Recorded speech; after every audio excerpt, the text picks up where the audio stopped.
I spend my days as a humble worker at 7-Eleven. More specifically, I was a store manager and franchise owner. I was no software engineer or doctor, and while my family did have their opinions on what I did for a living, my job paid rather well. I was a very different man in my past, but deciding to go the route of franchising a store was a more hands-on career path that mostly kept me in check. It was a low-stress but high-labor job, and that was honestly perfect for me. The job was almost therapeutic to me. It gave me something to take care of, something to look forward to every day. Of course, I couldn't do this alone. Working with me in my daytime shifts were workers Molly and Adam. Molly and Adam were young. They were working there to pay off their college tuition. We all considered ourselves like a family to each other. Molly, Adam, and I grew super close to each other in our time working there. They were like the kids I never had, and this naturally made me a little protective over them. We would always encounter weird or upset customers, and it was usually me who had to stand up for them. I didn't want anything to happen to them. They were so young.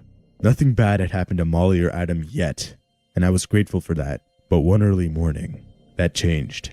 It was a Tuesday morning. I want to say the incident occurred around 9 a.m. The sun was out and things seemed to be going normal. This time of day was always peaceful. There was usually never any problems. Eventually, a blue sedan pulled into the parking lot. Inside of the car was a rather average-looking middle-aged man. He stepped out of the car and started filling it with gas. While the pump was going, he then proceeded to the front of the store. As per their training, Molly and Adam greeted him. The man just nodded and started walking around the aisles.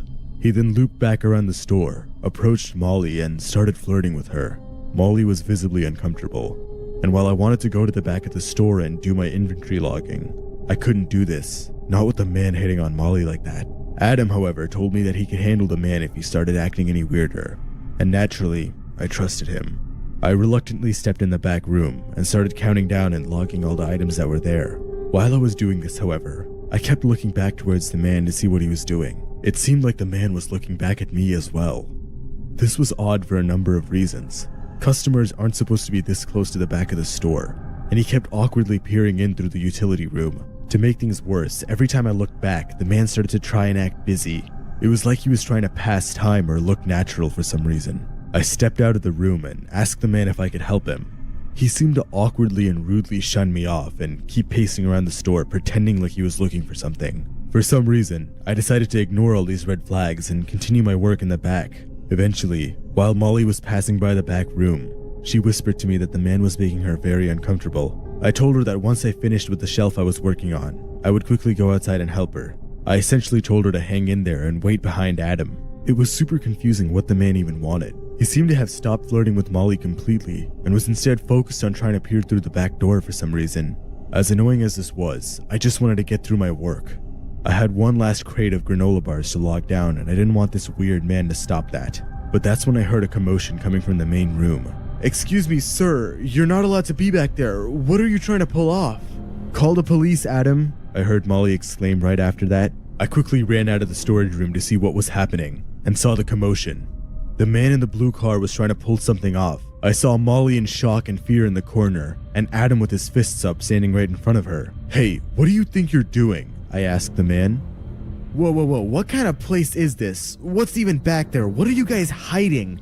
"Get out of here, the sign clearly says employees only." "You expect me to just sit here and let you get away with this? No way in hell." We were all in complete shock. Adam tried to calm the man down, however. "Sir, we don't need to get violent, okay? You can just calm down and we don't have to— I don't want to hear another word from you psychos." The man snapped back at Adam. Molly started to cry. She was ready to dart out the store. The man then started reaching for his pocket. We had no idea what he was going to pull out. I tackled the man in the back of the shop and screamed at Adam and Molly to just head away and call the police. A few more minutes of us rustling in the utility room occurred. I managed to headlock the man, but he just kept hitting me off. After a few more minutes of us rustling and fighting in the back, the cops eventually got there.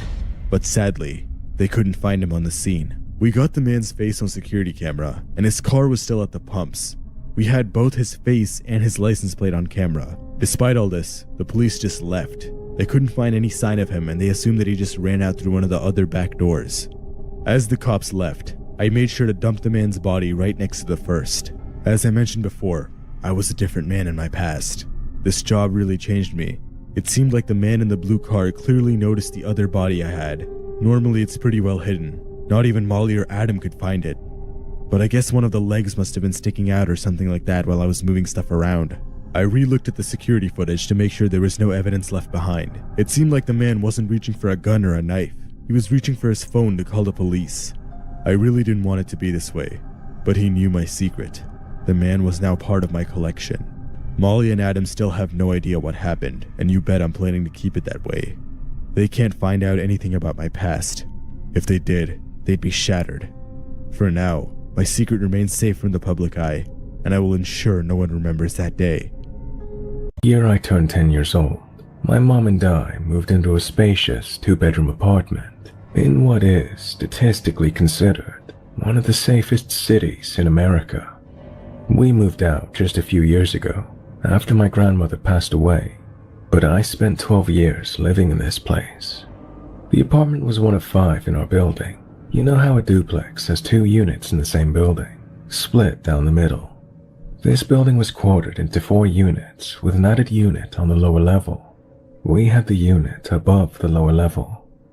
Our landlord at the time was kind of a If something broke and needed fixing or replacing, he would come and attempt to fix it himself instead of just hiring an expert, and all the while he'd make comments about how women break things.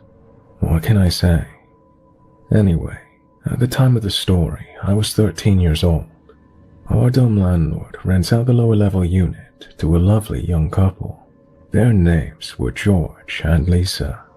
On the night they moved in, I remember they had music just blasting from their new home as they moved furniture and boxes down the stairs with their friends. It was uncharacteristically loud for the neighborhood, but none of us other residents actually had a problem with it. They seemed pleasant enough. The pleasantries lasted about a week before George and Lisa started having these blowout screaming matches. My mom and I would hear her start screaming and cussing him out. He tried to get her to back off and calm down, and then they moved on to the next stage, which was slamming. Always after an hour or so of this, things would go quiet. Then Lisa would be heard in the back of the house, where the bedrooms were, just sobbing. There was one day where I heard Lisa walking around outside, having a conversation with herself in different voices. A few more weeks and we began to notice that George and Lisa got a lot of strange visitors at strange times, who always seemed intoxicated, and sometimes banged on our huge living room window, without knowing whose window it was. When it was very quiet, I heard scraping sounds coming from the kitchen area, a lot. One time I heard George and Lisa having the most obnoxious sex I've ever heard. The night things went too far for us was when a woman showed up at 3 in the morning with an empty milk jug and started ringing every doorbell to our building, scratching at the front door, trying to get in, moaning and yelling for George and Lisa.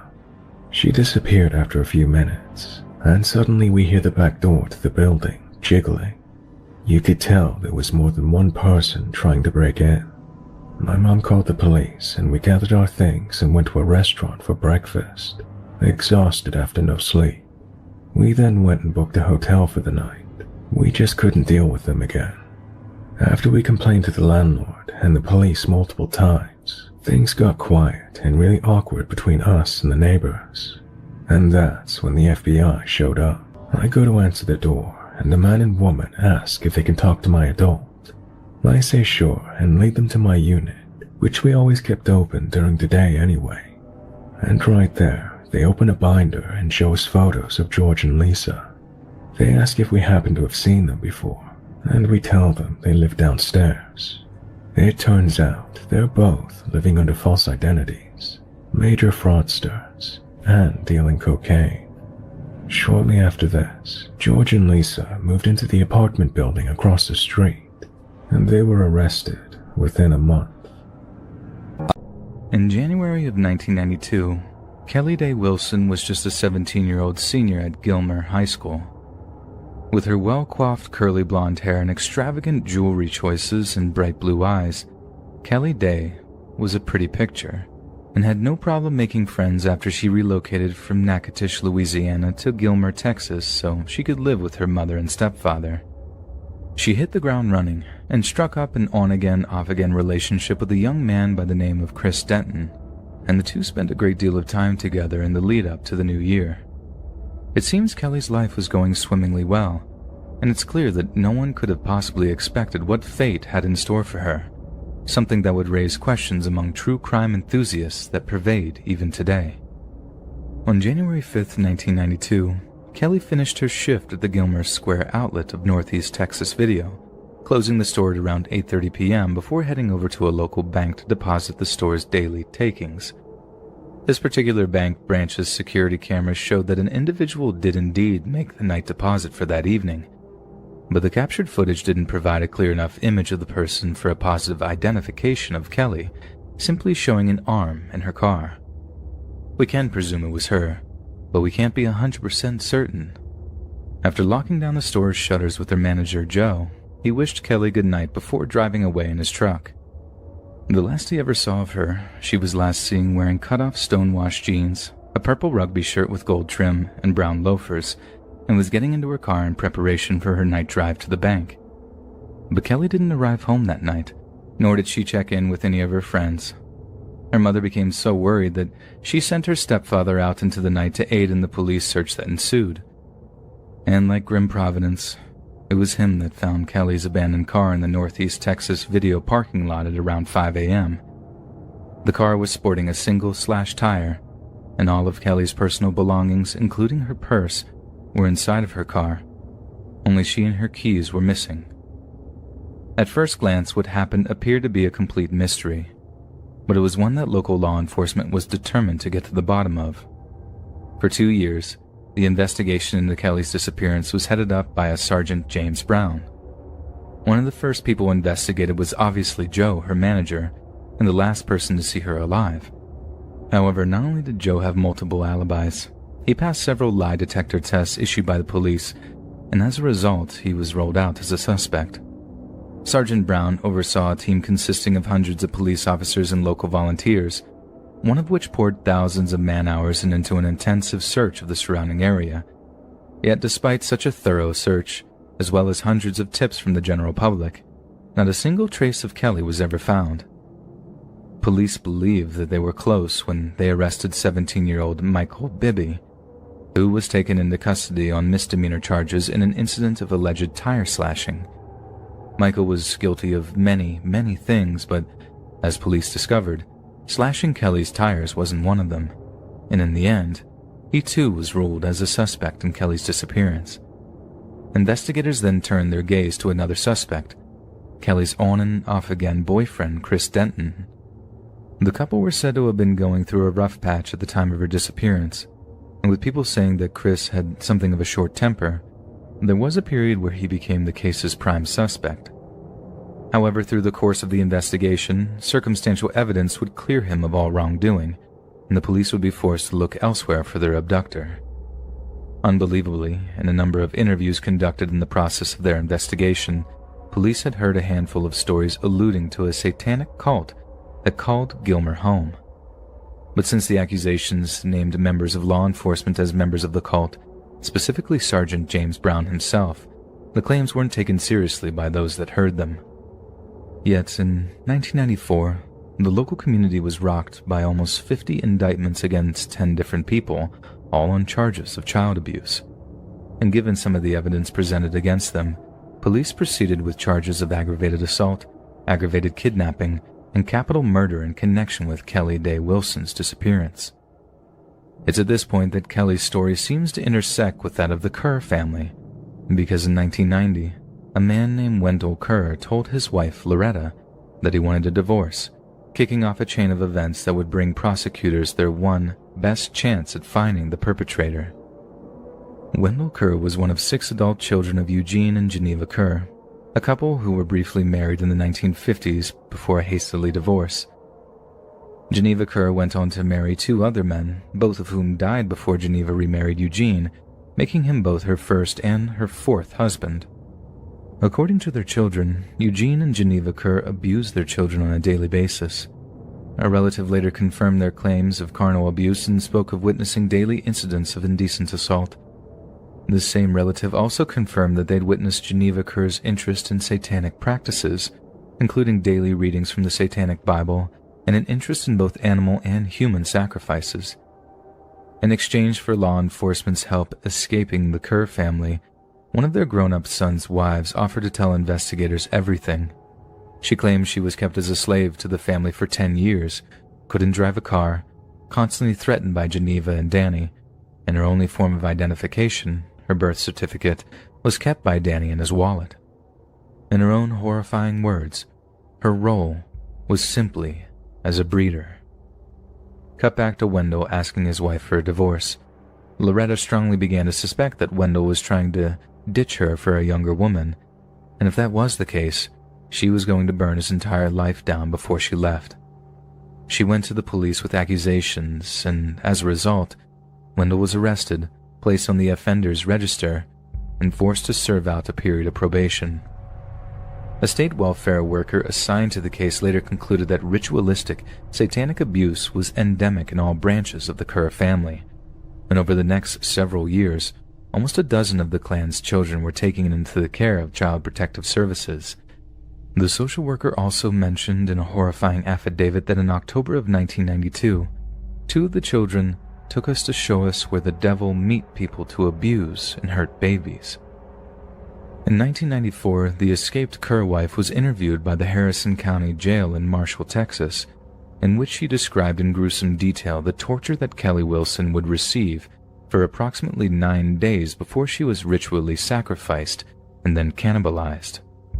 She described Geneva as the leader and said that several of the Kerr clan, along with Sergeant James Brown, were all present during these events. Connie Martin and Wanda Kerr both had stated in interviews that Kelly Wilson was a birthday present for Geneva Kerr, and that the matriarch reveled in the poor girl's torment. Yet in light of the accusations, it came to light that information was allegedly coerced from the Kerr children, as well as some of those indicted in the disappearance. Some of the children were allegedly programmed to tell the stories the investigators wanted, while the prosecution tried to coerce a confession by offering life in prison in opposition to the death penalty as long as they confessed to the killing, best summarized in the quote from a state official that reads, "Investigators working on little more than hearsay have created a mythology about a satanic cult, leading to what some describe as a modern witch hunt. They indicted a whole family and even a police investigator, destroying his law enforcement career, straining his marriage and prompting death threats. The Texas Attorney General, finding no evidence any of the charges were true, instead uncovered suggestions that the whole cult theory was the product of coercion by overzealous investigators, even to the point that they physically restrained children to elicit allegations of satanic activity. Ultimately, the Attorney General's office were forced to dismiss every single one of the charges alleging satanic abuse and sacrificial murder. The satanic cult was found to be a complete fabrication, nothing more than a fantasy concocted by the Kerr children under the influence of police investigators. Chris Denton, Kelly's old boyfriend, tragically died of cancer in 2004, but there were rumors that he had made a deathbed confession. But close family dismissed these allegations as thoughtless, malicious hearsay and maintain Chris's innocence to this day. Joe Henry, the owner and manager of the Northeast Texas Video and the last person to see Kelly before she vanished, stayed mostly under the radar for a number of years. But in a despicable twist in the story, Joe was arrested on charges of possessing indecent images of children. However, police have emphasized that in spite of the nature of the charges against him, he had never been considered a serious suspect in Kelly's case. For all the twists and turns, trials and confessions, finger-pointing, and numerous suspects, Kelly Wilson has never been found, despite 20 years of searching. She is presumed dead, but a body has never been found and no valid charges have ever been made in connection with the case. Thank you for reading my story. I must start by saying this story falls about average or maybe even below average on the scary meter. But it was such a strange event that I found it discussion worthy. So maybe some of you will rate it high on that strange meter and maybe some of you will just think it's lame. I lived in the third house at the end of a dead-end road just on the outside of a small town in Ohio. Many strange and dark things happened there. Maybe I will share those stories some other time. But one night, I was left perplexed by something I saw from my bedroom window. This old house did not have central air. Although I had a window unit in my bedroom, I'd like to shut it off and open the windows on cool, breezy nights. I loved listening to the sounds of nature, surrounding the dead-end road where many miles of woods where I would see coyotes, raccoons, possum, and deer. These were everyday sightings. There were many times throughout many nights where the woods would go silent. I think most of you know when the woods go silent, there is likely a predator of some kind nearby. One night I had my windows open. It's after midnight sometime, and I'm just browsing Pinterest on my phone when the woods go silent. It seemed like it was 5 minutes or so before I noticed how long everything had been silent. You could even hear a pin drop. Normally, when the woods go silent, it was never for more than a couple of minutes. Being curious and wondering if coyotes were sniffing around my front porch again, I got up and looked out my bedroom window that faces the front of the house. Now, at this time I can't remember if I had started listening to these kind of podcasts or not, so I'm not sure if I had ever heard the stories of wendigos or not deer creatures. Listening to one of the Swamp Dweller podcast shows made me remember this event and realize what I saw may have been one of these creatures. For context, the road at the front of my house was paved and went straight until it widened off into our driveway to the left, and the other portion went straight ahead to the right and turned into a dirt and gravel road. Then I looked out the window. Everything was silent, and I was surprised to see what appeared to be a very large and lonely buck walking down the middle of the road towards the dirt road and straight ahead. I watched for it, finding it strange that it was all alone. Normally when you see one deer, there are at least a few close by. As I watched it walking towards the dirt road, I thought it looked strange. First off, I'll be honest, I'm no hunter, but this buck looked massive, 2 or 3 times larger than what might be considered average.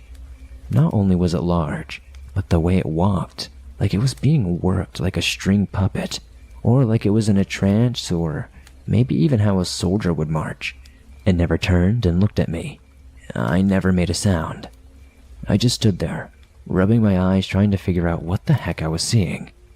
I was 100% sober during this, just a heads up. Before it reached the point where I couldn't be able to see it from my window, I looked around. I'm not sure why. Maybe I was trying to see any other deer to rationalize what this was. This was only for a second, and when I looked back, it was gone. There was no way it could have left my line of sight so quickly. That's when I realized I never heard its footsteps. It never made a sound. Just the woods came back to life right then and there, and I almost jumped out of my skin from being so spooked. I just stood at my window, feeling bewildered. What the hell did I just see? Whatever it was definitely not a deer. This thing made the forest, which was usually very loud at night, go dead quiet. The way it walked, its size, how it just disappeared. The whole situation was just so bizarre. I thought about telling my roommate what I saw, but he was not a sensitive person and not a big believer in the unknown or the paranormal. Although a year or 2 later, when the house was being renovated, he started to believe. But hey, that's another story entirely. So there it is, my potential not deer sighting. Like I said, it's not the scariest story, but it's a head scratcher. Do any of you have a similar story? Can anyone tell me what they think I saw, or what they think the not deer was doing marching down the road just to disappear? I feel like if I had made a sound or engaged with it, the situation may have escalated.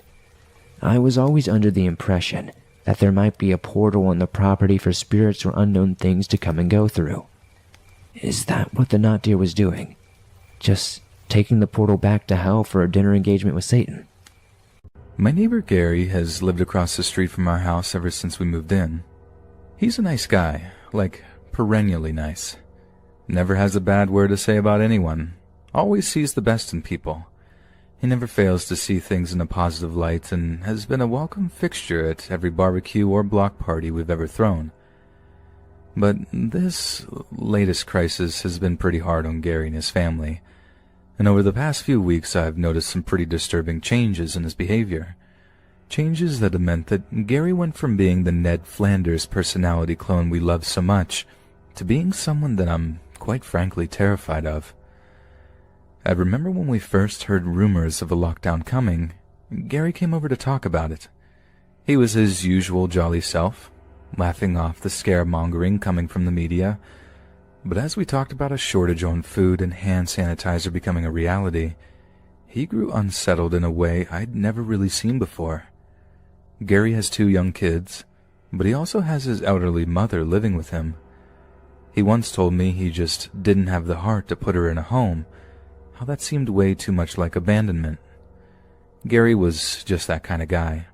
At least he was that kind of guy. I only really started noticing the change when he came home one day with a trunk loaded with groceries.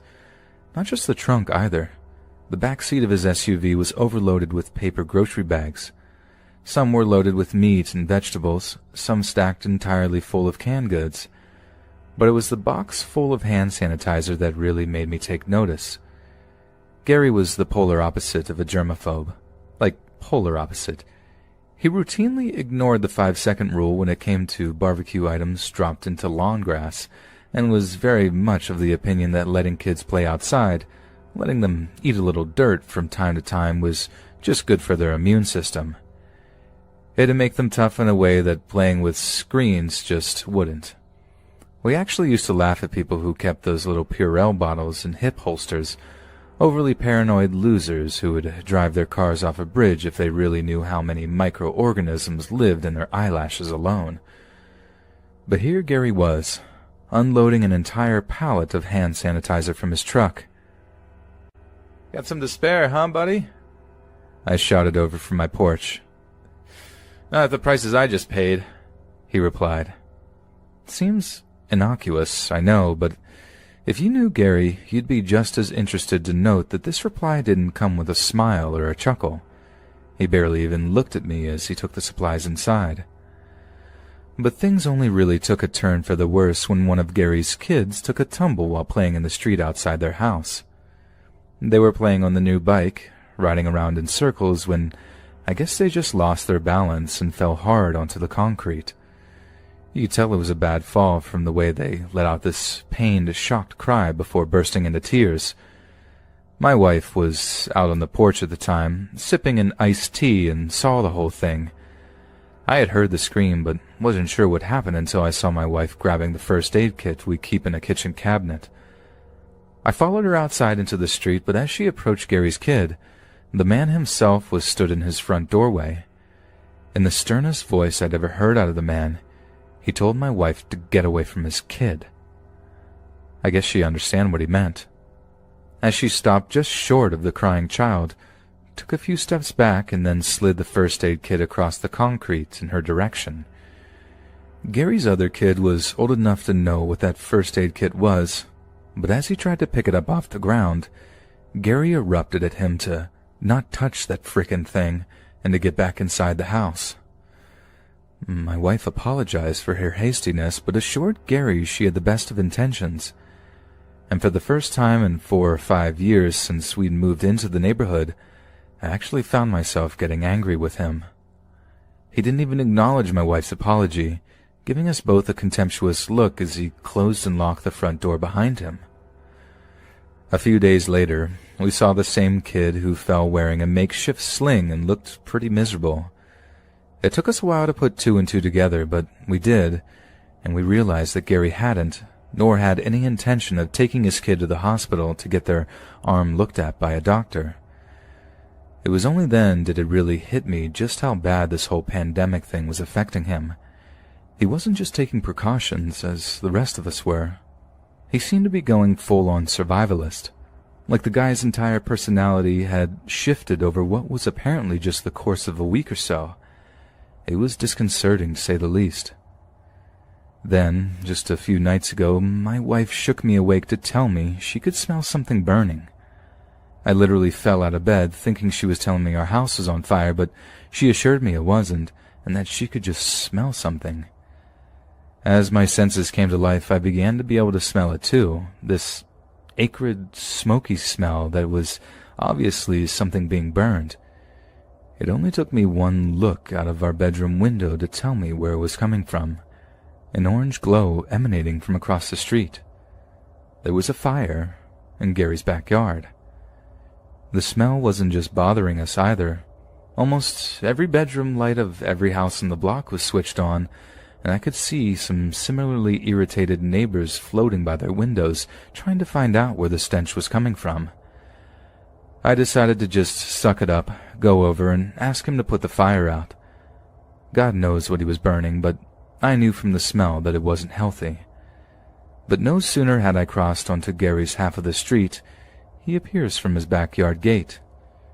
At least I figured it was Gary. I couldn't see his face. It was covered up with one of those old Gulf War-era gas masks, the kind with the big round glass eyes that made him look more simian than human. That, along with the 12-gauge shotgun that he had firmly in his grip, sent a shiver of fear running through me. "Get away from my house, Martin!" His words were muffled by the mask, but it was clear what he said. "Gary, buddy, that fire's—" "Get away from my house, Martin!" He never called me Martin, always Marty. It was the first time I'd ever heard him call me by my actual name. I just did the smart thing. I backed off, hands raised, slow enough to keep him from freaking out and shooting me dead right there in the street. I haven't talked to or seen Gary for the past few days, and I'm more than willing to give him the space he and his family need, if that's what it takes for him to stay sane. But please, if any of your neighbors are suffering right now, please reach out to see if they're okay, if they need anything at all, even if it is just for you to keep your distance. I'm sure Gary will be fine in time when all of this stuff is calmed down. I hope he returns to be the man I once knew and loved. I am a 20-year-old female, but the story took place when I was 11. I was with my younger cousin, who was also a female, and was around 8 years old at this time. We will call her Julie. Our small town was located on the outskirts of Rockford, Illinois. It has a notorious reputation for drugs, violent crime, and sex trafficking. I lived in a neighborhood with a Casey's gas station within walking distance. I would often go there with my friends to buy energy drinks, snacks, and junk food. I could go there pretty much whenever I wanted to, since nobody had to drive me there. My parents didn't keep too close of an eye on me, and I was a fairly self-sufficient kid for my age, which was definitely to my advantage in this experience. One night, Julie and I decided to have a sleepover at my house. I told my parents we were going to walk to the gas station to grab some drinks with my leftover birthday money. They were talking and drinking with my aunt and uncle, and just sorta shooed us away. It took us maybe 10 to 15 minutes to walk there. As we were entering the parking lot, we saw a big semi-truck parked in front of the building. This wasn't that unusual, especially if supply is being dropped off. As we were walking past it, a middle-aged man came out of the gas station and asked us how we were doing. We were polite kids, so we stayed and talked with him for a couple of minutes. "Do you girls like horses?"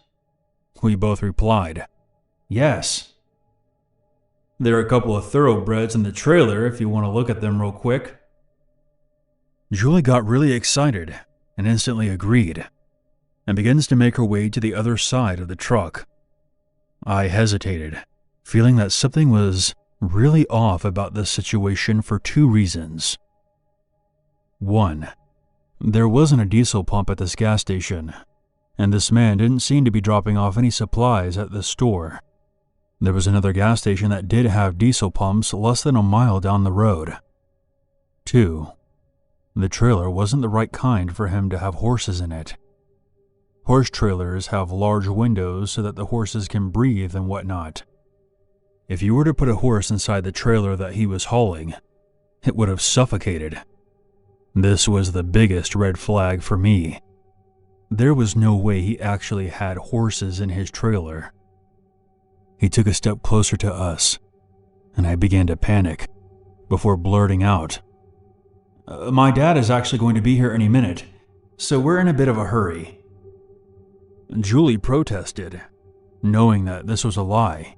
I had to cover up by saying that he had texted me while we were walking. "Oh, are you girls sure you don't want to see them? It would only take a second," he said as he inched closer to us. I apologized to him, grabbed Julie by the arm, and pulled her into the gas station. I didn't stop there, though. I dragged her all the way to the women's bathroom. All the while, she was complaining about not getting to see the horses. I had to tell her why I lied, and when she understood, she went quiet. After 5 minutes, I told her to wait there, and that I would go see if the man was gone. As I peered through the window into the parking lot, I saw that the coast was clear. So we bought what we came for and left with a bag in each of our arms.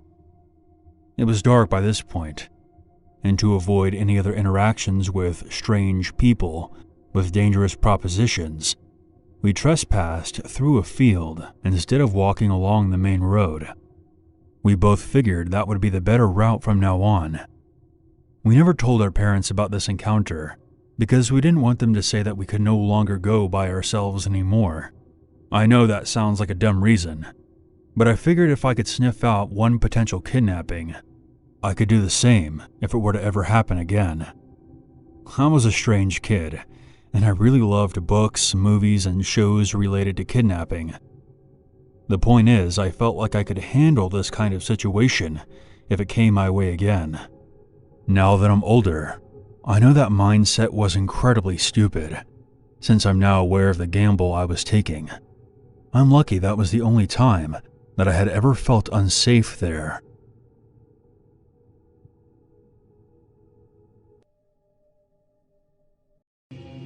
My name is Shelly, and 10 years ago, I wanted to make my own money because I was tired of asking my parents for money. I put in a lot of applications and I ended up getting hired at Chick-fil-A. I'm not going to lie, I was definitely excited because of all of the chicken nuggets I was going to be eating. Anyways, after I got hired, I started to get the hang of the job. It was pretty easy. I worked outside in the drive-thru line a lot because we were the busiest fast food restaurant in our town, and people really liked my personality. After working there for a few months, my dad's creepy friend Tyler would come there every day at the same time and go to the same drive-thru line, which was weird because I worked there after school and there were 2 drive-thru lines. The drive-thru line he'd always go to was mine, and he would always call me Shell, which I've hated since I was a small kid. The thing is, he'd always order small stuff like a small fry or a small cookies and cream milkshake. A few times he came into the line, pull up to me, and then he'd say that he forgot his debit card, and he would just try and talk to me. I'm not dumb. I knew exactly what he was doing. Ever since I turned 13, he always acted weird toward me, telling me that I'm growing up into a woman, or that I look like a young woman now. There was this time when my parents were having a get-together with family and friends, and I yelled out to my parents that I had to pee, and I ran upstairs. I swear a few seconds later, Tyler burst through the door, looked at me and said, "Wow," and stared at me. Then he straightened up real quick and said, "Sorry, my bad," and closed the door. Like I said, he was weird. So we closed at 10 p.m., but we always take orders up until around 9:59. One day, we were inside cleaning up, and it was around 10:30 p.m. There were about 5 or 6 of us in Chick-fil-A at the time.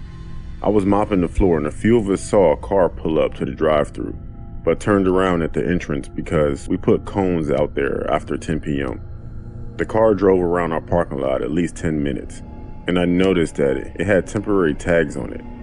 After a while, our manager went outside and went up to the car due to it stopping in front of one of our windows every time it drove around.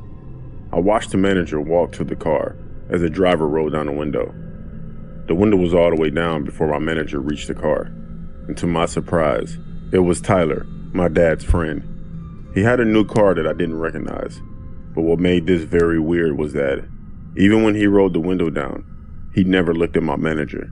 He was staring directly at me, talking with my manager. I was standing behind the entrance door. He saw me looking at him, looking at me, but He never turned away like a normal person would. My manager walked back in and told me and my coworkers to hurry up so we can get out of here. I was the last person to get done with my closing, so it was just me and my manager. My manager told me to make sure the doors are locked. I told him okay, then I went to the bathroom. I figured I'd lock them once I'm done. As usual, I was on my phone while using the bathroom, and the bathroom door opens. I thought it was weird because my manager is the only other person in the building, and he's a guy. I yelled out that he's an idiot and he's in the wrong bathroom, but the thing is, he never left.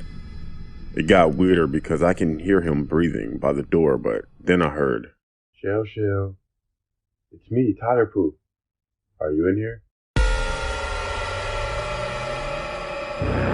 I picked up my feet so he couldn't see them, but then he started to push open every stall door, saying my name. I texted my boss and it literally said, help, bathroom. Then Tyler got to my stall. He attempted to push the door open and then he laughed.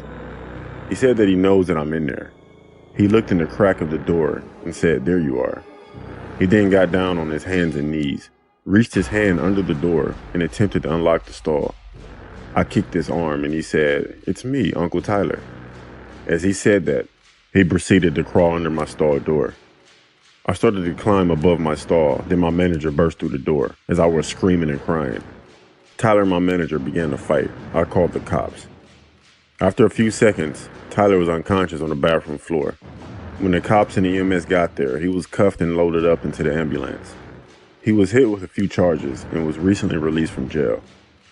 That situation just heightened my awareness of my surroundings. Working as a driver for DoorDash has been a pretty good side job ever since I moved to Converse, Texas. I mainly pick up deliveries inside of San Antonio, but sometimes I will find ones that take me out of Converse and a bit into the country. Now, I used to not mind those deliveries, and I would pretty much accept any job that I could handle, but after this one incident that brought me to a Texas ranch, I will no longer go outside of the cities of Converse and San Antonio. It was around 8:30 p.m., and I picked up an order that brought me out to the middle of nowhere. That's the crazy thing about Texas. 1 second, you can be in a big city, and the next, there is practically nothing around you for miles. As I drove around looking for the entryway onto this massive property, I began following a large fence that ran alongside the street. I figured the fence would eventually lead me to the entryway, and I was correct. I pulled into a small driveway that led me to a large electric gate with a number pad that required a code to get in. I wasn't given a code, so I decided to contact the person who sent out the order. They responded within a minute with a text that read, the code, pound 6660. Welcome to the family. I was confused by that last line, but I leaned out of my car window and punched in the code, chuckling to myself at the fact that they used 666 for a code. After a second, the gate made a loud banging sound and then slowly slid open across rust-covered tracks. The gate opened to reveal a long, winding pathway with trees lining both sides of it. They must have been planted there by the owners a while back because they looked oddly out of place compared to the barren fields that surrounded the ranch. I began to make my way down the driveway, and I couldn't help but shake the creepy feeling that was coming over me. I was on edge, which I'm glad for because as I rounded one of the small bends, in the middle of the driveway my headlights revealed a tall, pale man wearing a dirt-covered black suit. We stared at each other for a moment without either of us moving. I was in shock. Eventually, I got the courage to roll my window down a bit and yell out, "Did you order the takeout?" But he didn't answer. All he did was step to the side and point down the driveway, as if telling me to continue. Reluctantly, I did. I continued down the pathway, and behind every couple of trees, I can't help but think that I see more people dressed up in a similar suit as the man who had been standing in the driveway. Still, I continued on. Finally, I could see a house in front of me, but as if it was something out of my worst nightmare. standing on the porch of the large house and along the outside of the driveway were at least a dozen or more men, all dressed in dirt-covered suits, some black and some gray. I froze. I didn't know what to do, but I knew for a fact that nothing could make me get out of my car at that moment. After sitting in the driveway, staring at the group of strange men, I noticed that one of them had something in their hand. My eyes widened as I realized what it was, and I quickly threw the car into reverse. One of the men on the porch was carrying a rifle of sort. I wasn't close enough to see what kind it was, but I knew it was a firearm of some sort. I slammed my foot on the gas and began swinging my car around in reverse to turn around so that I could drive out of there as fast as I could. At that point, I noticed a few of the men now begun walking toward my car. After fully turning around, I put my car into drive and began flooring it. I let out a scream as I heard a loud bang followed by my rear windshield shattering. I leaned forward and made my head as low as possible while still being able to see over the dashboard. As I made my way down the driveway, every tree that I passed, I could see a man stepping out from behind it and walking toward the path that I had been driving down. Luckily, none of them seemed to be armed. I made it out of the driveway and onto the road, and as I passed the still open gate, I noticed that it began to close. They were trying to trap me inside with them. I sped down the road and called 911 as I made my way to the police station and explained to them what just happened to me. They were confused when I told them the address because they were familiar with it, and it had apparently been an abandoned property for the past decade. By the time the officers made it to the ranch, however, they said it appeared to still be abandoned and there was no one around. 3 hours after I finally got home, around 2:30 a.m., I received a text message saying, "Where'd you go? It was just getting fun." That was the last time I ever took an order outside of the city. I think I was only 13 years old. I started working for DoorDash shortly before the pandemic hit, about 2.5 years ago, and at first I loved it. I was fresh out of high school and earning a decent amount of money making deliveries throughout Brooklyn and the surrounding boroughs. The best part of the job was being able to set my own hours, and since I had nothing better to do, I just worked as much as I could and earned as much as I could while it was possible. The only reason I stopped was that I lost my car and couldn't afford to get a new one without getting a different, less mobile job. You see, I was doing my usual routine and waiting for an order to be placed that I could pick up and make a couple of dollars. And when an order finally came through, I was quick to snatch it and begin making my way to the pickup location. It was a pizza place that I was familiar with, so finding parking to pick up the food wasn't an issue at all, and by the time it was ready to be picked up, I was there grabbing it. I made my way back to my car as fast as I could, letting the person who ordered the pizza know that their food was picked up and on the way. I looked at my phone and saw that the delivery was to an apartment building a couple blocks over, and in no time, I was en route with the food. It took me about 6 minutes to get to the block that the apartment building was located on, and luckily for me, street parking wasn't too bad at that time of day, and I managed to find a spot that was right next to the building. Now this was a no-contact delivery, which meant that I was to leave the food at the door, take a picture of it, notify the person who ordered the food that their pizza was downstairs, and then they were responsible for coming to get it. So I walked up to the door and placed the food in a safe spot, and as I was taking my phone out of my pocket, I noticed a group of young men who looked to be no older than 16 down on the corner. I couldn't help but notice they all kept looking over at me. Now in my mind, I figured that they were just thinking about trying to take the food, so I wasn't concerned for my safety at all, and I continued about my business. I took my phone out and began taking a picture of the food, and then I even called the number that I was given for the person who ordered the food to let them know that their food was downstairs. I didn't want them to miss out on any of the delicious pizza. As I hung up the phone, I took another look down the corner of the block, and this time I saw the entire group had been staring my way. I'm not sure why, but this made me feel really uneasy, and I figured that it was time for me to go. As I went to turn toward my car, Out of my peripheral vision, I could see the group had started moving. They were heading toward me. Again though, in my head, these kids just wanted the food, so I tried not to freak out and continued heading to my car. That was when I heard it. One of the young men yelled out to me, "Hey mister." I tried to ignore it, but then I heard it again. "Hey mister, hang on a minute." To this day, I'm not sure why, but I stopped in my tracks and turned to face the group that was trying to get my attention. As I turned though, I quickly learned what their intentions were. As soon as I was facing them, I heard 3 sounds that almost sounded like small fireworks popping off.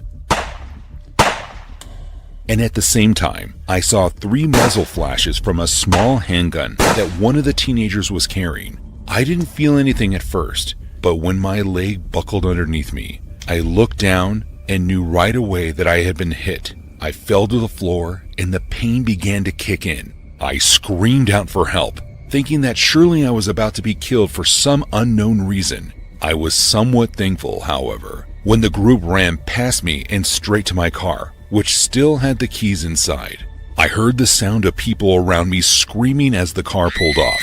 The person who had ordered the food had come outside by that point, and they were the ones who called the ambulance for me. I never got that car back, but thankfully, I was still able to walk after all was said and done, and I definitely learned a lesson about being aware of my surroundings. When I was a senior in high school, I worked as a pizza delivery boy. It was a pretty good paying job with tips, and I enjoyed it a lot. One night on a Friday, I was working and got a delivery for 1 pizza to a house on the other end of town. I made the drive to the house, which took about 10 minutes, and then I arrived. I stepped out of the car and started to walk up to the house. It was a small and average looking house, kind of old, nothing eye-catching. I walked to the front door, but when I got there, I noticed a post-it note stuck to the door that said to use the back. I walked around to the back door of the house, which was located in the center of the house in front of a small fenced backyard with a little patio on it. I was about to knock on the door when I saw another post-it note. It said, "Please bring pizza inside." Now this made me a little bit uncomfortable, but I decided to go in anyways. I could hear music playing from inside the house. When I opened the door, I saw what appeared to be a kitchen. It was pretty empty though. There was no food or plates out, but on the kitchen table near the door, there was a Bluetooth speaker that was playing music. I started to place the pizza box on the table, and I saw yet another sticky note posted there. It said, "Bring pizza downstairs and I will give you your tip." I looked to the end of the kitchen and saw an open doorway with a staircase leading to a very dark basement. This is where I had to draw the line in my head. I decided I would have to skip the tip on this one, and I was not going to go down the stairs. I left the pizza on the table and started to walk away to leave. But then, the music on the speaker stopped playing, and a deep man's voice started speaking on it and said, "Stop." Then it said, "Why don't you come downstairs?" I wasn't going to stay there any longer, and I quickly opened the door and left. When I did, I could hear the deep man's voice laughing. I ran back to my car and drove all the way back to the restaurant. A few weeks later, when I was working, I got a delivery, and when I started driving, I noticed it was the address of that creepy house again. I really did not want to go back there, but it was my job, and I didn't want to tell my boss I was scared, so I continued driving. Once I arrived, I took a good look at the house. I could see a note was on the door again. I sat in my car for a good minute, hyping myself up to go back to the house. I finally got out and started walking straight to the back, but when I noticed the front door, the sticky note said something different on it this time. I walked up to the front door and looked closer. The note said, "Come in the front door this time," and then it had a smiling, winking face on it. I just dropped the pizza on the front step and knocked on the door 2 times and then left. I hurried back to my car, got in, and drove back to the restaurant again. Thankfully, I never had to deliver to that house again.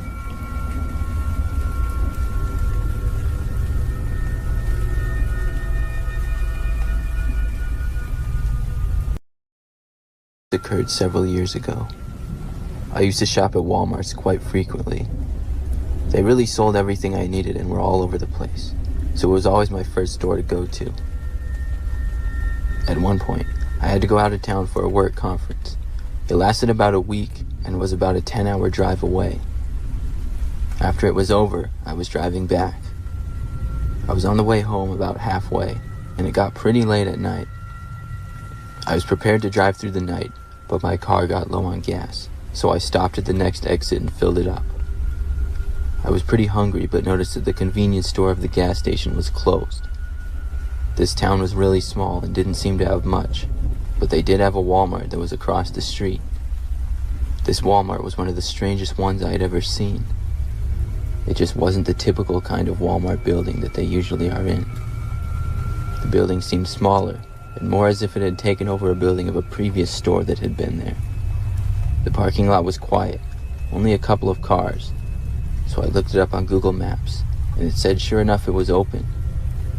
This seemed kind of surprising to me because it was around midnight, but I pulled my car into the parking lot and went inside. As I slowly walked in, I didn't really know what I was looking for, but I guess just some type of food. As I walked around inside, I didn't notice anybody else. The inside of the Walmart looked for the most part like a regular Walmart, but at the same time, a lot different. It was much smaller inside and arranged differently than most of the ones I had been in. Still, not a big deal though, and I tried to find something I could snack on. As I walked around, I didn't see anybody else in the store at all. It seemed a little bit odd to not even see a worker, but then again it was midnight in a small town that I had never been in before. I had made it to the back aisle and was looking around when I heard the noise of someone walking. They entered the aisle from the far side from where I was in, and I noticed it was someone wearing one of those horse face masks that covers a person's whole head. I looked and it startled me at first, but then I chuckled. I guess it was some guy pranking people late at night. He stood there looking at me. Then he walked away. I told him it was very funny. I finally found a couple of things and picked them up. Then I headed to the front of the store. As I did, I noticed another person walking by, also wearing a horse mask. I thought maybe it had to be the guy's friend and they were both in on the joke. I once again smiled and kept walking. I used the self-checkout and paid for my things, all while not seeing a single employee. As I was almost done, I saw another two people emerge from behind one of the check lanes. They were both wearing horse masks as well. By that time, I got a rush of fear run through my body. I didn't know what was going on, but it didn't really seem like a joke to me anymore. I looked back and saw the other two people in horse masks staring at me from the back near the aisles. I tried to not let them see the fear that I had.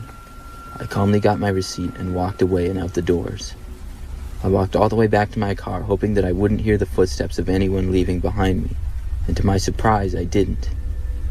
But when I got to my car, I realized there was a new car that was parked next to mine. I tried to ignore it as best as I could, and got to my car, unlocked it, and quickly got inside. As I did, I glanced over to the car parked next to mine. At first, it looked like it was empty, but then I saw a horse mask pop up in the driver's seat. I just about had a heart attack in that moment. I slammed my foot on the gas and left that city back to the freeway and on my way home. I got home the next day and still wonder what was going on there. So a few years ago, I used to work at the Waffle House in a college town, so weird people aren't really that unusual. To start off, there are only two 24-hour restaurants there, and I used to work third shift at the Waffle House. Sometimes, when a person's car would break down, the police would drop them off at one of these two places. They weren't supposed to, so they would drop them off within walking distance, but not actually outside, like some shitty loophole. So one night I was working with a cook and another waitress. We'll call them Mark and Cassie. Around 11 p.m., this old guy wanders into the lobby with a little bag. First off, we usually don't get older people after around 8 or so at the latest. Second off, this dude is creepy as fuck. He starts off with telling us about how his car broke down on the highway, and the police dropped him off in the parking lot next door. I felt bad for him because it's the middle of the night, and he's not from around here, and he has no money. So I pour him some coffee free of charge. My coworkers are usually on drugs, so I assume free coffee isn't going to get me fired. This is when the guy just starts talking my ear off. I can barely get in a word edgewise, which is difficult since I'm usually the talker. He talks about what happened to him, and then starts trying to sell the tools he has with him in his bag.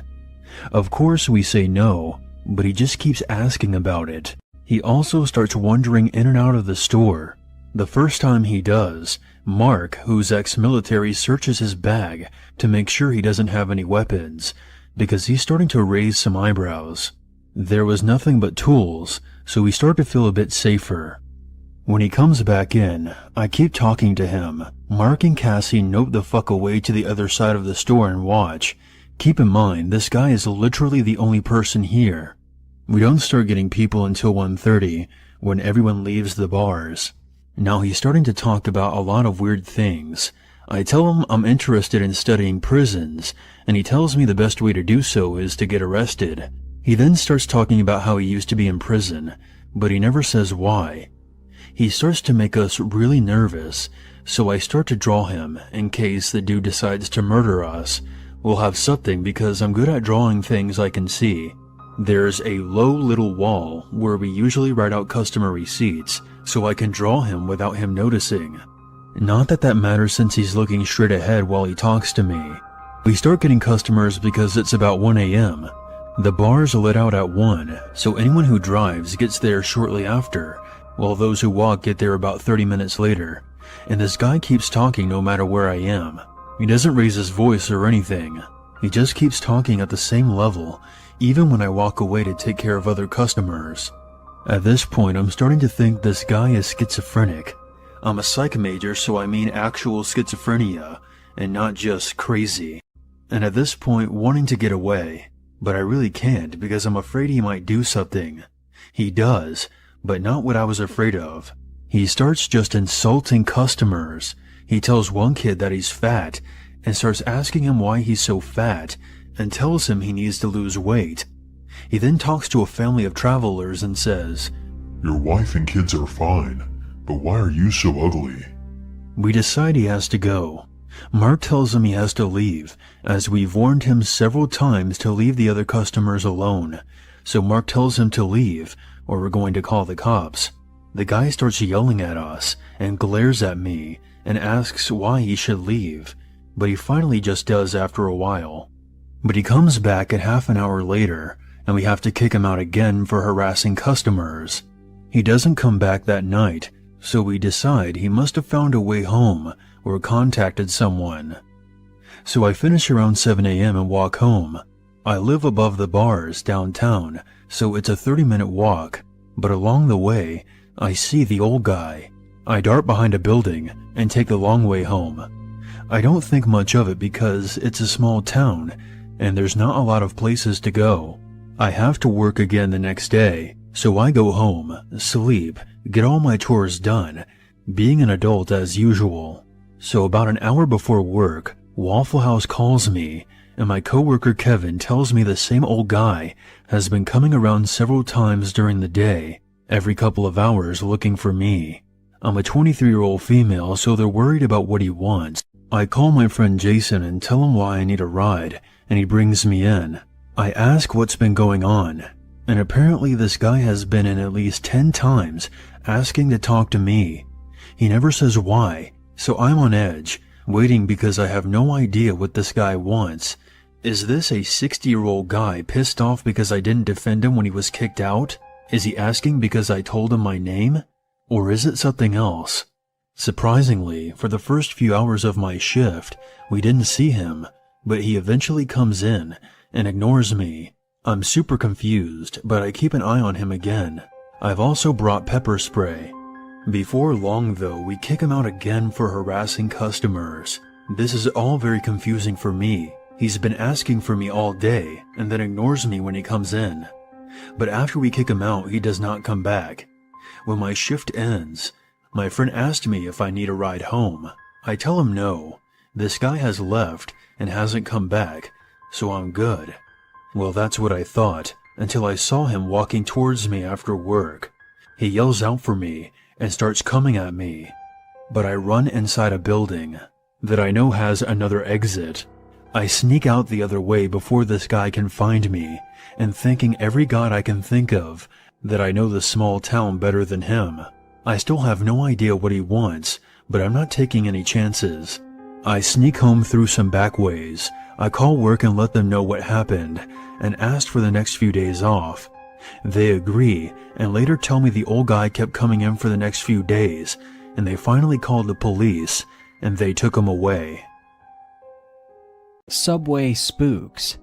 Submitted by Michael T. Back when I was just out of college, me and a friend of mine, let's call him James, decided to eat at a Subway. After all, it wasn't far from James' little apartment he lived at. When we arrived, I could already feel this weird vibe of the place. This was a little normal, since James lives in a poor, run-down part of the city, so I normally felt like this when I drived around this area. Well, we went inside the Subway and it was pretty normal. I ended up getting a tuna and James got a steak and cheese. And all of a sudden, this guy walks in. He was really pale and skinny and was wearing a dirty wife beater with ripped track pants. He was balding and looked to be around 40 or 50 years old. He came up to the man working behind the counter, then just stood there staring right at him, doing literally nothing, just staring. Me and James were a little freaked out about this, and we felt a little bad for the guy working behind the counter, but we tried to ignore him while we ate our sandwiches. It was none of our businesses at the time. Around 1 minute later, the men working the counter decided to try and get the man out, since the guy was obviously not there for an order. Besides, the place didn't have much of security, no guards or cameras, so someone this sketchy could have been a liability. The guy came around the side when the creepy man suddenly ran out of the store. I mean, he bolted. But as he ran out, he passed us, and he locked eyes with me. It gave me a very nervous feeling. I just wanted to blend in with the background and enjoy my sandwich. But there this weird guy was, making a scene and looking right at me as he ran past and exited the store. He managed to get out of the store without a hassle. Though he looked at me as he exited, he never even looked in front of him, yet he didn't trip or run into anything. This guy was some kind of freak. 5 minutes later, we heard a car alarm go off really nearby, and maybe 10 seconds later, I realized what was happening. I saw lights coming from the window exactly where I parked my car. It wasn't that great of a car, but it's all I could afford at the time. So I ran out of the store along with James, and we were honestly about to beat the crap out of the person who was trying to break in our car. But when we got outside, nobody was there at my car. So we decided to call it a night before anything else crazy happened. We hopped in my car, not even finishing our food. We didn't even want to at that point, and we were about to drive off. But the moment the car started and the headlights turned on, we saw him. The creepy guy from the Subway was in front of our car now. I had no idea where he'd been hiding before, but I swear to God we didn't see him. He was about to jump on the hood of my car. He must have been some junkie or something, since he didn't jump until we backed out. We sped off on the way to James's place until he said he didn't want to go home. He lived too close to the Subway, and the last thing he wanted was that guy to see where he lives. I couldn't say I blamed James. I think I would have done the same thing, but it was weird coming from James because he was the bravest person I knew. So I told him that he could stay at my place, then we went home. Honestly, that was the last I saw of this creepy Subway guy. I don't know what was wrong with him, and I've never seen him again. But probably because of him, I'll never be going back to Subway. At least, not that one.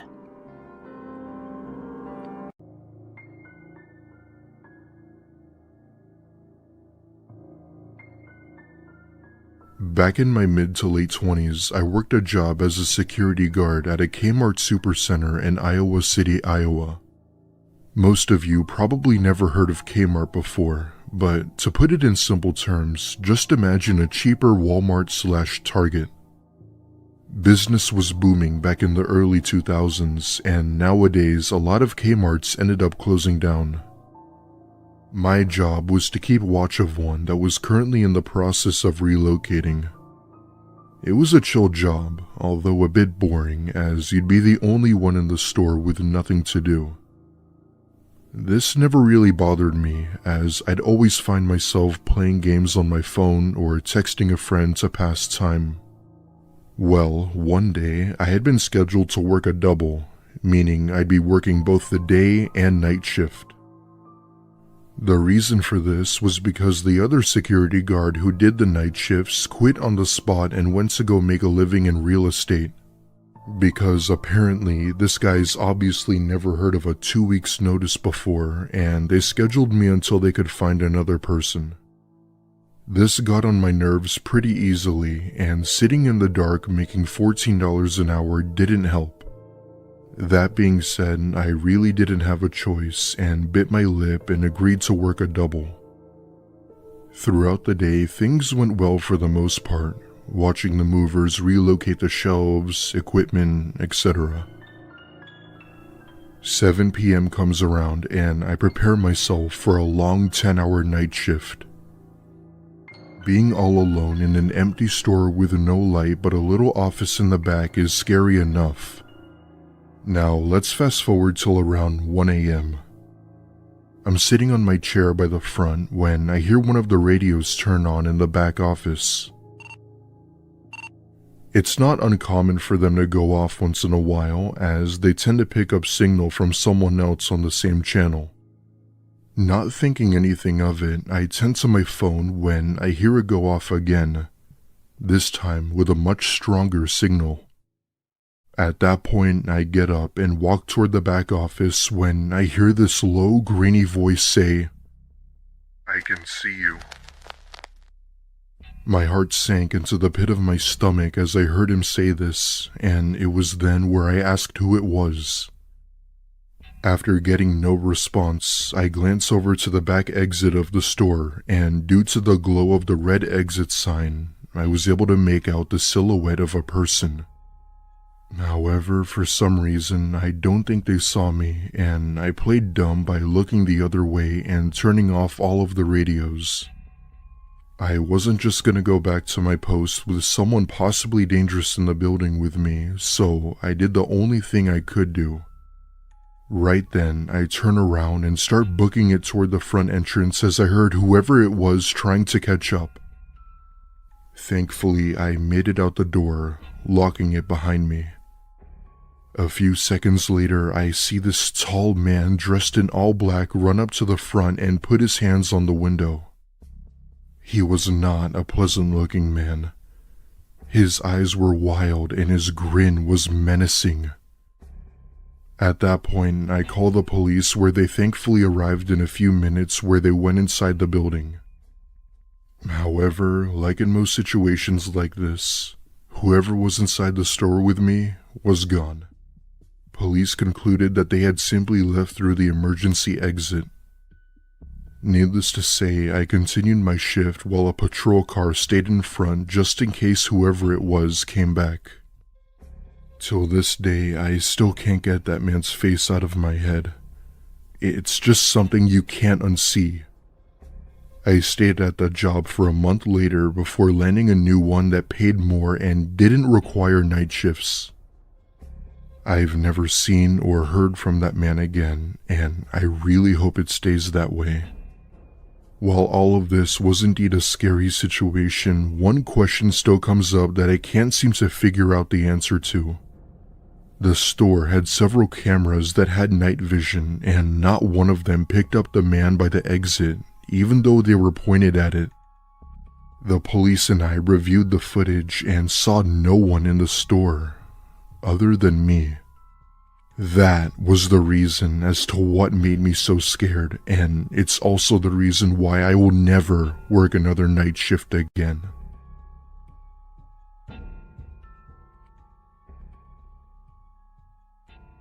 Right now, I'm an 18-year-old female. This event occurred when I was 11 or 12 years old. I still remember the day, December 1st. This is what led to my parents and I to have to get an alarm installed. One day my dad and I were home. I was in the living room watching Drake and Josh's Christmas special. Yeah, I remember exactly what I was watching. My dad was in the shower. It was just a regular casual afternoon until the doorbell rang. I paused the movie because, for me personally, we always lower the volume or pause the film when we have an unexpected guest. I was taught well enough to not open a door for anybody. If it was someone I knew that my parents told in advance, I would have opened the door, but this day, it was an unexpected guest. After I paused the movie, I ran to my room to look out the window to see who was at the door. My bedroom window is literally right next to the front door, so I can easily see who's there. But at the same time, it's easy enough to get caught. So I slightly pulled down the blinds, not giving away my position, and saw two black women standing there. After seeing them, I shrugged it off. I was thinking maybe they're promoting or selling something. I walked back to the couch and I waited a few more minutes. While I continued to watch the movie for the next few minutes, my heart dropped at what I saw at the back door. It was the two women, just standing there. I sat there frozen and unaware of what to do. Thankfully, my dad just finished showering and was entering the living room at the same time. He yelled, "Hey!" before running after them. Of course, they ran off, but my dad tried his best to capture the two women, but he couldn't catch them. A few seconds later, I heard tires screeching, which I assumed was their car. I wasn't entirely sure if it was just the two of them alone or if they had someone else in the car waiting for them. Whatever the case may be, we didn't encounter them again. I had no idea what their intentions were in the first place. Were they there to potentially rob us, kill us? Probably not, because I didn't see anything. No weapon, nothing. Anyways, I'm just glad that my dad and I are safe, as well as the household. We told my mom when she got home from work later that night. About a week or two later, we had an alarm system installed. The question still roams around my head when I think about this event is, why? Why us? Anyways, I'm glad that all of it was over. And wherever they are, I hope they didn't continue their actions and change their behavior for the better. 5 years ago, when I was in high school, we were having a very normal day. I was in my 5th hour class, which was my last class of the day, so I was excited to go home. It was gym class, and we happened to be outside playing Foursquare in one of the parking lots behind the school. It wasn't that long into the game when suddenly our teacher, Mr. Watson, told us all to stop our games and listen up. He announced that the school was in a lockdown, and we all needed to go inside and he would get us to a classroom. I wasn't too excited about this, and I was afraid we would be locked down until after school was supposed to get out. Mr. Watson began waving us all inside, and as he was distracted, I saw an opportunity to run away and get to my car. I know it was a dumb thing to do, but I was scared of the lockdown, and I was already outside, so I decided to make a run for it. Mr. Watson didn't even notice me leaving, and I began making my way to my car. At our high school, it costed a lot of money to park in the school parking lot, so they had a free one that was farther away that I parked at. The only problem was to get there was maybe about a 10-minute walk, and it went through the woods a little bit. I jogged down the path and through the woods. I had to stop and start walking to catch my breath from the run. I stopped to text my best friend Casey that I had left the school and asked what the lockdown was for. As I was standing there on the path though, I started to hear some noises coming towards me. It sounded like another person running. I figured it was another student running away like I had to go to their car. I looked into the direction of the noise, and I could see through the trees where the path curved that it was a grown man running. Immediately, I got a bad feeling, and I jumped behind a tree in the woods. The man slowed down and came around the corner. I held my breath and hoped that he wouldn't see me. He had dark hair and a goatee, and walked a ways past me. He kept looking over his shoulder, and then it sounded like he went into the woods because I heard trees and brush being moved around. Then the noises stopped. I waited there and was hoping to hear him walk away, but I heard nothing. It sounded like he had gone just inside the woods, about 30 or 40 feet down the path from where I went in. The trees were pretty thick in this area, and it was a good place to hide, but I didn't dare move or make a sound. I really just wanted to go to my car and drive away, I realized the mistake that I had made by running from class now, but it was too late to do anything about it. I sat there for a few minutes, and I knew the man was still there, but I was sure that he hadn't seen me. I debated in my mind between running back to school or trying to make a run for my car, but they both seemed pretty risky, and I didn't want to take a chance. So I remained hiding there, trying my best to stay silent, because any movement I made would make noises with all the trees and branches in there. I occasionally heard noises from where the man had gone in, pretty much confirming to me that he was still there. After what had to be at least 5 to 10 minutes of hiding, I started to hear police sirens off in the distance. They got closer and closer and seemed to be heading for the school. The sound of those sirens made me feel a little bit safer and more brave, so I then decided I was going to run back towards the school. I took a deep breath, and on the count of 3, I made a run for it back to the path towards the school. I heard the man start to move in the woods when I started running, but I couldn't tell if he was chasing after me or moving in another direction. I didn't look back at all and ran my fastest until I had made it up to the school. I saw the police officers arriving, and I ran up to one of them and told them about the man in the woods. They had me wait with some other officers for a while. The man had made a run for it, but he ended up being caught a short time later deeper into the woods. Apparently he had been trying to get into the school and had actually broken a window. My mom came and picked me up, and I had to get my car later when the area was cleared for us to return.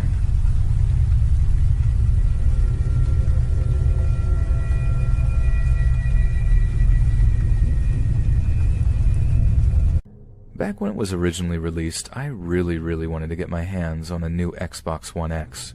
You know the one. It was 4K ready with a considerably faster processor. So naturally, I tried absolutely everything in my power to get one as immediately as I could. My local Walmart was having one of those Black Friday sales, and like so many others, I stood patiently in line, waiting to try and beat the rush to grab one. But I was nowhere near sprightly or fortunate enough to actually get one that way.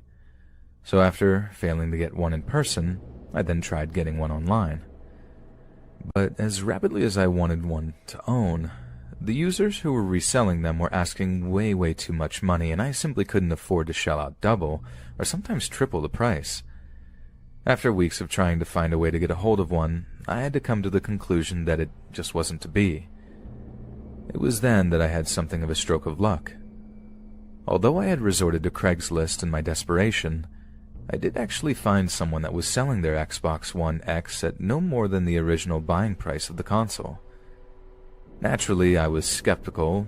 For the life of me, I simply couldn't fathom why they would do something like that, but one thought overrode all others. If I didn't put in a bid now, someone else would, and I could kiss my chance of owning a One X goodbye. I immediately emailed the seller and let them know that I was very interested. Not only that, but I had the cash on hand and was ready to go. I also offered to pay for gas or whatever it would take to get the console delivered to my door. I figured that would be a pretty appealing offer to someone who I guessed was just strapped for cash around the holidays. I was stunned to get an almost instantaneous response, stating that they did still have the Xbox and were in fact still waiting for a proper bid from a serious buyer. They politely asked for a delivery address so they could bring it over as soon as possible. I was sort of hesitant to divulge such personal information and asked if it would be a better idea to first meet in public since it was much safer that way.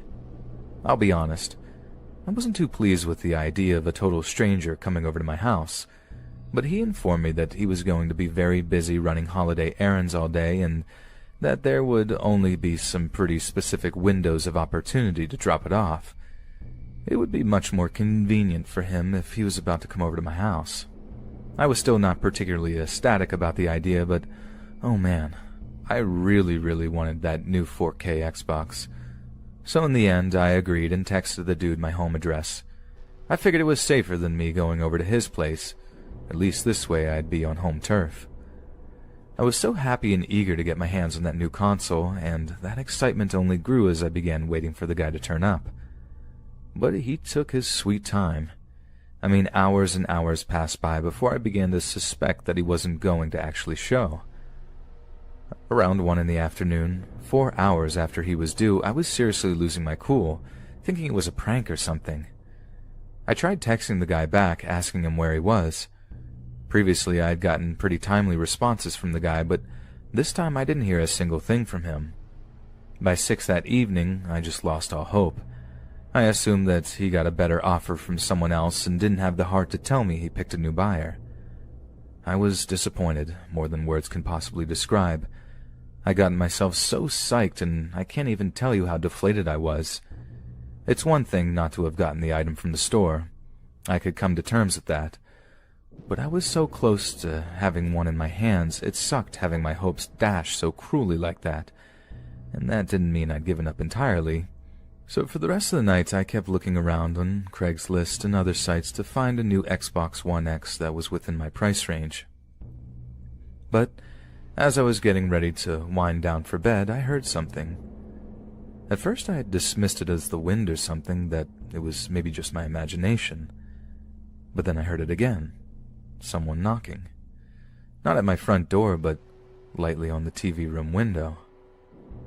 I walked up to the bedroom window and peered out into the driveway, seeing this strange-looking dude at my front door looking around as if checking the coast is clear. I'm suspicious, but I go downstairs to see what he wants. He identified himself as the guy who had the Xbox, apologized for being so late, and explained he had gotten backtracked with errands during his day. Then he casually asked if I still had the money. I opened the door all the way, but still kept the screen door closed as a precaution. Something just didn't feel right, like at all. I told him that, yeah, I still had the cash on me, but I didn't see that he had anything with him, so I calmly asked if he had brought the Xbox with him, like if it's still in his car or anything. As expected, he told me it was out in his van. He told me to get the money and come out to the van with him and he would get it for me. I let him know that I wasn't really comfortable walking out to his van, but he seems to understand and tells me it was all good. I briefly look over the guy's shoulder and see that there is in fact someone else sitting there in the van. Not only that, but the dude at my door has been keeping his hands concealed in the little front pouch of his hoodie the whole time while talking to me, and there was definitely something more than just his hands in there. Don't ask me how I could tell. I just could. You know when you just get a gut feeling about something? Yeah, that. I tried to stay as chill as possible as I lied to him that I'd just go fetch my wallet and return in a minute. His mood immediately changed as I closed the door in his face before locking it. I then make the split-second decision, better to be safe than sorry, so I pull my phone out of my shorts and dial 911. But as I do, I heard a loud thud on my front door, then the sound of the van's engine revving before it zooms off into the night. When I went to check and see if he had damaged my door, I nearly peed my pants when I saw a rusty old hatchet buried in the wood. I was right that he had something in his sweatshirt, and that I shouldn't go out to the van with him.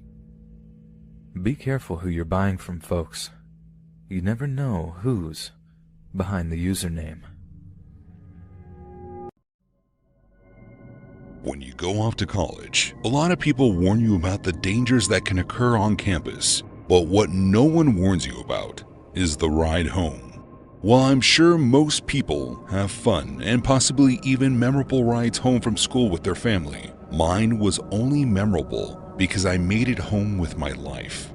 It was the beginning of December and the fall semester had just ended, and at the time, I had made plans with some friends back at home to go see the midnight release of a movie that was coming out instead of taking my exams and then driving home the next day. I planned to drive home as soon as I finished my schoolwork. This meant that I left campus around 4 in the afternoon. I would make it to the mall for the movie just in time, so I did just that. I left right after my last test, and I could not have been more excited to see my friends.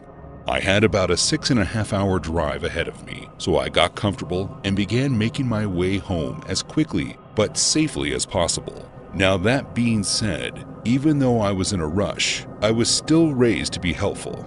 I was always taught growing up that if you saw someone on the side of the road, you stop and ask if they need help. Sometimes people don't need anything and you just keep driving, but you never know when someone might need you. So at around 9:30 at night, as I was driving along this dimly lit back road. When I saw a car parked on the side of the road, I didn't even hesitate. I pulled over and hopped out of my car to ask if they needed any help. Right away, I could see the car was being driven by an elderly man, and he claimed that his car had a flat tire on the passenger side and asked me if I would help him put the spare on for him. I told him of course and asked him to pop the trunk so I could get the tire out, and he did. But as I leaned into the trunk to lift up the mat that covers the spare, I felt the man press something against my neck. My entire body tensed up as I could feel the shocks from the taser that he just pressed against me fired. I keeled over forward and the man was able to easily push me and force me into the trunk of his car before slamming it shut. I recovered from being tased before we pulled off from the side of the road, but as I reached above me for the emergency handle that it's in most trunks, I couldn't find it. I could feel the tires moving as we began making our way down the secluded back street when I realized the old man had forgotten to take my phone before locking me up. He must have been in such a hurry and didn't want to risk being overpowered that it didn't even cross his mind. I squirmed around in the trunk until I could get my hand into my pocket and pull my phone out. After calling the police and telling them what road I was just on, it was only a matter of a couple of minutes before they were able to find me. I heard the sound of police sirens behind us as they pulled the elderly man over, and once the car came to a stop, I began banging on the trunk to let the officers know where I was. Once the man was in custody and I was out of the trunk, I asked the officer if he knew why the man tried to abduct me, but he didn't know why. It wasn't until the trial that we learned that this man, who I thought was old and frail, had actually confessed to abducting multiple people between the 90s and the late 2000s. I was just the lucky one.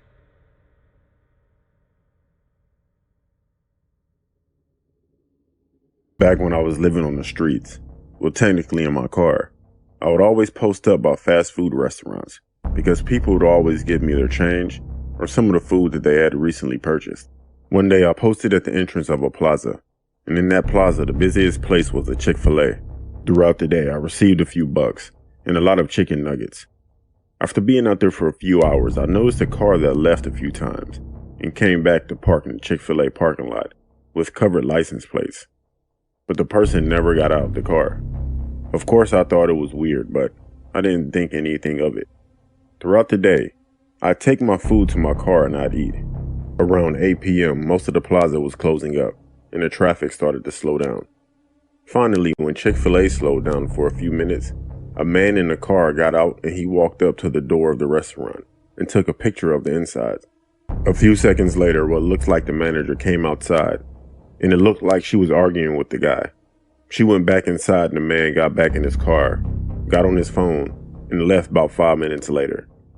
FYI, I was parked about 25 feet away from the Chick-fil-A parking lot and could see everything that was going on. So a few hours go by and the place was closed. From the outside, it looked as if the employees were cleaning up. I was trying to fall asleep, then I saw that car from earlier pull up. Then it woke me all the way up. There were 2 cars left in the parking lot. His car and some other car. And some people left. The only person I saw inside was the woman that he was talking to earlier. I saw the man get out of his car at this point. He was wearing dark colors and with gloves on. And I saw the lights get turned off inside of Chick-fil-A. The man was standing on the side of the building by a dumpster, but in a way where he can't be seen. He was in the shadows. At that point, I leaned my seat all the way back so no one could see me. The woman walked out, turned around, and began to lock the door. As soon as she turned around, that man sprinted toward her, yanked her hair, and started to yell at her as he took her back inside. I leaned up a little bit to get a better look, but I couldn't see anything. There was nothing for about 10 minutes, until the man walked back outside. He went straight to his car, but instead of driving away, he drove up to the door and went back in with his trunk left open. A few minutes later, I saw something that I would never forget. The man was dragging the woman's body, but there was no head. He struggled to get her in the trunk, but eventually he got her there. He went back in there and came out with a Chick-fil-A bag full of something and threw it in his trunk. He went back inside again for what seemed like 20 minutes. He came back out, locked up Chick-fil-A, and drove away. Someone else came back for the other car in the parking lot. A few days later, I went into a Starbucks to use the restroom, and on the news was a story about a missing woman. They showed the picture, and it was the woman who worked at Chick-fil-A. They were interviewing her husband, who was crying during the whole interview. What creeped me out is that her husband was the man that I saw with her that fateful night. I know he killed her, but he was on the news as if he didn't have anything to do with it, and like he doesn't know. Seeing that lady that night has haunted me since. I work as part of the loss prevention team at my local Walmart. No, I'm not saying where. I don't want to lose my job. I really need the money.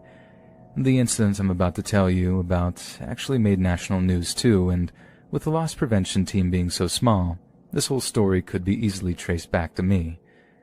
I hate my job. Yeah, I know I said I needed it, but that doesn't mean I don't despise it. I don't like spying on people, but unfortunately that's just what the job entails. Wandering around the aisles, staring at the CCTV, watching for someone walking too fast or acting nervously. It can get really boring sometimes. Sure, there's a little action every now and then. Some meth heads tries to steal a DVD player or something. We get to play cops and robbers for like half an hour until the real police show up. But half the time it's just sad. Some young, dumb addict breaking down in our office, telling us she didn't want it to be this way. Yeah, I didn't either. No one did. That's not even half of it, too. You know how angry a lone black guy can get if he thinks I'm following him around the store. I've been called racist more times than I can remember. I'm not. I'm just trying to do the job I hate so much, but it still sucks. You really see the worst in people working in loss prevention. But the weirdest thing I ever saw while working for Walmart wasn't a junkie thief or an armed robber or anything like that. It was something else entirely. So this guy comes walking through the doors one afternoon. Nothing particularly unusual about him. Nothing to give us loss prevention guys any suspicion. I take my eye off of him for a little while, patrolling the store as it was my turn to do so, instead of watching the cameras. I just sort of forget about the guy, you know? I mean, you try to take note of little details, but you do it with so many people that no one in particular stays in your mind, unless they're like really shady looking. I wander back around towards the meat aisle, casually keeping an eye on various shoppers when I see this guy again, the normal looking dude.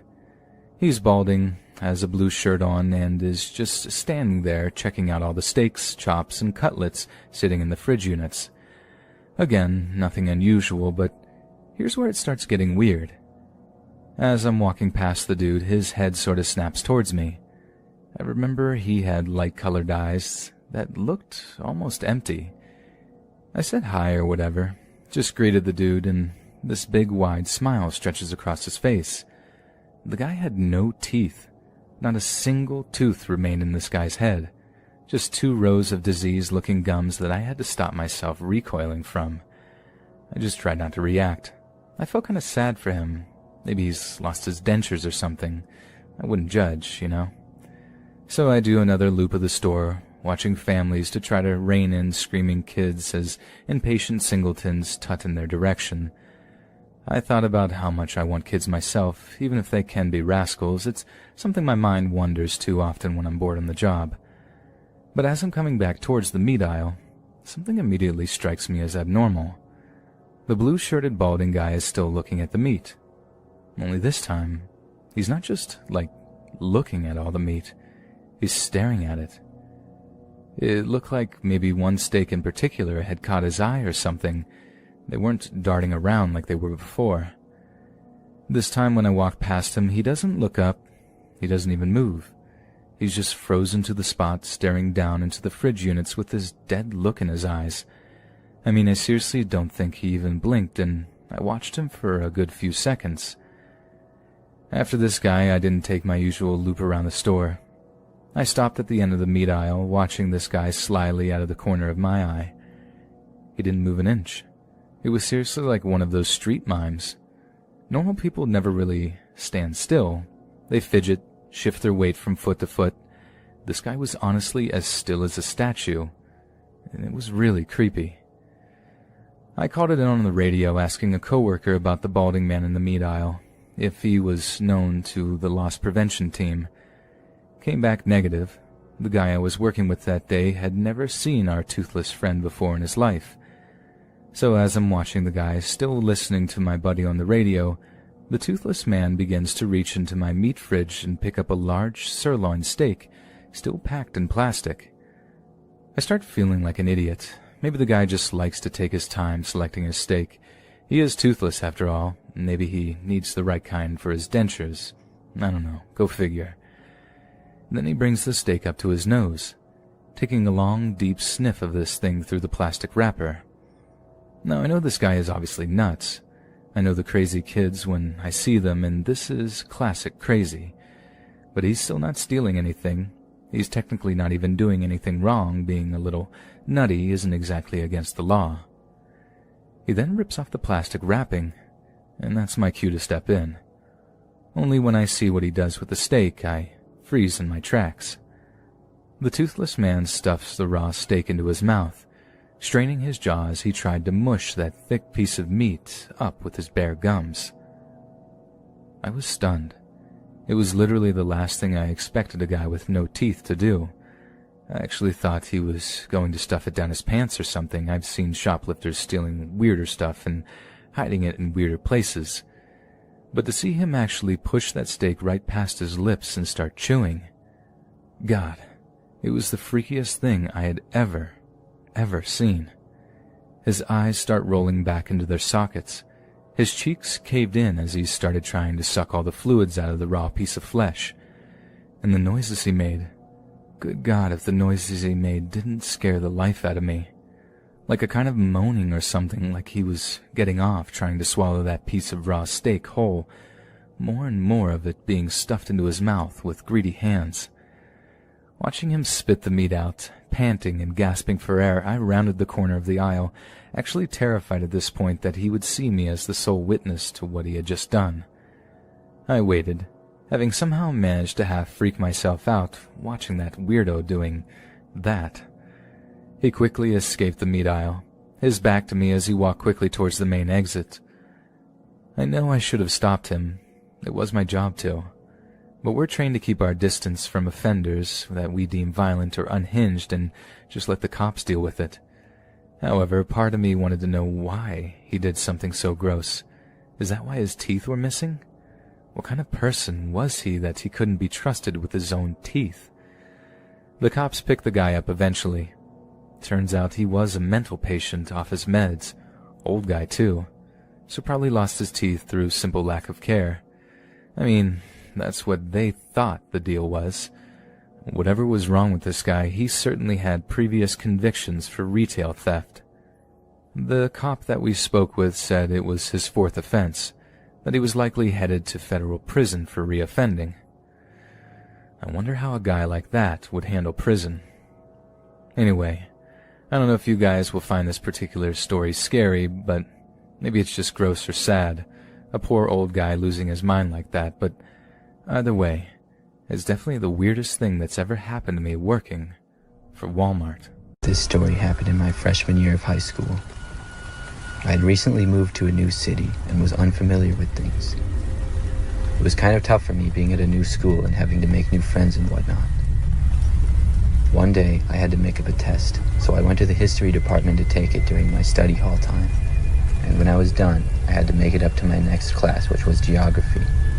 As I was walking, I heard over the speakers that we were on a lockdown. I tried to hurry and make it to my class, but I guess it was farther away than I thought, and it took me a little longer than I expected. The hallways were already completely empty because classes were in session. I got more and more nervous the longer I was out in the hallways because I knew I wasn't supposed to be there. Then I saw a teacher come around a corner and see me. He looked surprised to see me, and I almost tried to run away, but I realized it would probably just get me in trouble. So I explained to the teacher I was just trying to get to my class. He said I shouldn't be out in the halls and that I was in trouble. He then told me to come with him, so I began to follow him down the halls. We walked to the end of the hall and down the stairs. Then he went to an exit of the school and started to walk out. I was a little surprised, but I figured maybe we were in a serious lockdown and we were supposed to leave the school. Just as we got out the door, though, the man grabbed my arm. Once he did, I got a terrible feeling. We walked a few steps into the parking lot until I heard a voice yell, "Hey," at us. Then someone yelled at the man to let me go. The man did, and then took off running past the parking lot. Another teacher then rushed out to me and asked me if I was all right. I was fine, but very shocked at what had just taken place. The school stayed under a lockdown until they were able to make sure the area was clear. The school didn't have the best of security at the time, and the man had pretty much just walked right into the school. The scary part is, I don't know if he was ever caught.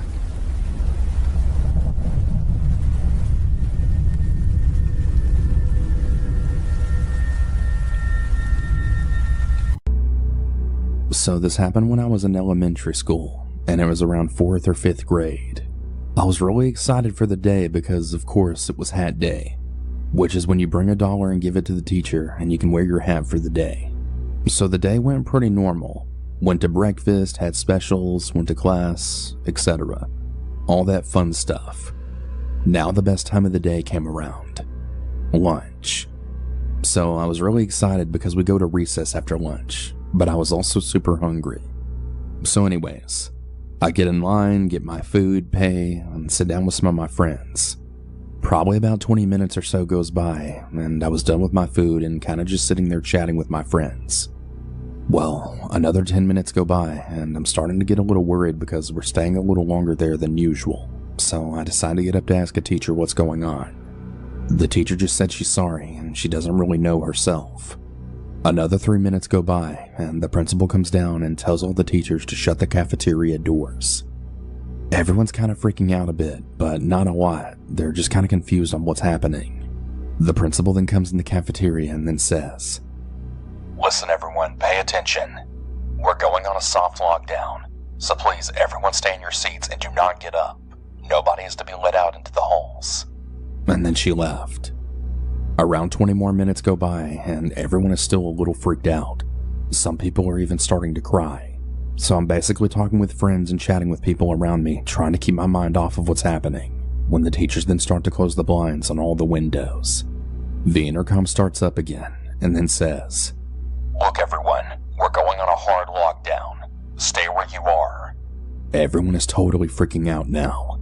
An hour goes by, and now half of the people are crying. I'm being a little dramatic bitch, and I basically start writing on a paper about if I don't make it out alive, I love you type things. And so I'm literally having like a mental breakdown while half of the place is crying. I decide to get up and ask the teacher what's going on, and what she then told me absolutely sent chills down my spine. There's people who are saying they're gonna start a school shooting. They're protesting outside the school, and police are outside as well. I literally just froze. I run back over to my seat and then tell all the people around me what's happening and just start hugging everyone, thinking this might be the last time that I'm ever going to see them or my parents again. After what feels like 100 hours, probably just one more hour in reality, and the intercom comes back on. They're saying that we're now on a soft lockdown again. I'm still crying my eyes out and hugging my friends. Another 40 minutes pass, and the lockdown is now finally over. We survived. Everyone is still kinda crying, but they're a bit more happy and stuff. So it takes us about 20 minutes to get out of the cafeteria. We eventually get out, and everyone's moms and dads are there to pick them up. I'm going into the classroom, just trying to think what the hell happened. After about 30 or 40 minutes of waiting while crying, my mom finally shows up. I hugged her the tightest that I've ever hugged anyone in my life, and then went home. I was telling my mom what happened all the way home. I even later heard that they were apparently going to come back on Wednesday and then shoot up the school then. Well, as you can imagine, I didn't go to school that Wednesday. Yet nothing ever happened. I was still absolutely traumatized from this event. If you're the person that almost did this to us, I truly hope that we never meet. I really hope you burn in hell for traumatizing a 10-year-old girl who just wanted to wear a hat that day. When I was 14, my high school thought it would be a good idea to take a bunch of us New York City kids into the Catskills for a day. The idea was to introduce us to nature since some of us had spent our entire lives living in the concrete jungle that is New York City. Seriously, a lot of us had only ever seen forests and farms on the TV or in movies, and now that I'm older, I realize how potentially damaging that is. I honestly feel like human beings are supposed to be in contact with nature, that it makes us happier, healthier, and gives us a sense of place. But I'll quit my rambling and get on with the story. So one super early morning, we load onto our school bus for the drive out into the Catskills. This is in like November too, so it was still dark when I got up and the sun had barely risen when the driver got us on the road. I was excited at the time. I had aspirations to be in the military, and the idea of getting to wander around the woods was such a cool concept to me at the time. In the end, it actually turned out to be pretty boring and really tiring. We walked for hours and hours with our teacher telling us about different kinds of trees, animals, and weather systems that the area was home to. But we didn't even really get to see any of those animals aside from the odd squirrel that was squirreling away nuts. It turns out some of them don't hibernate at all, unlike a lot of woodland creatures. Like I said, it was all much more boring than I first thought. That was, right up until I saw something carved into a tree. It was carved in really deep, obviously with some kind of knife or something, right through the bark and into the wood. I'd never seen anything like it before, and it wasn't like I wasn't a smart kid. I used to read about different religions and occult stuff quite a lot, so I was pretty confused as to what it was. To describe it, it looked like a rough figure 8, but with like dots and lines carved around it in certain places, so that it kind of looked like an octopus, only not at all at the same time. I know that makes literally zero sense, and I wish this was when camera phones were a thing because I'd probably still have the pictures with me to link people to. Out of curiosity, I call my teacher over and ask her if she recognized it. She gives the thing pretty much the same look as I figured I had, just having no idea what she's looking at, then obviously tells me no, that she's never seen anything like it before. But that in all likelihood it's something a hunter carved into the trees so they wouldn't get lost. I'd not really heard of anyone doing that before, but I kind of figured she knew best, so I dropped the whole thing and just followed the group as we walked on. After a little while, we ended up walking right to the edge of a cliff face near a mountain. It was this huge wall of rock that just seemed to rise up out of the earth, covered in moss and stuff. Our teacher starts pointing at the rock and telling us how we can tell how old it is by the different kinds of rock that the thing was made up of, but few of us were really listening. I only really started paying attention myself as we walked along the cliff face, and I saw something familiar on it. Something big, too. It was the same symbol we'd seen carved into the tree, only like I said, this one was much, much bigger. Again, I showed our teacher, only this time, she didn't seem so calmly curious, and she seemed as freaked out as I did. Not only that, but the entire class saw it this time, but with it being the first time seeing it, they weren't nearly as scared, just the same curious I was. I asked the teacher quietly who might carve something like that into the rock, who might have the time or the skills or the equipment. She just told me she didn't know, but not to mention the ones that we'd seen carved into the trees. Plural. She used the plural, and it honestly scared me more than it should have. I'd only seen the one carved into the tree, but she'd obviously seen a lot more than I had. I just found myself hoping we'd be heading back soon.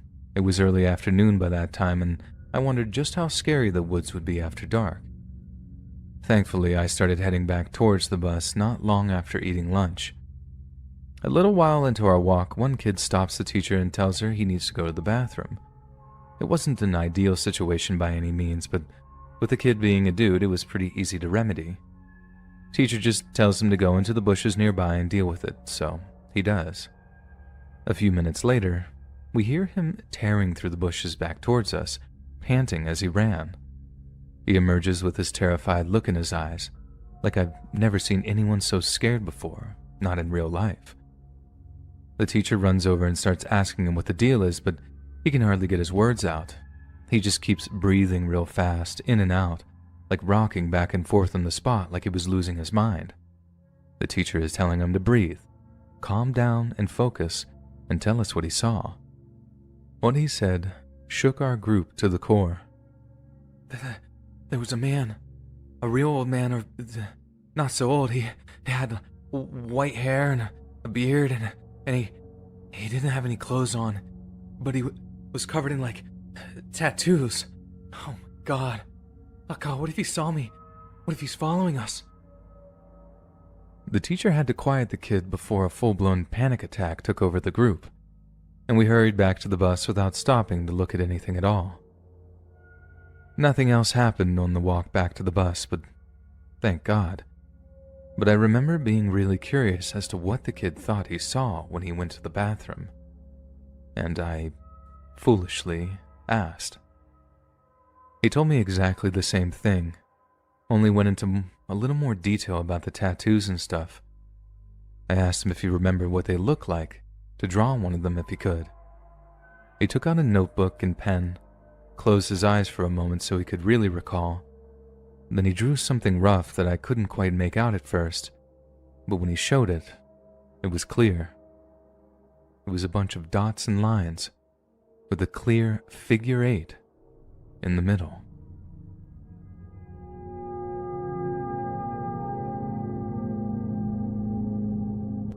Each year, me and one of my closest friends, who we'll call Dane, go down to visit his grandparents at their cabin in a nice, small, peaceful town in the North Georgia mountains.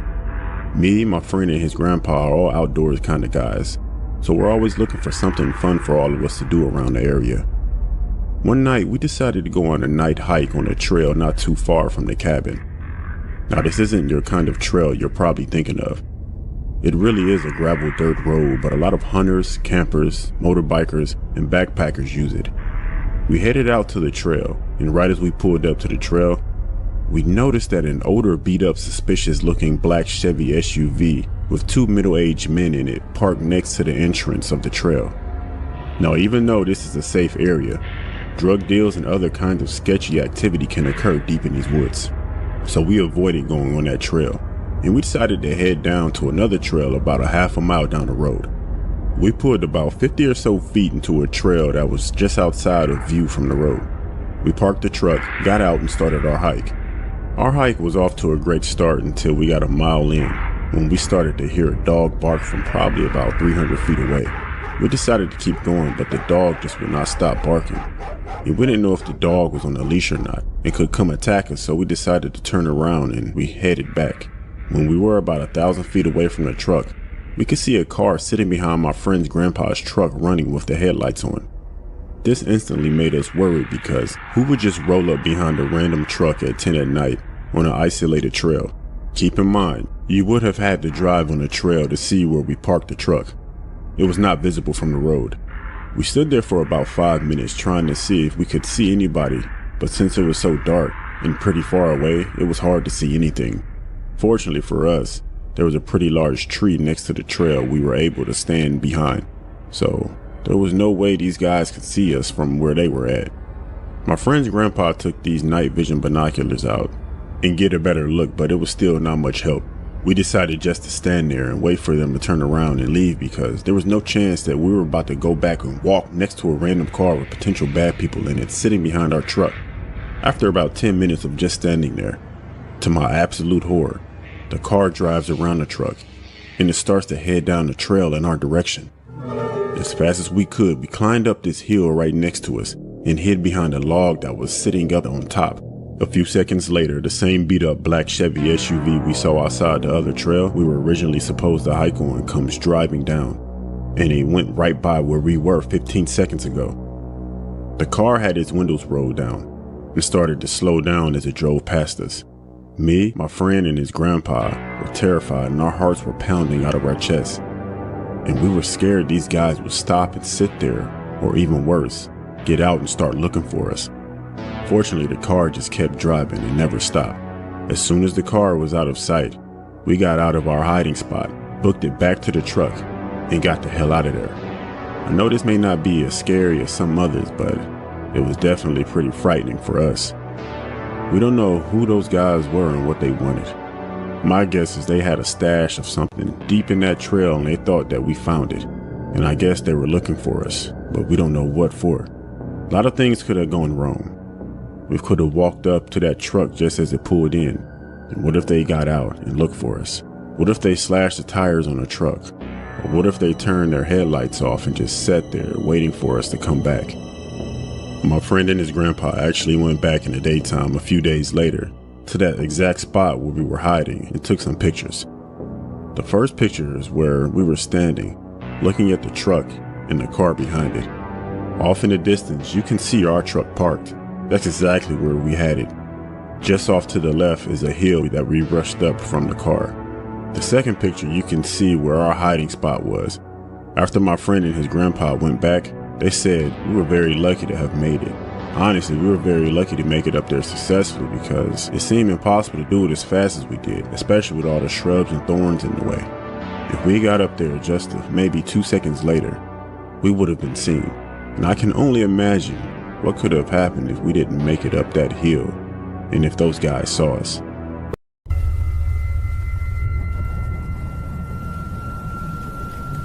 A couple of years back, I worked as a Postmates delivery driver on the weekends. I lived in a city at the time, so I could ride my bike to make the deliveries. I liked it because I could get more exercise. One night, on a nice Friday night in the summer, I was working for a few hours. I remember it was sunny and warm. At about 8 p.m., I got a delivery for an order of a sub-restaurant. I rode my bike and picked it up, and then I rode to the address.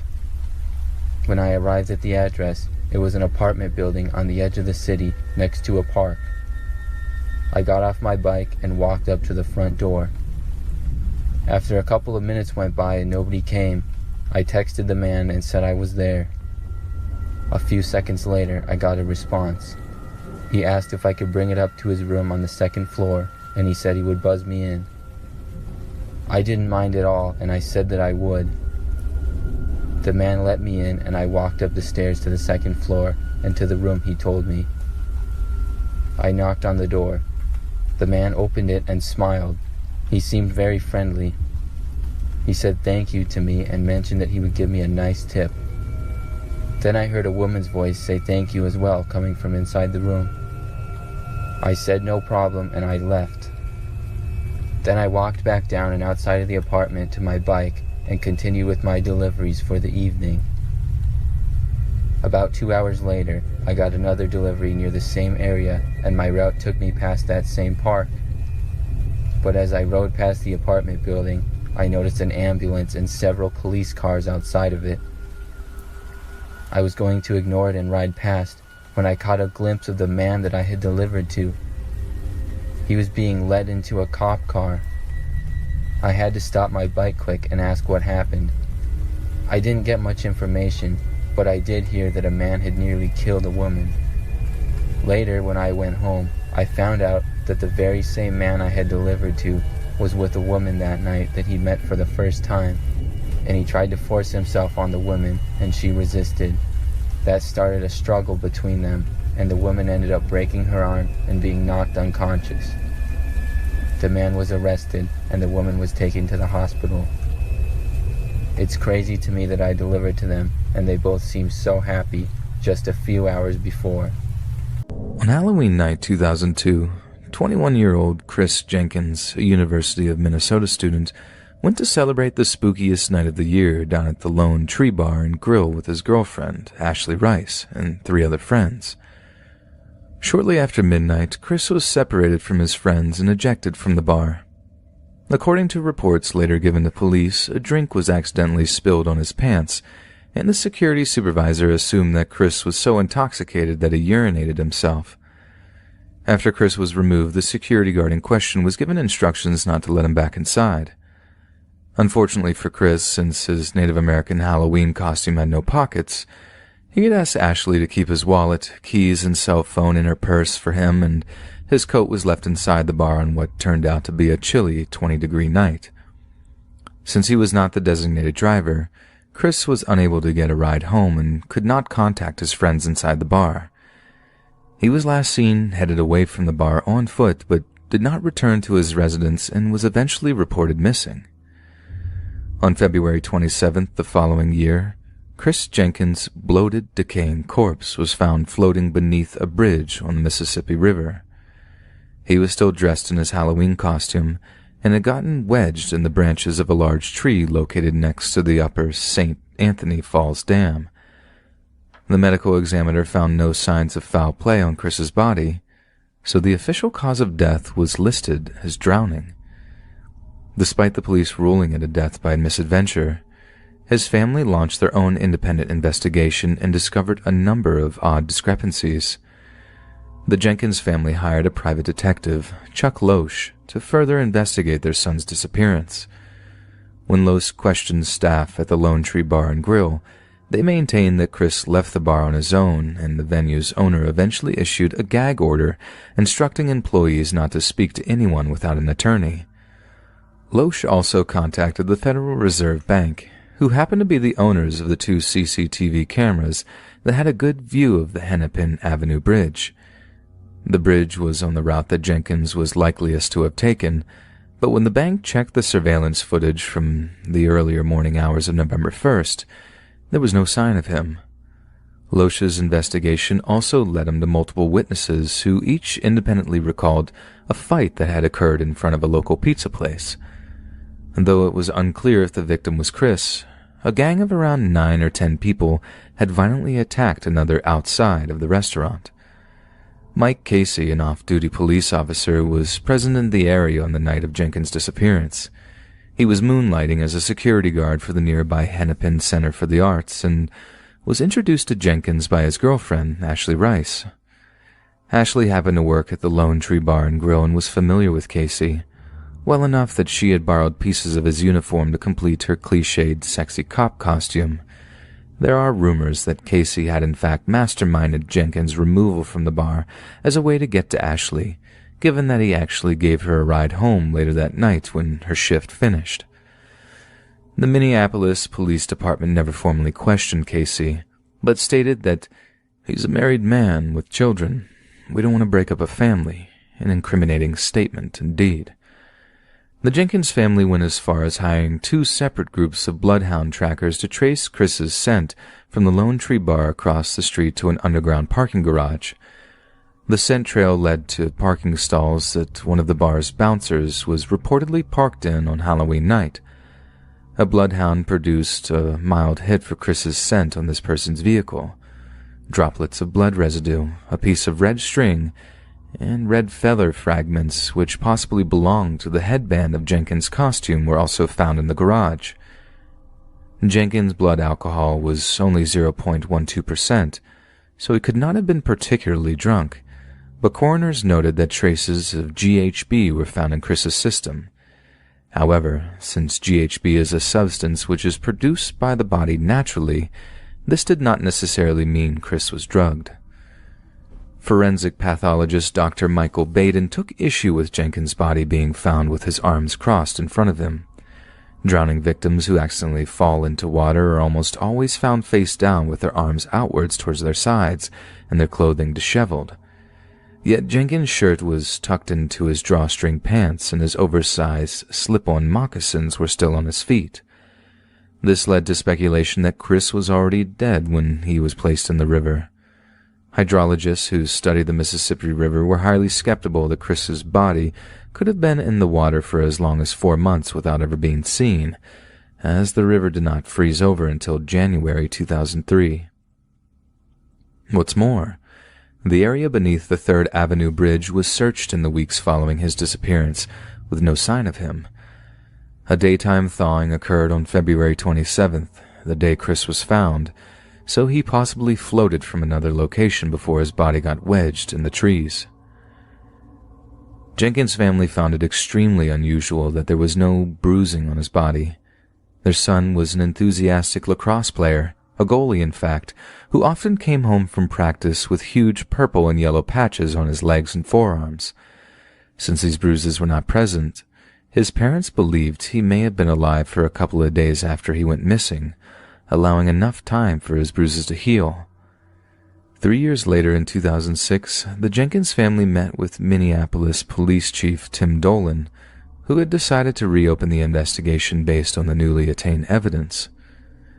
Chris's death was eventually reclassified as a homicide, and Chief Dolan held a press conference to issue a formal apology to the Jenkins family. Years later, Dolan would state that he estimated Jenkins' death was 50% chance of homicide, 30% chance of accidental death, and 20% chance of ending his own life.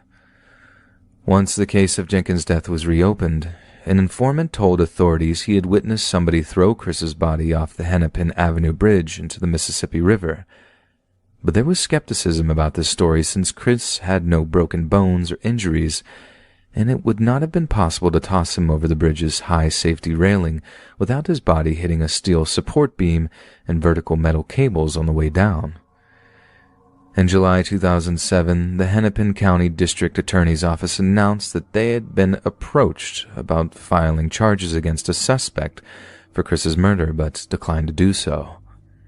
The suspect in question was one Jeremy Alford, who was serving a life sentence for the brutal murder of a man by the name of Douglas Miller. Alford admitted to being a regular drinker down at the Lone Tree Bar and Grill around the time of 2002. Chris's case also had been connected to the infamous Smiley Face Killer, as his death took place around the same time that many college-aged men in the Midwest were discovered dead in bodies of water after a night of drinking. But unlike many of the other cited cases, no smiley face graffiti has ever been discovered in relation to Chris's death. This happened about a month ago. I'm doing much better now, and for my future jobs, I will never take night shifts, as the dark alone gives me the creeps. I've applied for many jobs because I'm the legal age for working, as I'm in high school. I'm in desperate need of money, and I need to help my family out as well, so at this point, I would take any job I can get. 5 jobs accepted me, so I decided to do a trial at my first job that was pretty quick enough to accept, which happened to be McDonald's. I need to say that the staff and the manager were all very nice, and my friend also works there, which was a total bonus. The only really downfall working there was probably the customers, which my friend agreed. But anyway, I didn't really know what to pick for the shifts, or even if I wanted the job, so I asked for a practice shift. My manager happily agreed and let me choose my times. Instead of daytime shift, I chose the night, which was a very bad decision. But hey, I needed to see what it was like working there anyway, so this will be easy since it's night, right? Well, I was terribly wrong. I got ready in my friend's uniform that she let me borrow, and she even drove me there. I'll be honest, the McDonald's was rather sketchy. When I say sketchy, I mean there's so many alcoholics and druggies around, and upon arrival it just didn't feel right. During the car ride, I had a gut feeling that it wasn't going to be a good shift, but my friend kept reassuring me that all will be fine. She dropped me off at the bus stop, which was 5 minutes from my workplace, and said that she would pick me up at 12 a.m. It was around 10 p.m., so my practice shift lasts for about 2 hours. I agreed and said for her to pick me up at the same spot that she dropped me off at. As she sped off, I merely watched as her car shrunk into the distance. After I saw it was gone, I started walking towards McDonald's, but while walking, I began to hear footsteps behind me. I didn't really think much of it because it was a normal thing. The person was probably just walking to their car or McDonald's or even the shops, but I had a really bad feeling. I felt like I was almost being watched, and I stopped for a second. The footsteps stopped with mine, and I looked behind to see a guy around his mid-40s just eyeing me off. I got really weirded out as he just smiled at me, and then breathed very heavily. He was taller than me, and he looked rather stronger and bigger than me as well. He was around what looked to be a few meters away. I quickly looked away and ran off to my workplace. There was only about 3 people working, my manager and my male friend. It was about 10:30 p.m. and I had already had a share of drunken rude people filling the orders up, or even tried hitting on me. But he quickly left, and shortly afterwards, my friend showed up and helped me.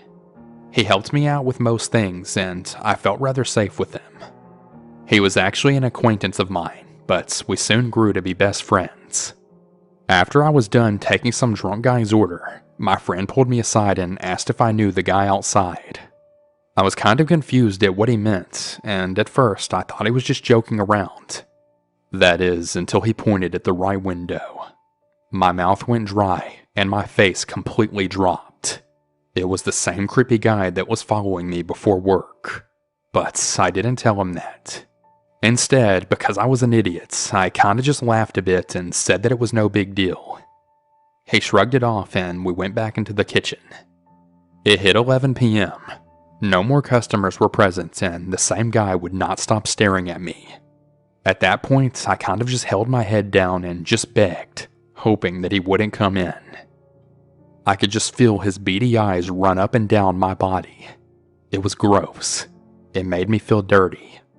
He's been there ever since the start of my shift and has been there for about 30 minutes, making it 10:30 now. I started to panic a bit as I was absolutely begging for him to not come in. In the middle of my thoughts, I heard something. My heart absolutely stopped as I then heard the sound of the door being opened. The creepy guy slowly walked towards my counter, eyeing my whole body until he was right in front of me, heavily breathing and almost drooling. His breath reeked like alcohol and cigarettes. He had a musky scent that, to be honest, nearly made me vomit. Red flags were totally going off, but I just tried to continue with my nice act. He wouldn't stop staring at me. I glanced at my friend who was in the kitchen. He was pretty busy, basically making sure nothing was getting burned. I turned my attention back to the guy and, no matter what I asked him, he was silent. It probably went on like that for about 5 minutes straight. That is, until he finally said something. Such beautiful skin. So young. Short black hair. Such a nice complexion you have. Before I could even speak or try and call someone over, something I wasn't prepared for then happened. The old guy launched towards me and tried entering the counter part, which happened to be the same part I was working at. He then looked at me like I was a piece of meat. Trying to climb over the counter wasn't easy for him though, eventually trying to grab me and getting stuck midway as I tried backing up. To my luck, I then slipped and totally landed on my butt. I tried my best crawling away, hoping that he wouldn't pass through. I was of course rather startled and afraid to the point that I couldn't even utter a single word. My friend dropped what he was doing as he screamed for my manager to then come over. My manager quickly showed up, which then made the old guy get back up and then flee. My friend quickly ran to my aid and he took me to the back room, which is what my manager told him to do in order to calm me down. Shortly after, we called the cops. I glanced at my friend as he looked pretty pale and rather puzzled, like he saw a ghost. My manager waited at the counter for the cops. That's when my friend quickly explained who the guy was. As it turns out, the guy was known for creeping on the female staff members while they worked. He would take pictures, ask for their number, offer alcohol, and even documented what they looked like. He was actually already banned from even entering the place or even being near it. The cops were already very aware of who he was due to his creepy behavior in the past. After the whole investigation and getting questioned, it was about 1 a.m. and I was let go. My friend was with my other friend while I got questioned, and on my way home, my friend held my hand and kept reassuring me that everything will be fine. Safe to say, I don't think I'll ever go back there again, and after this, I don't think I trust any night shifts. I think I'm gonna work at a different fast food place as well. So to that creepy old guy who's hopefully in jail, please stay away from me. Me and my wife have been listening to your channel since last year, and we think we might have a story that would fit well with your channel. It's been a few years since we moved out of our starter home, but back when we first moved in, we had this real nice elderly widower for a neighbor.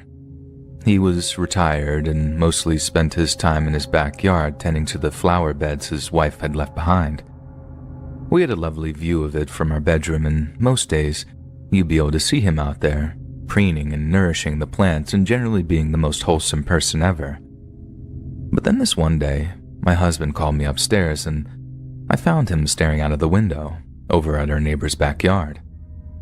I asked him what he was looking at and he just pointed in silent confusion, so I walk over towards the window to take a look for myself. Our neighbor was standing right in the middle of this big, perfectly trimmed lawn, and he was just slamming a shovel into the grass over and over again, obviously intent on digging a pretty big hole. It was weird, but after some discussion, we decided that there was obviously some kind of method to his madness, so to speak. He was probably planning on installing a bird feeder or something else that would require digging a hole into the lawn. The next day, my husband calls me upstairs again. Only this time, he had this weird urgency in his voice. I go upstairs, figuring it had something to do with the neighbor's lawn, and when I look out of the window, I see something that sends a chill right through me. The hole that our neighbor was digging was considerably larger now, and it wasn't some round pit fit for a bird bath or squirrel feeder or something. It was quite clearly a grave. You might be wondering how we knew that, how we could tell the difference between a grave and just any other kind of pit or trench that might have some perfectly normal purpose of function. But the big clue was the wooden cross our neighbor had stacked on the ground at one end. Almost immediately, my husband goes over to check if he's okay, and I had to wait like 5 or 10 minutes for him to come back. The moment he walks through the door, I ask him what was said, and he just sat down on the couch and began shaking his head, telling me he didn't know. I was so frustrated.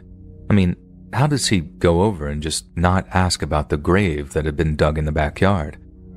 But my husband said that he didn't want to clue him into the fact that we'd basically been spying on him, and said that when push came to shove, he got really creeped out and just couldn't bring himself to ask. He said there was something different about our nice, friendly neighbor, that he didn't seem so nice and friendly anymore. He was normally all smiles and handshakes, full of small talk and compliments and the like. But that time he knocked on his door, my husband said that there was like a darkness about him, and it left him really, really unsettled. He reassured me by saying that we'd keep an eye on the whole thing, and if we suddenly saw him dragging a body into the grave or whatever, we'd just call the cops. This was on a Saturday morning, and the rest of the weekend my husband basically camped out in our bedroom, watching our neighbor's backyard for anything suspicious. It was a Sunday afternoon when he called me up into the bedroom again, and that time, we could see that our neighbor was quite clearly digging a second hole. You have to understand what a weird position this put us in. I mean, it's not illegal to dig holes in your backyard, and it wasn't like he'd taken the time to fill the first one. But if he really was planning on doing something hideous, we couldn't be the people to say that we watched him prepare for it and didn't do anything about it. In the end, I convinced my husband to call the cops, saying it was either him or me, so he called. I watched him make the call, and I watched him tell whoever was on the other end that he was concerned at our neighbor's behavior because he was clearly digging graves in his backyard. Like I said, he'd obviously yet to put anything inside of them. At least we hadn't seen him put anything inside of them, but his behavior was obviously very, very creepy, so we thought we'd run it by the cops to see what they had to say. My husband is all like, yeah, okay, thanks for a few minutes. And when he hangs up, he tells me that they're sending a patrol car over so some cops could ask him a few questions. We didn't want to make it obvious that it was us that had called them, but we still wanted to know what our neighbor had to say about the whole thing. So when we saw the cops pulling up outside his house, we went down into our garage and listened in. One of the walls of our garage was maybe only a few feet away from our neighbor's front door, and if you opened up one of the windows, you could hear almost everything that was being said. So we do just that, and we listen as the cops tell the guy that they had a complaint about some strange behavior, and if they could head inside of our neighbor's house to take a look around. I don't even know what we were expecting here, but it definitely wasn't a really defiant sounding, "You guys got a warrant," coming from our normally friendly neighbor. We figured the cops might have one, but turns out we didn't know squat about the law and that it takes way longer to get one than just a simple phone call from some concerned neighbors. The cops ended up leaving, but as soon as they did, we basically ran back upstairs to see if our neighbor was going to do anything like remove the wooden cross, fill the graves in, or if he'd just carry on digging the second one out as if he wasn't bothered by the cops having knocked on his door. My husband was the first one to the window, but As soon as he looks out, he turns around again, white as a sheet, and says, "He's looking at us." I couldn't resist. I know I should have just taken my husband's word for it and shouldn't have looked, but I just couldn't help myself. He was right. The guy was standing in his backyard right next to the graves, and he was looking up at our window with this angry look on his face. I tried to act as naturally as possible, feigning ignorance to the whole thing, so I just gave him a smile and a wave, then shut the curtains to make it look like we weren't staring. But I did make sure to leave a slight crack at the edge so we could peek out and keep an eye on the whole grave situation, because by that point, it had basically become our complete obsession. The next day, when we woke up for work, not only was there another wooden cross staked into the ground at the head of the second finished grave, but our neighbor was working on a third one. Then, by the time me and husband returned home from our respective jobs, our neighbor was working on a fourth. We couldn't keep our mind off how the whole thing was going to end, and the worst thing was when we got into our heads that the guy was planning on filling the third and fourth graves with us, since he'd somehow evidently gotten a pretty good idea of who had called the cops on him. We called the cops again that evening and told them that we were seriously worried about what our neighbor was up to. And when our call was forwarded to the relevant officer, we were assured that they were in the process of getting a search warrant and that they'd revisit the guy's house the moment that it was signed by a judge. The thing was, we just didn't think that we could wait that long. And I know for a fact that some pretty awful things have happened while people have been waiting for a search warrant to be signed. It was my husband that suggested the cops get in touch with a relative of our neighbor, if they had any on record, and ask them to knock on his door to check on them before it was too late. Thankfully, we think that's exactly what happened, because after about a week of complete inactivity from our neighbor, my husband managed to catch a younger-looking person walking up to the guy's house with a set of keys in her hand. He asked if she knew anything about the guy who lived there, and she said yes, that it was her father's place, and he'd not been feeling too well recently, so he'd gone to stay with them for a while. She was just there picking up some of his clothes and stuff to take back to her place. We don't think she knew the extent of our knowledge of the situation, but my husband said she looked tired, really tired. So I figured whatever she knew about her father's state of mind had really taken it out of her.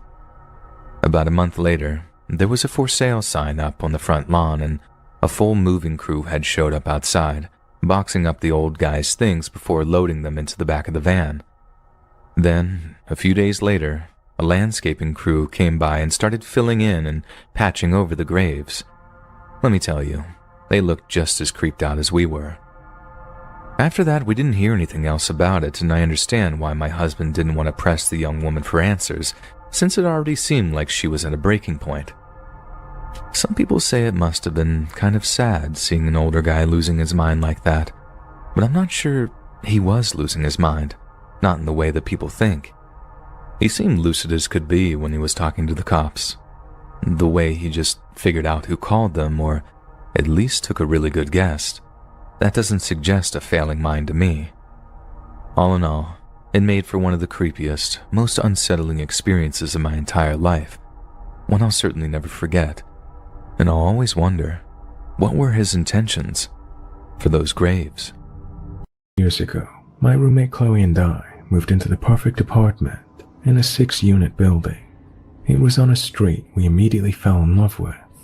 Chloe and I are both in our early 20s, who moved from a small town to a major city in the last 5 years, so we felt like real adults living in this place. Within the first couple of weeks, we began to suspect we were in close proximity of an ongoing domestic dispute between the tenants in the unit upstairs. At this time, we hadn't seen or met them, so we really had no idea the context of the relationship. A man's loud, angry ranting, with no shortage of aggressively insulting comments, responded by inaudible mumbles, prompted us to think a woman may be in a potentially violent environment. Chloe and I decided we would try to listen in case things ever escalated too far, and maybe try to offer the woman help in the meantime. That's if we ever met her.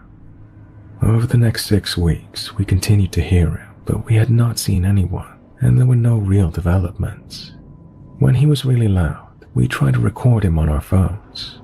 One Sunday afternoon, I was home alone cleaning my kitchen, which was located at the back of our unit. The man upstairs was having a very loud and long rant, and for the first time, I heard a clear response. I could make out a woman's voice telling him to shut up and leave her alone, in an almost annoyed rather than fearful tone. He did not appreciate that and began yelling at her, which eventually led to him banging something against his floor. Eventually he did one so hard that my kitchen lights began to flicker. I could see debris falling from the ceiling.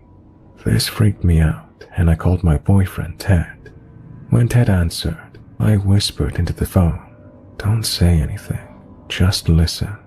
The man upstairs continued to yell, but it wasn't until there was another bang that Ted could hear. I said into the phone, "That's my upstairs neighbor.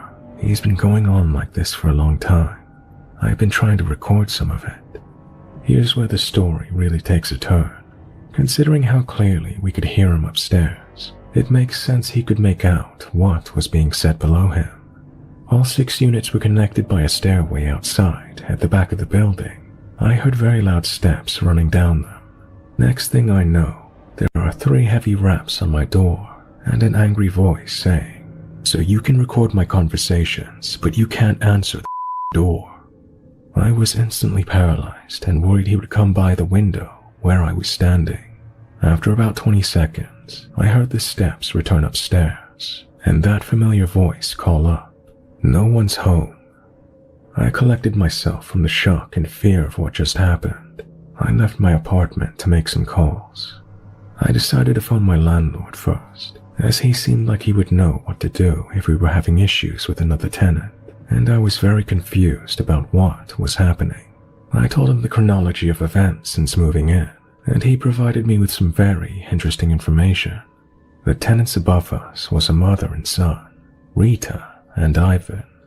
Ivan is 36, and him and his mom have been living in the building for 10 years. During that time, Ivan never had a job, and in the last couple of years had caused some problems for the landlord, specifically him and the previous tenant of our unit, who had moved out over a year ago, had butted heads several times, which is why my landlord had decided not to mention anything to us. He knew Ivan had some issues, but assumed it was an isolated and contained issue. The last thing the landlord had told me was that while the previous tenant was in our unit, Ivan had approached them, accusing her of installing something in his wall to listen to him. Maybe I'm dense, but this did not set off immediate alarms something more serious was going on with Ivan. I was still believing the woman's voice I heard belonged to someone in danger, so I called the city non-emergency police line, who sent a car over to make sure she was safe. She was, and they promptly left. After our call, the landlord began to build a case to evict my upstairs neighbors, on the grounds they were impeding on other tenants' ability to enjoy their space. Things upstairs had been mostly quiet for 2 days, until I was in touch with the landlord again over the phone. He provided me with some more information, specifically that he believed when Ivan was ranting, it was towards the previous occupant of our unit, rather than Rita. This obviously seemed odd to me, but we were still trying to piece everything together, so we had to keep an open mind. The landlord also reiterated how Ivan really changed in the past couple of years, and had caused problems before. His reasoning for not giving us a heads up before moving in was that since the last tenant had moved out, he had been quiet and kept to himself. In the days after this call, the ranting started up again as we waited for an update on the eviction process. That Friday, we received confirmation that Rita and Ivan had been served with their first warning of eviction, so we expected to hear some action. Sure enough, that night while I was in bed, I heard Ivan's voice from above. "Shh, I'm trying to listen." At this point, I'm definitely concerned, but I really had no idea where this was going and how quickly. The next evening, Chloe called me while I was at work. She told me she thought she heard a knock at our back door. I told her I wouldn't be home for a couple of hours, but if she was concerned, I could leave early, or she could call the non-emergency line. Chloe told me she was going to see if anything happens, and that she would be okay. At around 10 p.m., I came home, and by midnight, I was on the phone with a non-emergency myself because Ivan had come downstairs to my back window where I was standing, asking us to leave him alone because we were harassing him. Chloe and I had been in our kitchen talking about our days, having agreed we would try to live our lives despite the situation. At one point, the subject of upstairs briefly came up, and the next thing I knew, the man I had only ever physically seen once, with long, dark, greasy hair, and a look of emptiness in his eyes, was standing at my back window, next to where I was sitting. My immediate response was to pull out my phone and start recording him. "Yeah, you can record me," he said. "Can you leave me alone? You and your friends harass my home every day." This got my adrenaline going, and suddenly I heard myself call back, "Bye, Ivan." I called the police and we waited for them to arrive. When he went back upstairs, he started ranting to Rita and said some very weird and unsettling things. He said we were sexually harassing him, and that us, the landlord, and the previous tenant were all associated.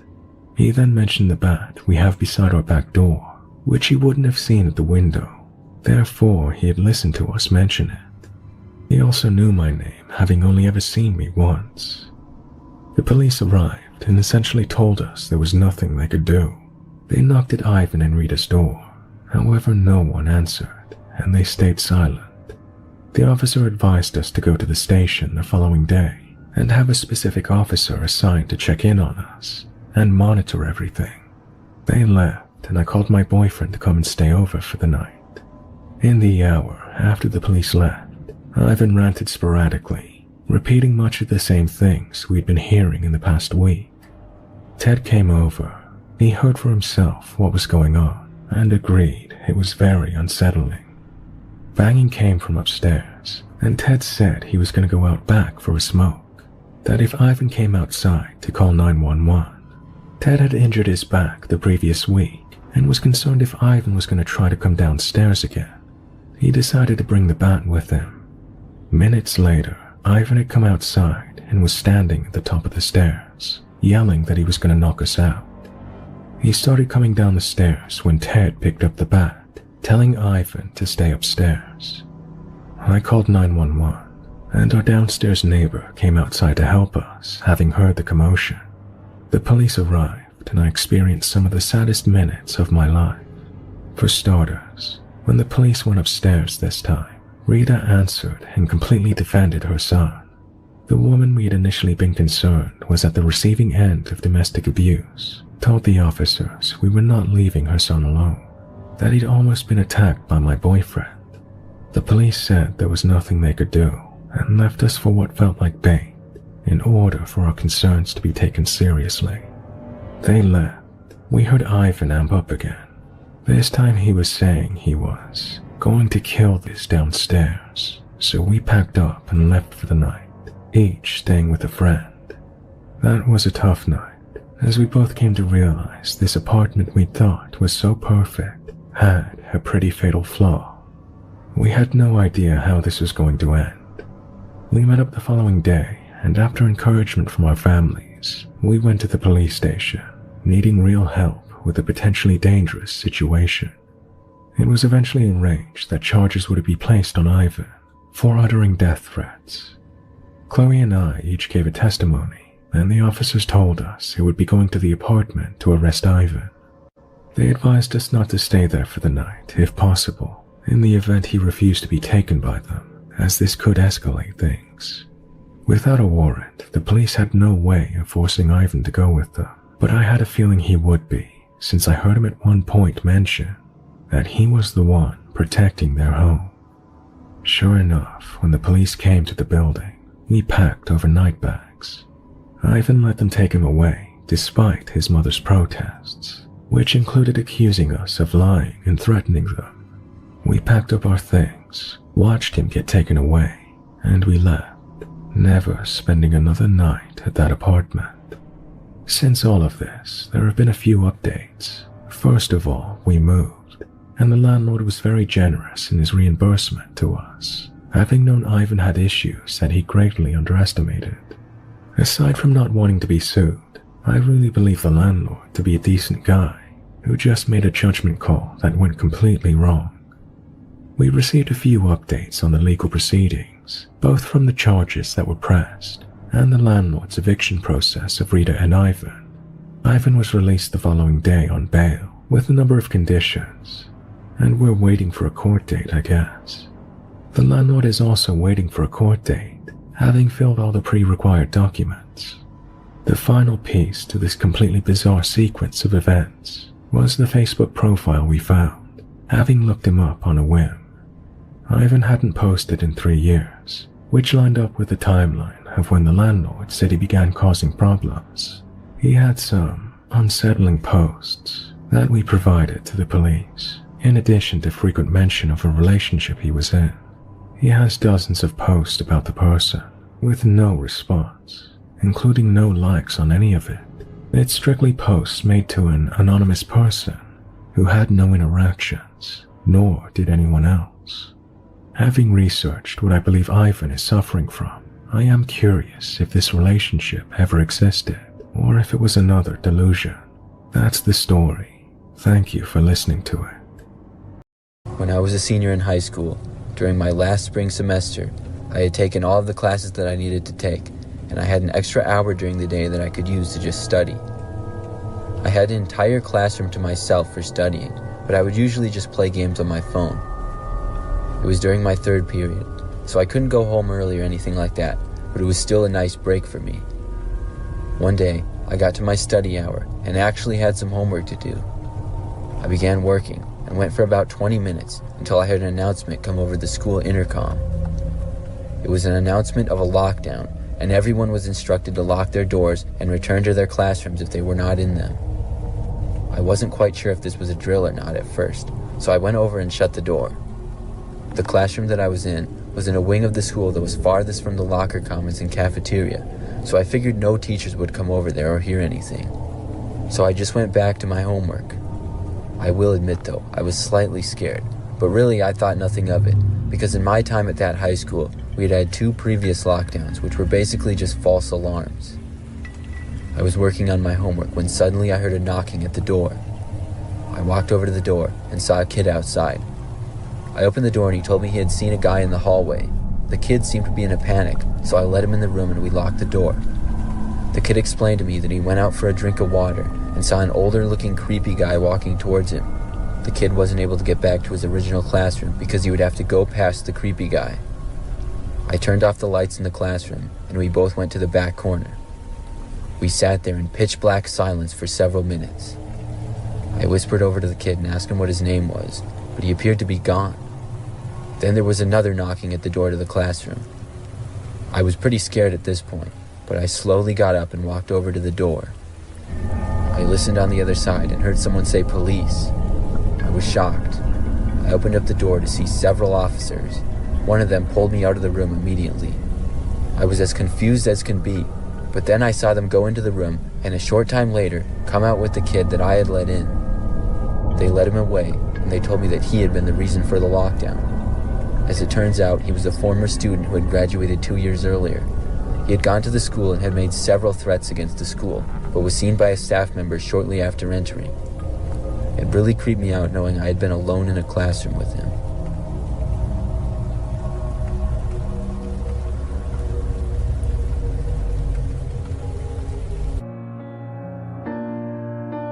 So, for some backstory, I moved from a very small town to a relatively large city.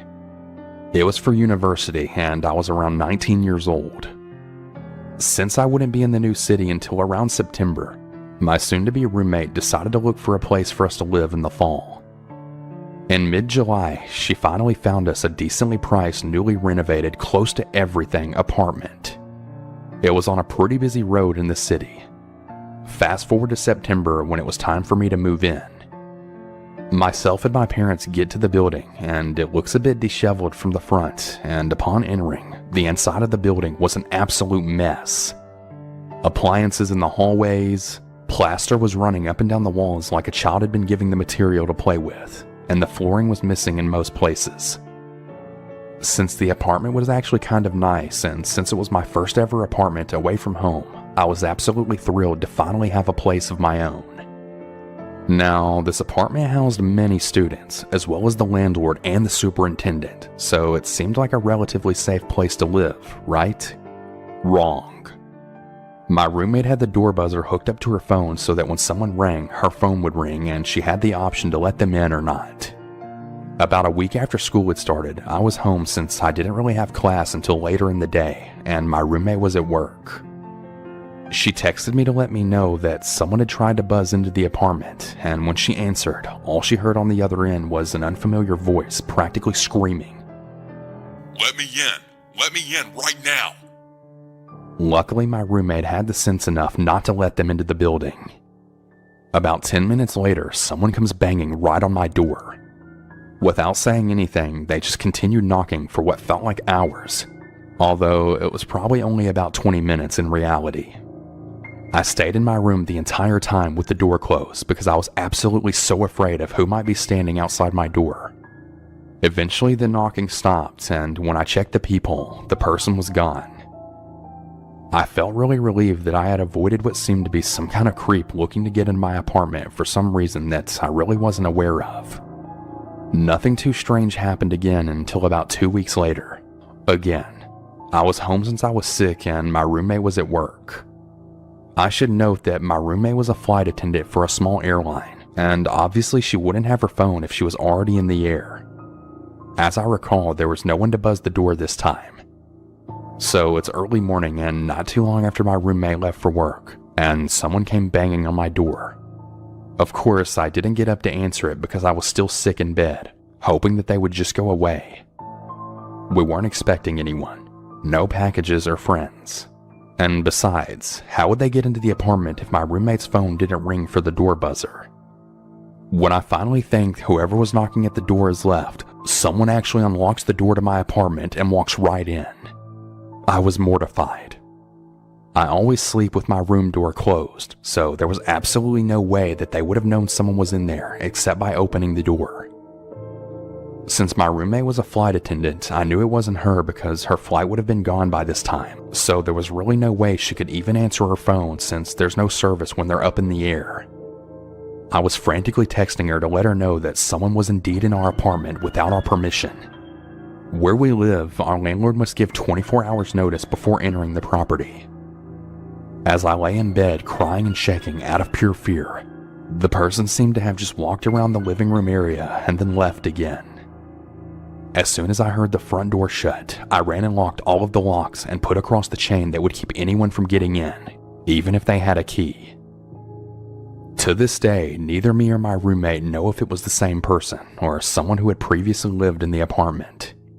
We have no idea who it could have been. We left that apartment building only a couple months after that and moved into a more friendly and seemingly safer neighborhood. Whenever I drive past that building now, I always get the creeps. I don't think that I'll ever forget what happened. The scariest thing that ever happened to me in the middle of the night is also something that I thought was going to end in me losing my life. I've read a few of those scary middle-of-the-night type stories and comments that, as much as they've been creepy, have ended with people just rolling over and going back to sleep. A nightmare, a wild animal banging on their window, that sort of thing. No offense intended, I'm sure those things scare the life out of them, but it's obvious that they weren't in fear for their lives. So, anyway, without further ado, this is the story of one of the worst nights of my life. So, on the night in question, I woke up at about 3 in the morning feeling really bad. It took me a moment to work out just what was wrong with me, but I quickly realized that I had this intense burning sensation in my abdomen, like just to the right of my belly button. I was sweating so much my sheets were soaked, and as I rolled out of bed to turn the lights on, my heart rate went through the freaking roof. The muscle cramps were so bad that I was almost bent doubled over as I headed off into the bathroom to get some Tylenol. I mean, they were so bad that at first I thought my appendix might have burst, which, as some of you might well know, can be pretty serious. I stagger into the little kitchen of the apartment I was living in at the time to get a glass of water since I've never been able to dry swallow pills. Then I just sat there at the kitchen table for what seemed like a long time, until it got to the point where I was seriously considering just calling 911 and getting myself into an ambulance.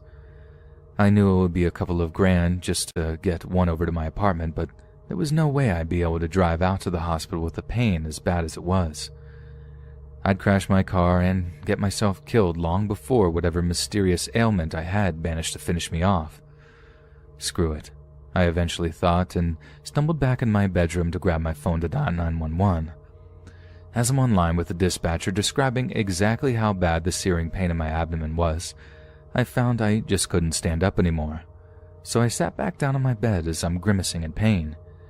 My sheets were bundled up under my butt, and I know it sounds kinda dumb, but any kind of discomfort was just made utterly unbearable by the pain I was in.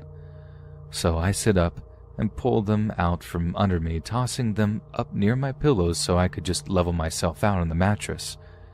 That's when I saw it. Lying on my mattress, all squished up and gooey from being crushed, was the biggest black widow spider I'd ever seen. My heart was already racing and I was sweating bullets, but seeing that thing sent me into an absolute panic. I pulled my shirt up and saw a bunch of that same spider's goo drying on my stomach, along with 2 telltale little holes where the spider had bitten me. I genuinely thought I was going to die if the ambulance didn't get there in time. I knew next to nothing about venomous spiders at the time, and I blurted out the revelation to the 911 operator, stammering about how something had bitten me and for the ambulance crew to please hurry. They did what they could for me, trying to keep me calm, but I was full on hyperventilating by that point, convinced that my life was in grave danger. Now, long story short, as incredibly painful and distressing as it was, one of the paramedics reassured me that fatalities from Black Widow's spider bites are extremely rare, and even though they'd been treating me with anti-venom, along with some serious doses of painkillers and anti-inflammatories, I was almost certainly going to be okay.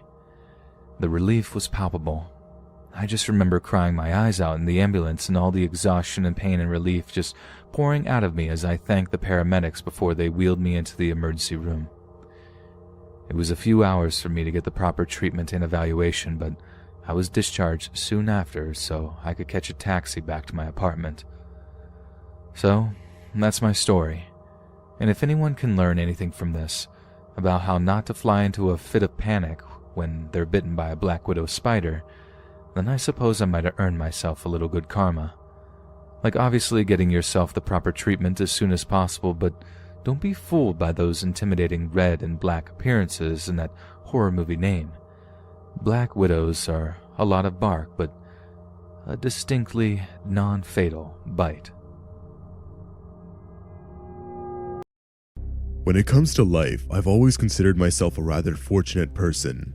However, the story I'm about to tell you changed that permanently. I'm a college student, and at the time it was my second year there.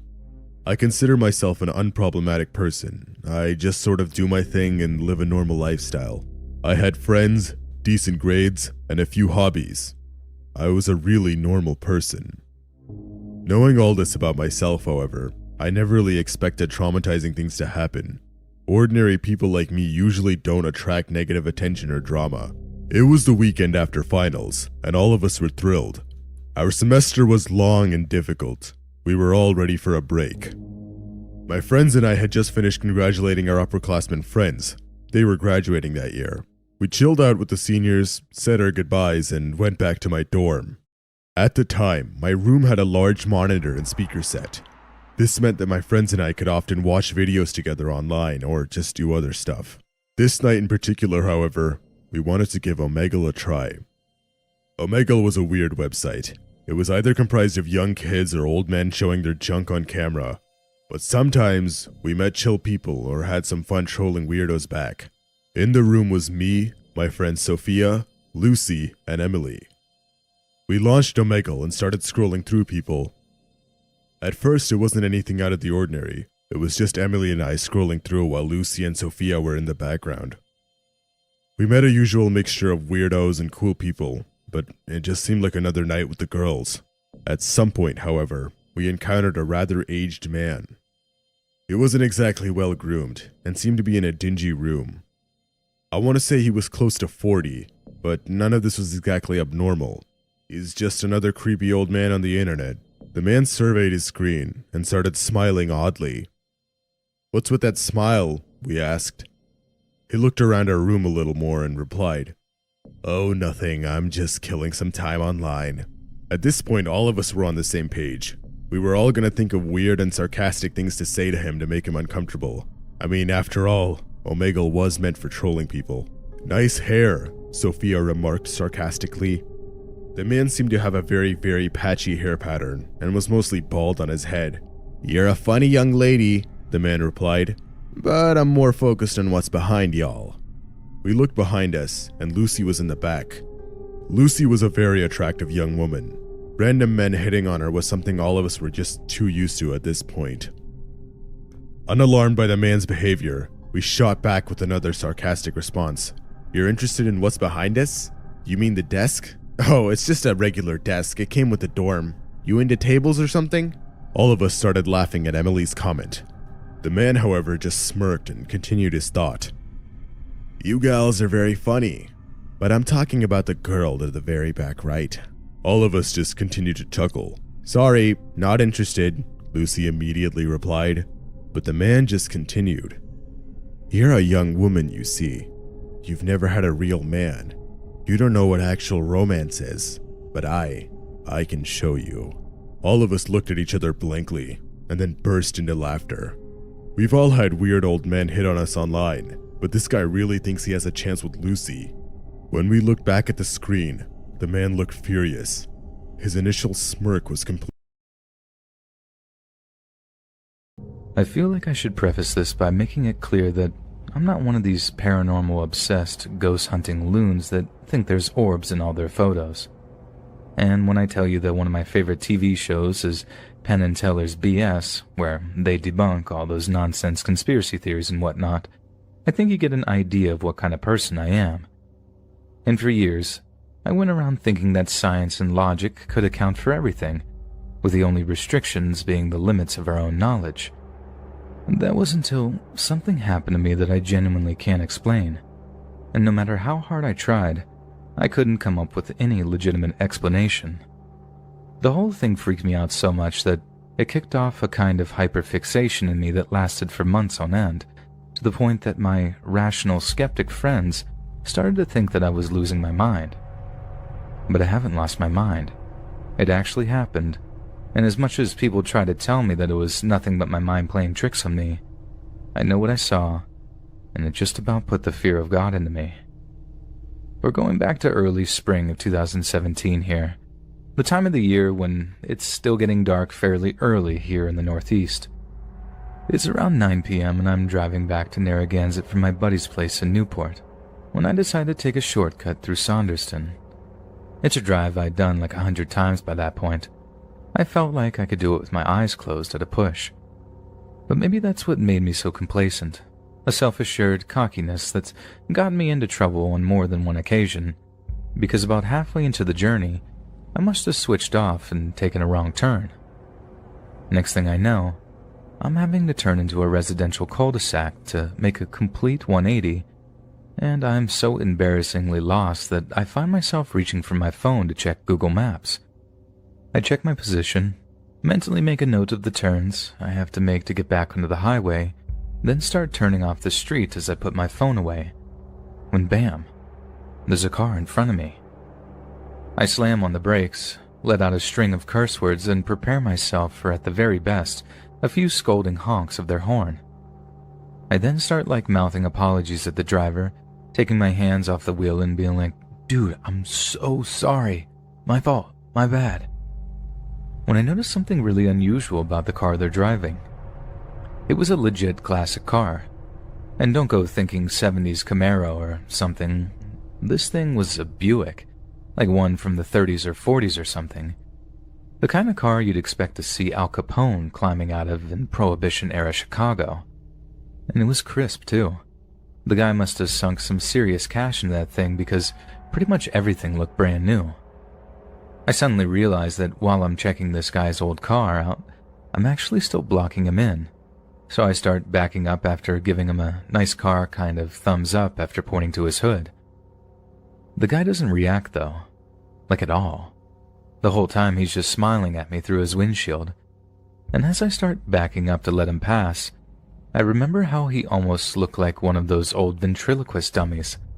Something about his hair or how waxy and pale he seemed to just trigger the association. Then, right as I'm about to give him enough space, my car just shuts off. The engine, the battery, everything. I jiggle the keys around, kind of frantically by that point, because I figured I'm making a total idiot of myself in front of the dude with the cool vintage car, but nothing happens. Lights won't turn on, engine won't fire. My first thought is, God, of all the times for my battery to die, why now? My car was a piece of garbage back then, making it disappointing, but not a total surprise. But I'm still blocking in Buick guy, who's surely getting mightily angry after sitting there for a solid few minutes. So I roll my window down, lean out a little, and start yelling over to the guy's car that he has to go around. But he doesn't respond. And all I can hear is this creepy old music coming from his car. I can't see a thing of him because of high headlights. He's not saying a thing, and the freaking song is making the hairs on the back of my neck stand on end. Now this is the part that really freaks me out to recall. As the situation with the guy is turning into something of a standoff, I'm sitting there in the driver's seat wondering why the guy isn't talking, moving, or doing much of anything for that matter. I don't want to honk at the guy. Everything had basically been amicable so far, so I'm just sort of sitting there, waiting, getting more and more anxious as I do so. That's when the lights on my dash start flickering a little, and I think my battery might be coming back on. I don't know much about cars, but I'll take it. So I get all excited thinking I'm going to be getting away from what had been an incredibly awkward situation. I start jiggling my keys in the ignition again, but again, nothing happens. Right until my car radio bursts into life and starts playing the exact same creepy song as the one playing in the other car. It didn't have any lyrics. It was this creepy tritone loop with something playing over it. But somehow it managed to fill me with this feeling of dread as I realized something seriously weird was going on. The whole time I'm basically being blinded by the Buick's headlights while it just sits there. Then suddenly, the thing's headlights cut out, right at the same time my radio does, and I'm plunged into darkness again with my natural night vision having been totally ruined for a few seconds. While I'm half blinded, I try the ignition once again, and I breathe a huge sigh of relief when my car comes back to life again. But that little moment was severely short-lived because, as my own headlights turn on, the old Buick is nowhere to be seen. It came as such a shock that I actually screamed out loud, spinning around in my seat like I might catch a glimpse of it driving away. But no, there's absolutely no sign of that Buick anywhere. It was like it had just straight up vanished into thin air. You think with a big old engine like that, I'd have heard it driving past me, even if I was distracted by other things. And the time between the headlights cutting out and me getting my car running again couldn't be anything over 30 seconds. It would have had to zoom past me to disappear from my view so quickly. Have you ever felt super stoned and you don't even smoke? That's what it felt like. I'm putting the entire thing on myself, trying to explain it away as like a mini stroke or something, and it even occurred to me that my buddy back in Newport might have dosed me with something groovy, so to speak. But no, sober as a judge the whole time. And you can bet I didn't drink anything because those Rhode Island state troopers just love hunting DUIs. So like I said, because I couldn't find any way to explain what happened, it kicked off something of a hyperfixation in me. I revisited the cul-de-sac where it happened, looked up potential classic car owners in the Narragansett area, and researched medical papers on blackouts and time loss.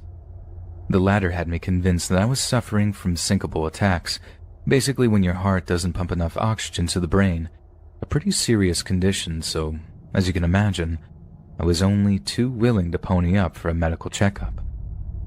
Doctor listens to my heartbeat and checks my blood pressure. Then, without any further examination, declares there's nothing wrong with my heart. He did say that the blackouts can be caused by stress, but at the time, I wasn't particularly stressed about anything, so I ruled that out as an explanation. One point, I went far out and ended up researching those UFO encounters where people experience time loss, but I figured I'd gone far too down a weird rabbit hole with that one. But as for the thing that people really pick up on with my story for some reason, is the fact that I did actually have a bit of luck when it came to my classic car search. There was a guy out in Middleton who had been trying to sell a 1937 Buick Special for years. The thing was a wreck, but he figured it might catch the eye of some vintage car enthusiasts who'd find the time to fix the old beauty up. I played it off like I was interested in making a purchase and still feel guilty about how excited he got, and he got his nephew to text me over some pictures of the old thing so I could take a good look at it. I'm not saying it was the same model or shape as the one I saw in that cul-de-sac, but I'm not gonna lie, it looked pretty similar. But it's an absolute impossibility that it's the same car, right? A coincidence, if ever there was one. Yet some of the people I talk to about this will always point out the connection and tell me I should have asked where he'd gotten it, if the old thing had been involved in a murder or hit and run.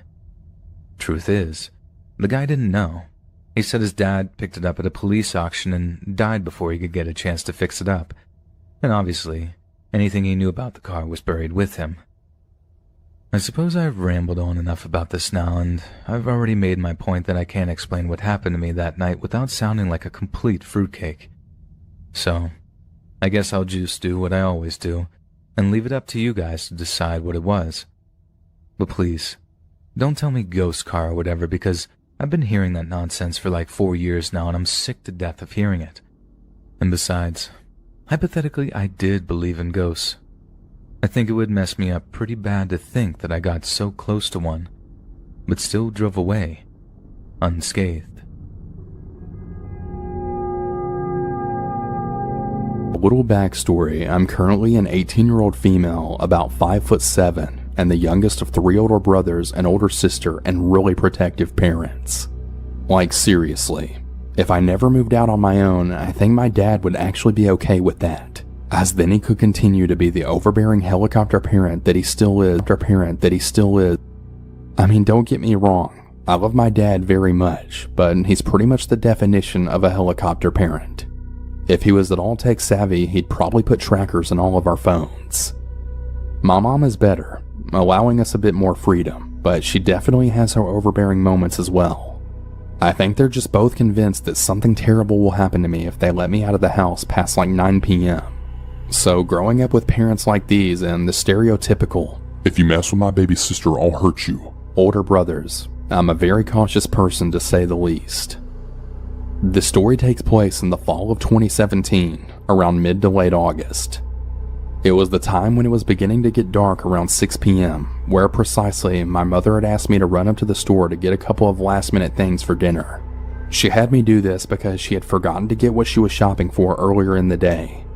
I'm pretty much convinced the only reason she asked me to go around the time that it was getting dark was because she basically had no choice, and she had already began cooking and she couldn't leave. And my dad was also out of the house, which pretty much left me as her last option. Well, that and the fact that the store was literally like a 5-minute walk away. So handing me a $10 bill and making sure I had my phone on me, she sent me on my way. Growing up in the same house my entire life, I had made this walk probably 1,000 times. For some context, my house was essentially right behind the store, you could say.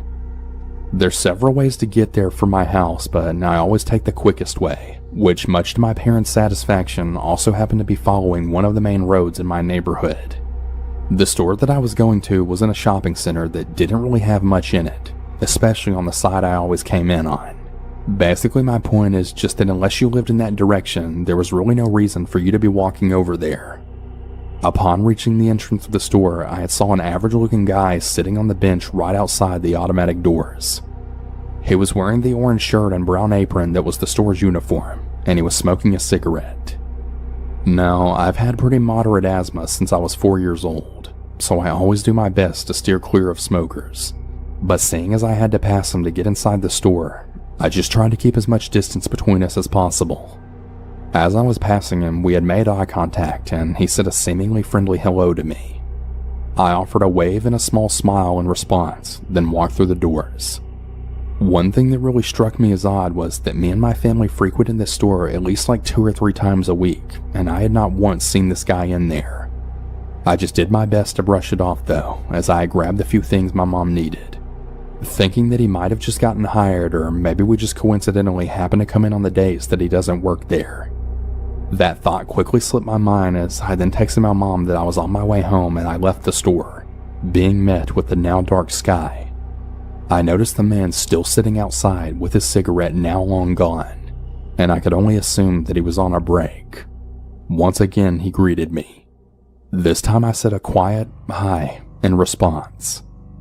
I'm naturally a really fast walker, so within about a minute or two I was stepping out of the parking lot and onto the cracked sidewalk. It was then that I had heard footsteps coming behind me, and since I'm already pretty paranoid about these things, my heart began to beat a little faster now. We had just recently got streetlights on our street, something that we didn't have during the time this incident took place, so the only light came from the gas station across the street as well as the porch lights from the house next to me. This only added to my feelings of unease. I had stopped walking and then heard someone shout, "Hey!" from behind me. Quickly turning around, I saw that it was the guy from earlier who was smoking outside the store. He was fast walking up to me, so naturally I had took a few steps back. He noticed this, and he then said in a really calm and overly eager voice, "Hey, I just want to talk and get to know you." I was barely 15 years old at the time, and this dude was at least in his mid-30s. It was definitely creepy. Not even responding, I then turned and began to nearly run home, really thankful that he didn't try to follow me. Instead, he just shouted out some stuff to me that I now can't really remember, but in a really annoyed tone. As soon as I got through the front door, I told my mom what happened, and she agreed with me that it was definitely really weird and creepy. We never told my dad about it, and to this day, he still doesn't know. Thankfully, I never saw that guy again, and nothing ever came of this incident. And I'm really glad. For a little backstory, I'm currently an 18-year-old female, about 5'7", and the youngest of 3 older brothers, an older sister, and really protective parents. Like seriously, if I never moved out on my own, I think my dad would actually be okay with that, as then he could continue to be the overbearing helicopter parent that he still is. I mean, don't get me wrong, I love my dad very much, but he's pretty much the definition of a helicopter parent. If he was at all tech savvy, he'd probably put trackers in all of our phones. My mom is better, allowing us a bit more freedom, but she definitely has her overbearing moments as well. I think they're just both convinced that something terrible will happen to me if they let me out of the house past like 9 p.m. So growing up with parents like these and the stereotypical, "If you mess with my baby sister, I'll hurt you," older brothers, I'm a very cautious person to say the least. The story takes place in the fall of 2017, around mid to late August. It was the time when it was beginning to get dark around 6 p.m., where precisely my mother had asked me to run up to the store to get a couple of last-minute things for dinner. She had me do this because she had forgotten to get what she was shopping for earlier in the day. I'm pretty much convinced the only reason she asked me to go around the time that it was getting dark was because that she basically had no choice, and she had already began cooking and she couldn't leave. And my dad was also out of the house, which pretty much left me as her last option. Well, that and the fact that the store was literally like a 5-minute walk away. So handing me a $10 bill and making sure I had my phone on me, she sent me on my way. Growing up in the same house my entire life, I had made this walk probably 1,000 times. For some context, my house was essentially right behind the store, you could say. There's several ways to get there from my house, but I always take the quickest way, which much to my parents' satisfaction also happened to be following one of the main roads in my neighborhood. The store that I was going to was in a shopping center that didn't really have much in it, especially on the side I always came in on. Basically, my point is just that unless you lived in that direction, there was really no reason for you to be walking over there. Upon reaching the entrance of the store, I had saw an average-looking guy sitting on the bench right outside the automatic doors. He was wearing the orange shirt and brown apron that was the store's uniform, and he was smoking a cigarette. Now, I've had pretty moderate asthma since I was 4 years old, so I always do my best to steer clear of smokers. But seeing as I had to pass him to get inside the store, I just tried to keep as much distance between us as possible. As I was passing him, we had made eye contact, and he said a seemingly friendly hello to me. I offered a wave and a small smile in response, then walked through the doors. One thing that really struck me as odd was that me and my family frequented this store at least like 2 or 3 times a week, and I had not once seen this guy in there. I just did my best to brush it off though, as I grabbed the few things my mom needed, thinking that he might have just gotten hired, or maybe we just coincidentally happened to come in on the days that he doesn't work there. That thought quickly slipped my mind as I then texted my mom that I was on my way home and I left the store, being met with the now dark sky. I noticed the man still sitting outside with his cigarette now long gone, and I could only assume that he was on a break. Once again he greeted me. This time I said a quiet hi in response. I'm naturally a really fast walker, so within about a minute or two I was stepping out of the parking lot and onto the cracked sidewalk. It was then that I had heard footsteps coming behind me, and since I'm already pretty paranoid about these things, my heart began to beat a little faster now.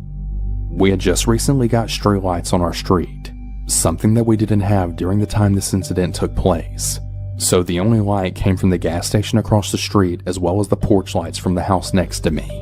This only added to my feelings of unease. I had stopped walking and then heard someone shout, "Hey!" from behind me. Quickly turning around, I saw that it was the guy from earlier who was smoking outside the store. He was fast walking up to me, so naturally I had took a few steps back. He noticed this, and he then said in a really calm and overly eager voice, "Hey, I just want to talk and get to know you." I was barely 15 years old at the time, and this dude was at least in his mid-30s. It was definitely creepy.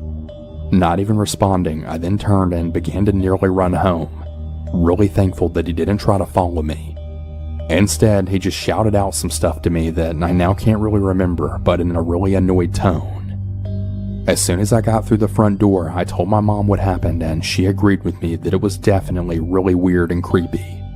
We never told my dad about it, and to this day, he still doesn't know. Thankfully, I never saw that guy again, and nothing ever came of this incident. And I'm really glad. We're going back a few years here to when I first moved out of my mom and dad's house and into my first ever apartment. It wasn't the most luxurious place to live, not by a long shot. A lot of stuff needed fixing up, and the plumbing was terrible, and the bed springs creaked with every little movement I'd make at night. But it was cheap, really cheap, and for someone like me with a low-paying service job, it gave me a lot of extra disposable income that I could spend and save.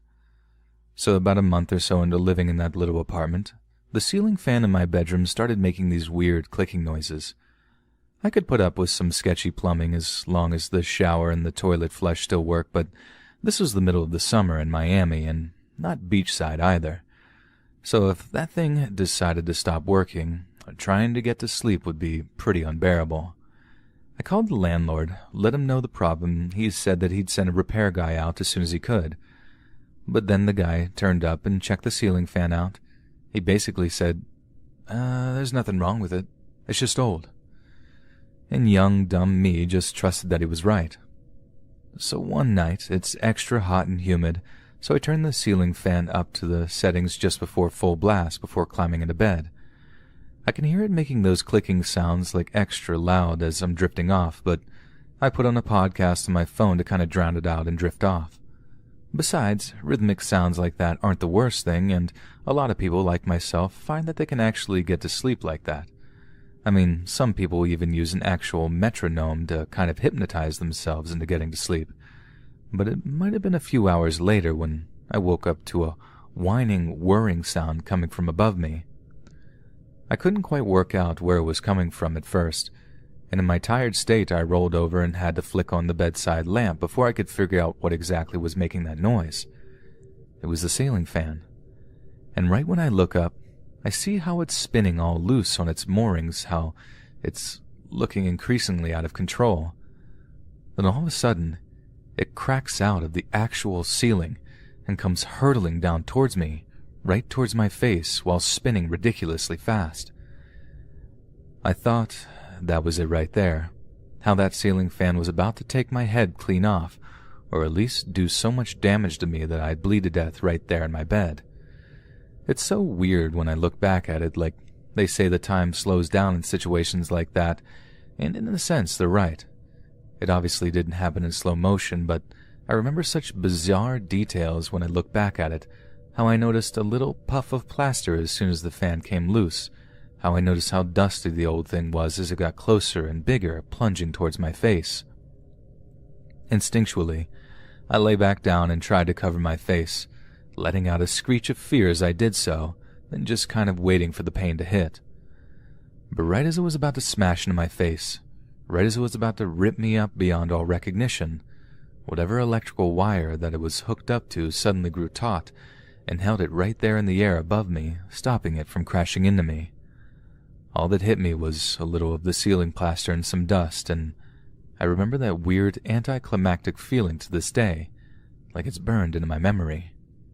But it wasn't quite over there.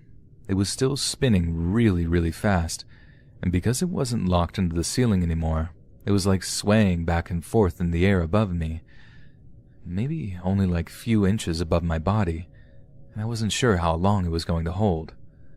I had to really, really carefully slide off of my bed, still terrified that the spinning blades were going to cut me up. It was painstaking.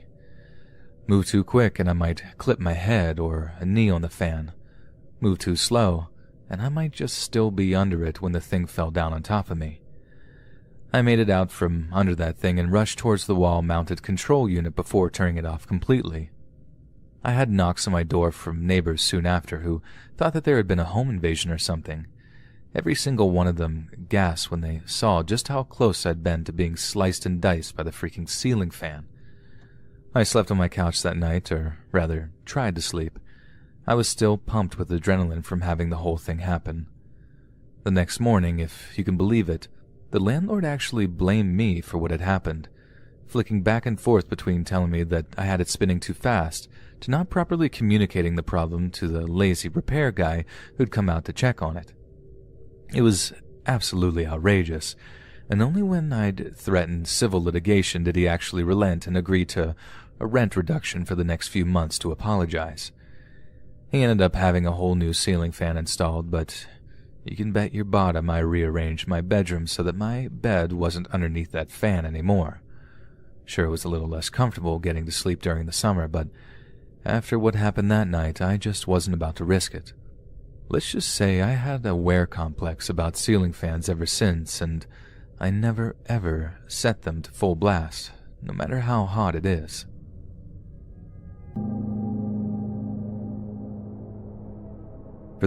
At around 5:15 a.m. on the morning of July 6, 1997, a Starbucks employee arrived at work to open up the Wisconsin Avenue Northwest branch of the world-famous coffee company, situated just north of Georgetown University in Washington, D.C.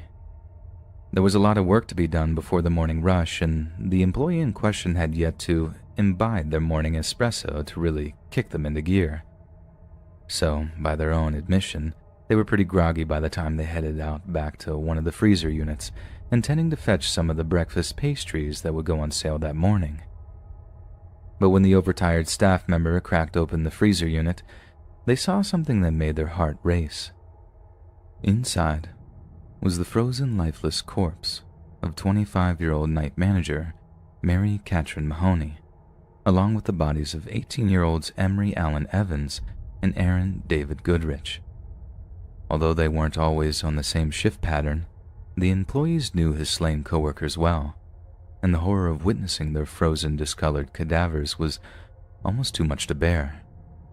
They raced out of the Starbucks and flagged down a bus driver who was only just beginning his morning route, and given how they could have just called 911 from the on-site telephone, running to find the comfort of another living person is very telling of this person's distraught state of mind.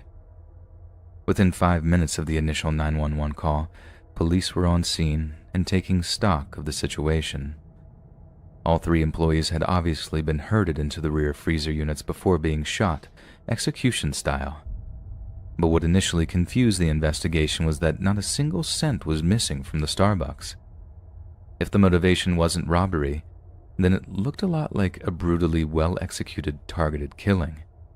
But why on earth would someone ambush and murder 3 coffee shop employees during their routine night shift? What made the murders all the more shocking was that Georgetown has been traditionally a low-crime area of Washington, D.C., with local district council member Jack Evans saying to have a triple homicide anywhere in the District of Columbia is an unusual event, but to have a triple homicide in Georgetown is extraordinary, and this has never been a place where crime has been a problem. Over the course of that balmy July morning, scores of blue-uniformed officials made their way to the scene to look for evidence outside the split-level brown brick store. Homicide detectives and forensic technicians alike pored over the scene for hours on end after the bodies were found, working inside and outside the building adorned with the familiar green and black logo. They dusted doors for fingerprints, searched the store, and took statements from local residents in the hopes of piecing together what had happened.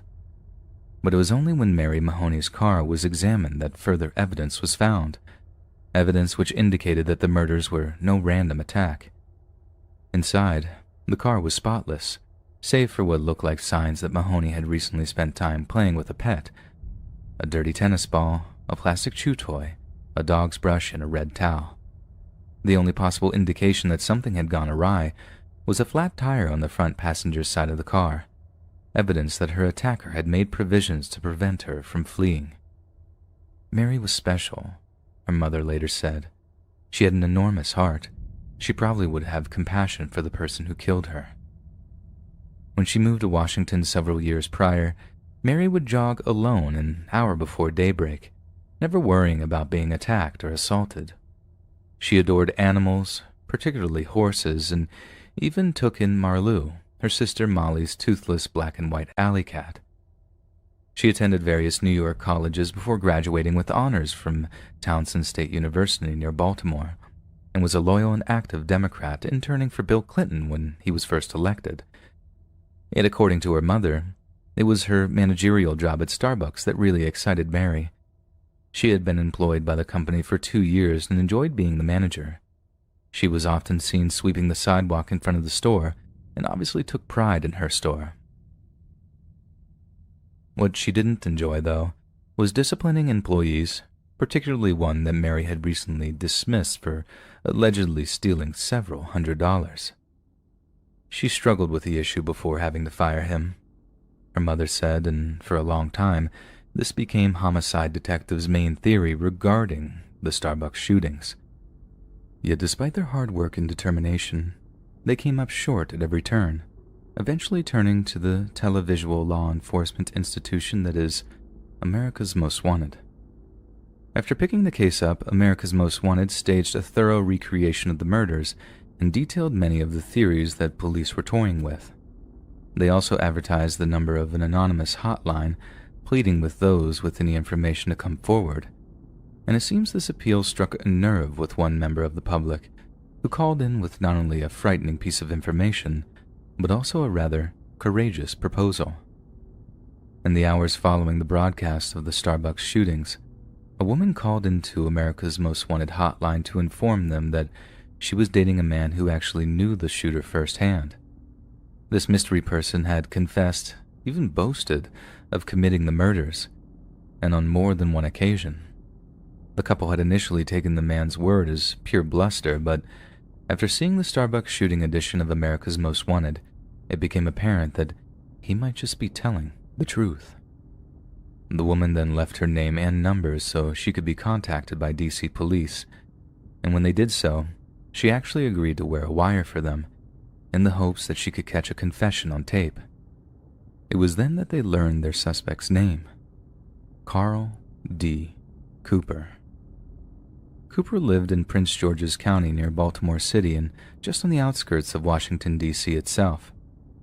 He was the son of a church deacon who lived with his wife and son, but at the time, he lived anything but the wholesome life of a family guy. At the time of the Starbucks shooting, Cooper was being charged with attempted murder in a 1996 shooting of an off-duty police officer in Prince George County. As for his family's complicity in his crimes, it turned out that it was Cooper's wife that purchased the 9mm handgun that her husband used to shoot the officer.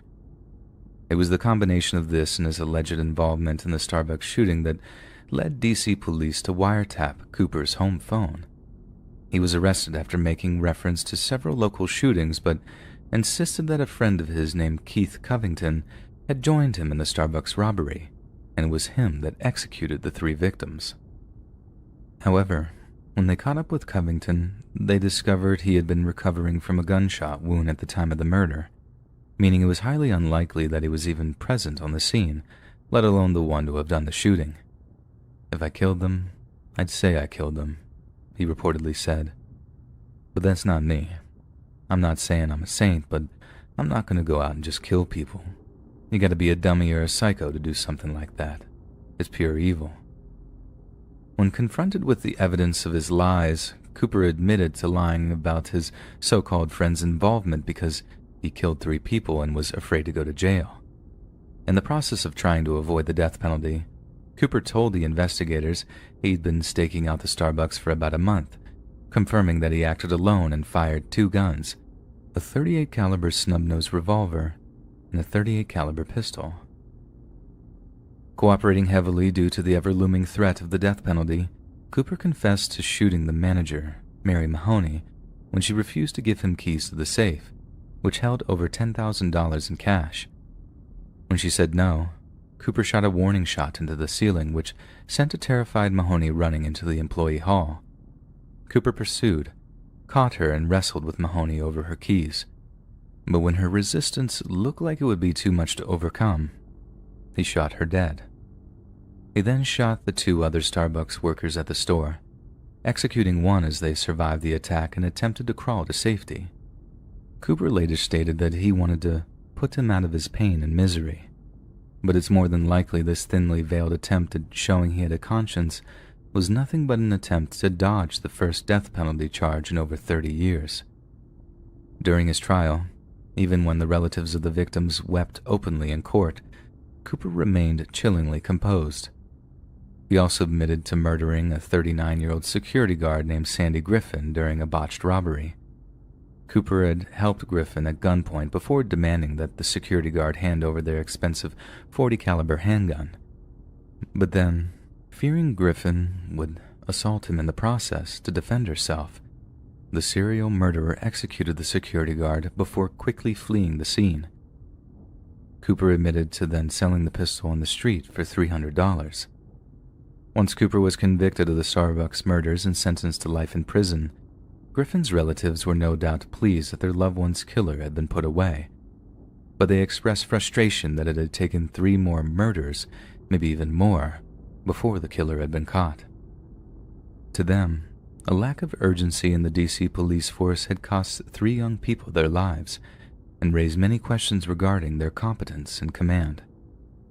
If the account of his defense attorney is to be believed, Cooper is nothing more than a career criminal whose shaky temperament and unbridled greed caused him to take the lives of the innocent. But time and time again, Cooper had the opportunity to simply take the money and walk away, yet he chose not to. He chose to kill people he just didn't need to kill, and he did this on more than one occasion.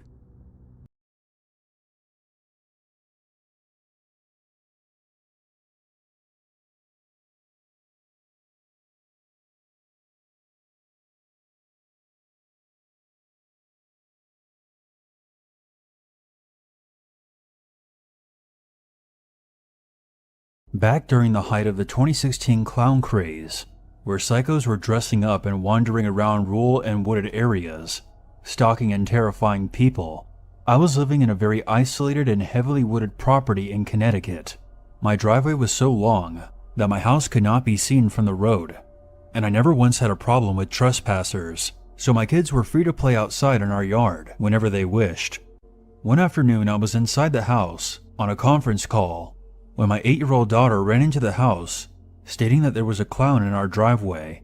For the first several seconds I was annoyed, because I was convinced she was either playing a joke on me or just seeing things. I excused myself from the call and asked her what she was doing there, and she simply replied, "It's pointing at us." Something in the way she said that made a chill run through me, and I stood up and walked out of the front door and onto the front steps. My daughter pointed and I saw a figure in a pink and blue striped outfit, standing by the tree line, waving and pointing towards my other 2 children, who were still close to the house, but calling over to the clown, asking what it wanted. I immediately called my kids inside and locked my front door. I told them to stay put, grabbed my stun gun from its spot, and got into my car. I called my husband as I drove the car out of the garage and down the driveway, telling him what was going on, and he told me to keep the car doors locked and not to get too close. I decided, at least for the time being, not to call the police, because it would have taken them a good half an hour just to get there, and by then, the clown would likely be gone. I didn't just want to disappear into the house and wait for this person to get bored. I wanted to confront him and tell him to stay away from my property and from my kids. The clown wasn't by the tree line when I left the garage, but I drove down the driveway, into the trees a short way, and saw him jogging away at a brisk pace. When he heard my car coming, he stopped and turned around and looked back towards me. He wasn't wearing a mask, but his face was heavily made up, complete with a clown nose. But what really shook me was that he appeared to be holding a croquet mallet in one of his hands. He waved at me before disappearing into the woods, and I slammed on my brakes and rolled down my window halfway, screaming at him to get the hell off my property. I floored it to the end of my driveway and drove back and forth in the hopes of finding a parked car with a license plate I could report, but there wasn't anything suspicious or out of place. I returned to the house to check on my kids, who were more amused and excited than afraid.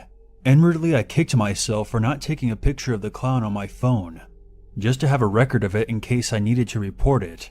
I told my kids they had to stay inside for the rest of the day, and figured that I would never see the clown again. Whoever it was had gotten his kicks, and certainly would not risk trespassing on my property again. The kids were asleep, and my husband and I were skimming through Netflix, and I got up to let the cat out. I'm not exactly positive on what I saw, but there was definitely something across the yard. I noticed movement out of the corner of my eye and thought I saw the shadow of something cast by the moon disappearing around the corner.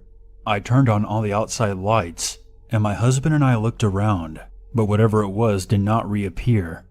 It could have been a deer, I suppose, but the reason I suspect it was the clown was because of the following morning. When I drove my car to the end of the driveway, there was a purple balloon tied to our mailbox, and the little potted plant at the base of the post had been smashed, as if something big, like a mallet, had come down on it. Worried that the balloon was an indicator of some kind, I immediately untied it. The rest of that day passed without incident, and by the following afternoon, I'd forgotten all about the clown until my kids came back inside and told me he was back and pointing at them again. I yelled at the kids to come inside, but this time, instead of getting in the car, I grabbed my phone and stun gun and stupidly charged out of the front door and stomped across the yard, determined to get a picture this time, and at best stun him and hold him down until the cops came and dragged his ass away. I never saw him that time, and instead of just keeping my kids shut inside, I loaded them in the car and drove to my parents'. This time they were a little more spooked by the clown, and I began to become concerned that perhaps my kids were not safe in the yard anymore. I asked them if it was the same clown, and they said it was, and this time he was holding a sledgehammer. I don't know if that was true, or if they were just misidentifying the croquet mallet. The following day, I decided to become a little more proactive. My parents let me borrow their black Labrador named Groucho. He was a friendly dog, but had a tremendously loud bark, and was fiercely protective of the kids. For 2 days, nothing happened, and I was starting to hope that the clown had moved on to harass someone else. That's when it happened. I was returning back up the driveway in the car, after getting the mail, when I noticed the clown was sneaking through the woods. Groucho was in the back seat, and immediately started barking loud enough to rupture my eardrums. I slammed on my brakes and immediately called the cops and told them that there was a trespasser on my property, and he was carrying a weapon. I honestly couldn't tell if he was carrying the croquet mallet through the trees, but I know he had been carrying one before, so I felt I had a reasonable cause to assume. As I was on the phone with the cops, another call came in on my cell from the house. My oldest daughter was crying, saying that there was a clown standing on our back deck, right outside the sliding door. This one was dressed all in orange, with a blue face. I floored it back up the driveway, threw my car into park, and when I reached the garage, I saw the second clown sprinting towards the woods. I opened the rear door, and Groucho tore after the guy like a ballistic missile. He caught the clown right by the tree line, and the guy started screaming as the loyal dog leapt on top of him and tore at his costume. I distinctly heard two separate male voices yelling in the trees, though I couldn't make out exactly what was being said. My daughter was still on the line, and confirmed to me that all the kids were still inside, so I went after my dog into the woods. When I found Groucho, he was limping slightly. I was infuriated to see that he had been stabbed with what could have been an ice pick or a screwdriver, but he ultimately seemed unbothered by it. When the cops arrived, I gave them my statement, and they searched the woods. About an hour later, I got a call saying that two men had been pulled over and arrested several miles away for reckless driving, and one of them had severe dog bites on both legs. Groucho went to the vet and got bandaged up, and fortunately he has been perfectly fine ever since. I never heard any follow-up pertaining to the arrest afterwards, but the whole situation still amazes me.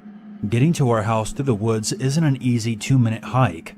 These men had to walk a good 10 to 15 minutes through the thick forest in full clown makeup just to get close enough to see our house, all for the sake of pranking and terrorizing my family, who was just minding their own business.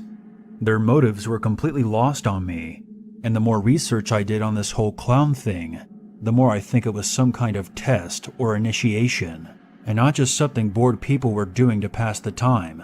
They put real effort into stalking us, and ultimately were rewarded with a dog attack. I think they got lucky. Fortunately, I've never seen another trespasser on my property since.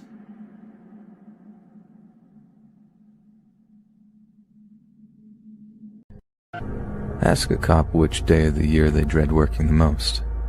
One or two might answer Christmas or Super Bowl Sunday, and I get that.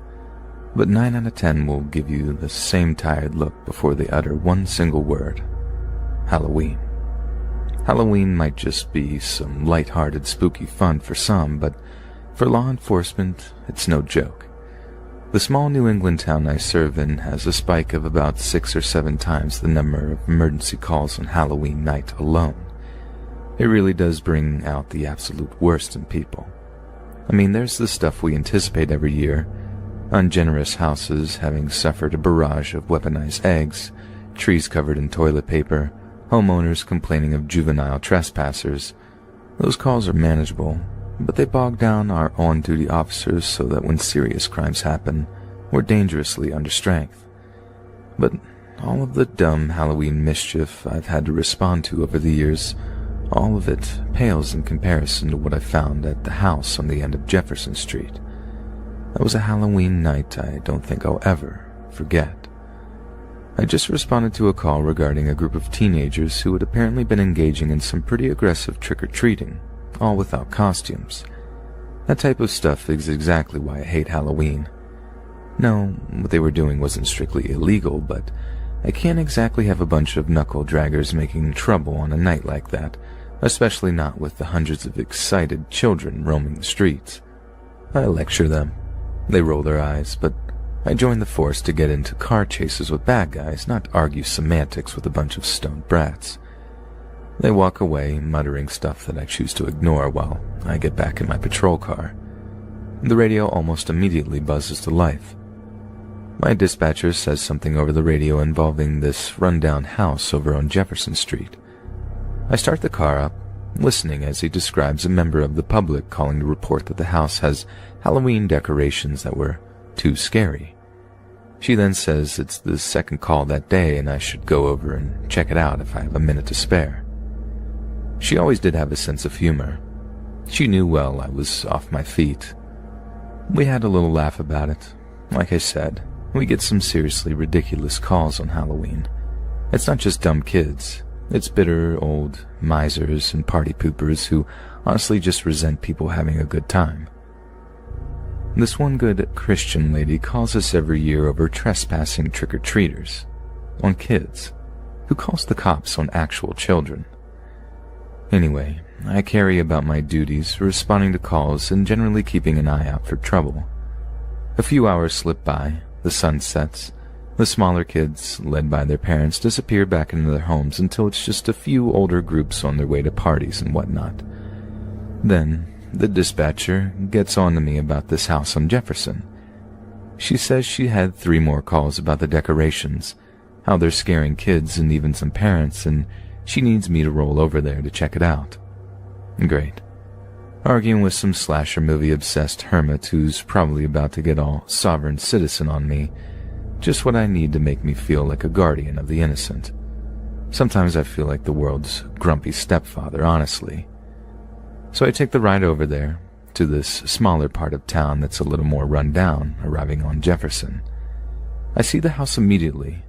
There was absolutely no missing it. The old colonial-looking place was covered in Halloween decorations. Cardboard standees of vampires and zombies, a ton of fake cobwebs all over the porch.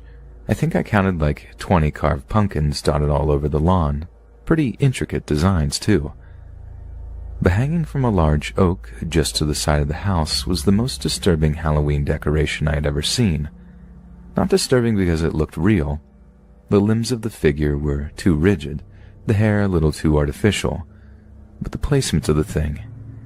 It really did set me on edge as I stared out of the patrol car at it. The figure hung by a rope from one of the oak tree's long, thick branches, drifting gently in the fall breeze. Look, I'm a cop. I've seen some stuff. I don't frighten easily. I'm very logical, very level-headed, but that thing sent a shiver down my spine. I stepped out of the car, keeping my eyes glued to the hanging decoration as I walked towards it, the sound of crunching leaves under my feet with each and every step. Reaching for the flashlight on my belt, I pointed the torch beam over towards the tree. I could see why people had called this in. The texture on the thing's skin, it was very graphic, blotchy and purple, almost like an actual corpse. I only took another few steps before I felt extremely foolish for my previous thought. The smell, the sickly sweet smell of death hung in the air along with what I thought was just a cheeky decoration. It wasn't. It was an actual corpse that had been hanging there all day. Hundreds of kids must have walked past there, only a few of them actually recognizing that the thing hanging from the tree was a real cadaver. I felt sick. Sprinting back to my patrol car, I radioed into dispatch to get the coroner out to Jefferson Street as soon as possible. My dispatcher was absolutely horrified when she learned what I had, that other people had been staring at a dead body all day, many of them none the wiser. The hanged man was a one Richard Dodd, a retired teacher who was reported to have been caught up in some vigilante pedo sting. According to investigating officers, Mr. Dodd had been tricked into revealing questionable interest to individuals that were posing as an underage girl. When they threatened to go public with some of the more despicable things he said online, Mr. Dodd had opted for the easy way out, systematically fashioning a rope and doing the deed, all without a thought for who might happen across his body. People give me a hard time for not being into Halloween as a holiday, for rolling my eyes when grown adults talk about how wasted they're going to get or what costume they have picked out. But if they knew the things that went on around them on that grisly night, things that are sometimes hiding in plain sight, I don't think they'd be so quick to celebrate. We used to have this neighbor back when I was 15, and I didn't find this out until years later, but he basically was the sole reason we ended up moving out of the house we were living in at the time. So the way my dad tells it, it all started when the guy started making something in the shed in his backyard.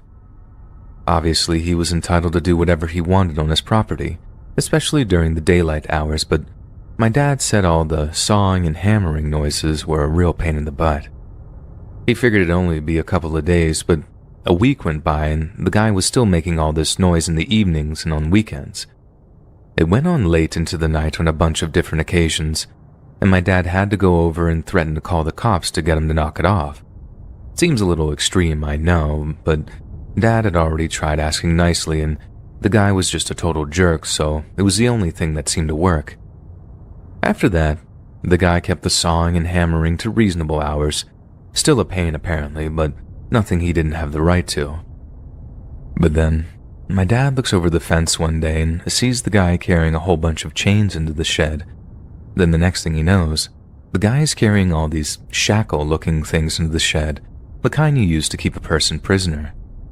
Dad asks what he's building in there, but the guy is all, "Mind your business, mister," saying things like that. My dad is starting to get pretty nervous about the whole thing, and he's close to calling the cops because it was obviously looking incredibly shady, and maybe it'll get the guy to stop hammering and sawing all freaking day too. But still, he holds off for one night too long, and that's when he hears a scream coming from the guy's backyard.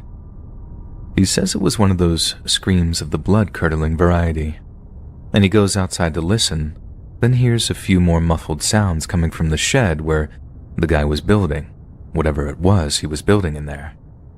He tries looking over the fence to get an idea of what's going on and sees our neighbor walking out to the shed, covered in blood, with something sharp and shiny in his hand. But just before he closes the door, Dad said he caught a glimpse of someone strapped onto some kind of big wooden board. That was it. My dad runs back inside, calls the cops, and tells them something messed up is happening in our neighbor's backyard, how he had been building some kind of torture device or whatever, and how he thought he was in the process of basically murdering someone in there. The cops show up, but they don't make it into the backyard. They just drive off after talking to the guy. My dad calls the cops back and asks them what they're thinking, and they need to get into that shed right away because something unspeakable is happening in there. They tell them that they can't get into the guy's place without a warrant, that the guy had a bandaged hand and claimed the blood was because he had an accident. The cops seemed happy enough with that explanation and had gone back to their precinct. But they were in the process of getting a warrant because of my dad's claim that he'd seen a body in there, and because of how urgent it was, it might only be a few hours before they could get one signed by a judge. Then boom. The next day, the cops show back up at the guy's house at like 6 a.m., and it wakes my dad up because they were literally sawing a lock off the door to the shed. He watches all freaking morning, and get this, they carry out the body he'd seen in that shed. Only it wasn't a body. It was like one of those mannequin type things, and it had blood all over it. The guy has actually been building some kind of torture table in his shed, only he hadn't actually done anything to anyone, so the guy ended up getting a full apology from the county after they didn't find anything to arrest him over. But still, my dad's not happy knowing he lives next to someone who'd build something like that, and after arguing back and forth with the cops about the guy's right to build some sort of weird torture table, he ends up just being like, "Screw this, we're moving." He didn't say anything to us at the time because obviously me and my sister were still young and he didn't want anything like that in our heads. But after I'd moved out and my sister had graduated college, he ended up telling us at a little reunion dinner. As you can guess, our jaws were on the floor when he was telling us, as we had no idea he was anything but some annoying home improvements nerd. It came up because we were complaining about having to move schools at that age, as me and my sister both lost a bunch of good friends and it sucked having to start at a new school right when I just started at a new one there. He figured the whole thing would be justified to us why we had to move, and honestly, I get it. I wouldn't want to live next to a freak like that, either. I typically don't really like attention. Yet, since freshman year, I've got nothing but admirers. It wasn't quite the dream, though. I tend to attract guys that I find, for lack of a better word, gross and dumb. They have no idea about boundaries or hygiene. The people who I did like seem to never feel the same. This one boy really stands out like a sore thumb because I had once told this story in a YouTube video. However, I was urged to delete it because of some of the information I said. This started when I was around 14 to early 15 years old. For some quick context, I'm autistic and I use a classroom called BMC. The classroom was made for kids who needed help with emotional issues, such as anger or depression. Now, I only ever went to this classroom when I needed a break from all of the kids in the hectic classrooms, or whenever I was agitated. I never really talked to anyone in the classroom other than the staff. There were always at least 2 or 3 teachers in there to make sure none of these kids went too crazy. Some were really chill, but a lot of them were really crazy and hyper. I, most of the time, just listened to music while working. Because of this, I was shut off from the craziness and kind of just in my own little world. One day though, one of these kids who we'll call Jack came out to my spot on the bus stop. I ride the special need bus because the regular ones are typically just a little too crazy or crowded for me. But the bus that I usually rode parked at the furthest end of the bus loop. So I normally just wait by the trees nearby while listening to music and singing. That's when who we'll call Jack then came up to me. I was kind of surprised. He said that he had a crush on me despite us never even talking prior to this point. That was one warning sign I ignored. The second was that he asked if I wanted to go to prom with him. He was a senior. What made it even worse was that when my bus finally showed, I gave him my number and told him bye. What he said back to me, well, made me want to vomit. He then said with no hesitations whatsoever, "I love you." I'm not kidding. The literal minute that I sit down on the bus, he then starts spamming me with texts. At one point I even muted his texts and they'd still blow up my phone. Eventually I told my parents and the BMC manager what he was doing to me. They told me that he was 18 and that what he was doing could be considered illegal. I immediately blocked him on every single platform I owned. I really thought that would be the end of it, but sadly not. He would occasionally try and talk to me yet again. At first, I tried to be nice about rejecting him, but by the 3rd or 4th time, I just grew sick of it. I told him that if he kept it up, I was going to tell my parents and they would go to the police. He finally left me alone for a long time after that. This entire experience really taught me to trust my gut because he was literally trying to date a 14-year-old girl. I really hope that this tells you that no matter what, it's always okay to listen to your gut. Otherwise, you could end up in a very scary or really uncomfortable scenario. Last January, I was working as an associate at the Walmart over in Lake Charles. I was working second shift, so that's 1 p.m. to 10 p.m., and it was about 7 p.m. when people started to notice some kind of drama going off in the parking lot. The greeter noticed it first and was actually getting ready to have someone call the cops. But the whole thing seemed to die down, and then, from what I heard, things sort of just chilled out. I asked a coworker if anything juicy had happened, and she said no, but that the drama was between 2 groups of teenage girls and that one of the groups had walked into the store. They weren't being loud or obnoxious or anything, not at first anyway. They were just walking up and down the aisles talking among themselves, and one of the girls seemed to be making a video of them just hanging out. I remember hearing one of the girls saying something like, "Man, I need my taser back." But I just put that down to them talking smack after almost getting into a fight or something.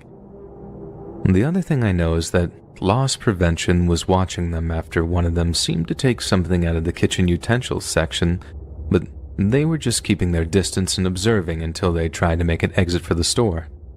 This is actually super relevant to what happened later on too, so keep it in mind. Anyways, I went back to what I was doing, and then the next thing I know, there's all kinds of screaming coming from near the front section of the store. I walked around to see what was going on, and that's when I see a group of girls in the doorway, shouting at the group that was inside. They were all saying all this stuff like, "Where y'all at? Come out." They knew the other group had walked inside the Walmart and were obviously trying to find them. The greeter was trying to get them to calm down or leave, saying they could either stop making a scene or he was going to call the cops, but neither group was paying him any mind. Then, one of the girls in the doorway group starts saying something threatening, and the other is all like, "I'm about to come out as soon as my sister gets here." But the other girl didn't want to wait for that. she just walks inside the store and marches straight over to this girl with dyed blonde hair. I'm like, ah, snap. This is about to go off right here. And honestly, just like that, the two girls start throwing hands at one another in that typical girl fight way, just flailing their hands at one another. Then the girl with blonde hair, she reaches for something in her pants, and although I didn't see it clearly, she swings at the other girl's chest, and it looks a lot like she just punched her. But then as soon as the hit connected, the blonde girl, backed up, then ran off while the other girl just sort of staggered back, then looked down at her chest. I didn't see the blood, not right away, I just heard the screams. What I did see was the girl who had been hit stagger a few steps, then just collapse on the floor. Then when her friends dropped down and rolled her over, that's when I saw the blood on the floor. The EMTs were called, the girl was taken away in an ambulance, and we were all basically tasked with comforting the girl's friends as they were absolutely all shooken up that they just watched their girl get stabbed. Then, about 9 p.m., because we had to empty the store out so the cops could do their thing, I was told I could finish early so I could go home and try and get the whole thing out of my head. But then, a half hour after I walked through the front door of my parents' place, I get an Instagram DM from one of the younger coworkers that I was tight with. They asked something like, "You were working second shift tonight, right?" And I respond, "Yeah, some messed up stuff happened." Then the next thing they send me is this long link that had Facebook in there somewhere. I figured it'd just be a sharing of a news story about the whole stabbing thing, but when I opened up the link, it opens up one of those Facebook Live videos, and instantly I knew what I was watching.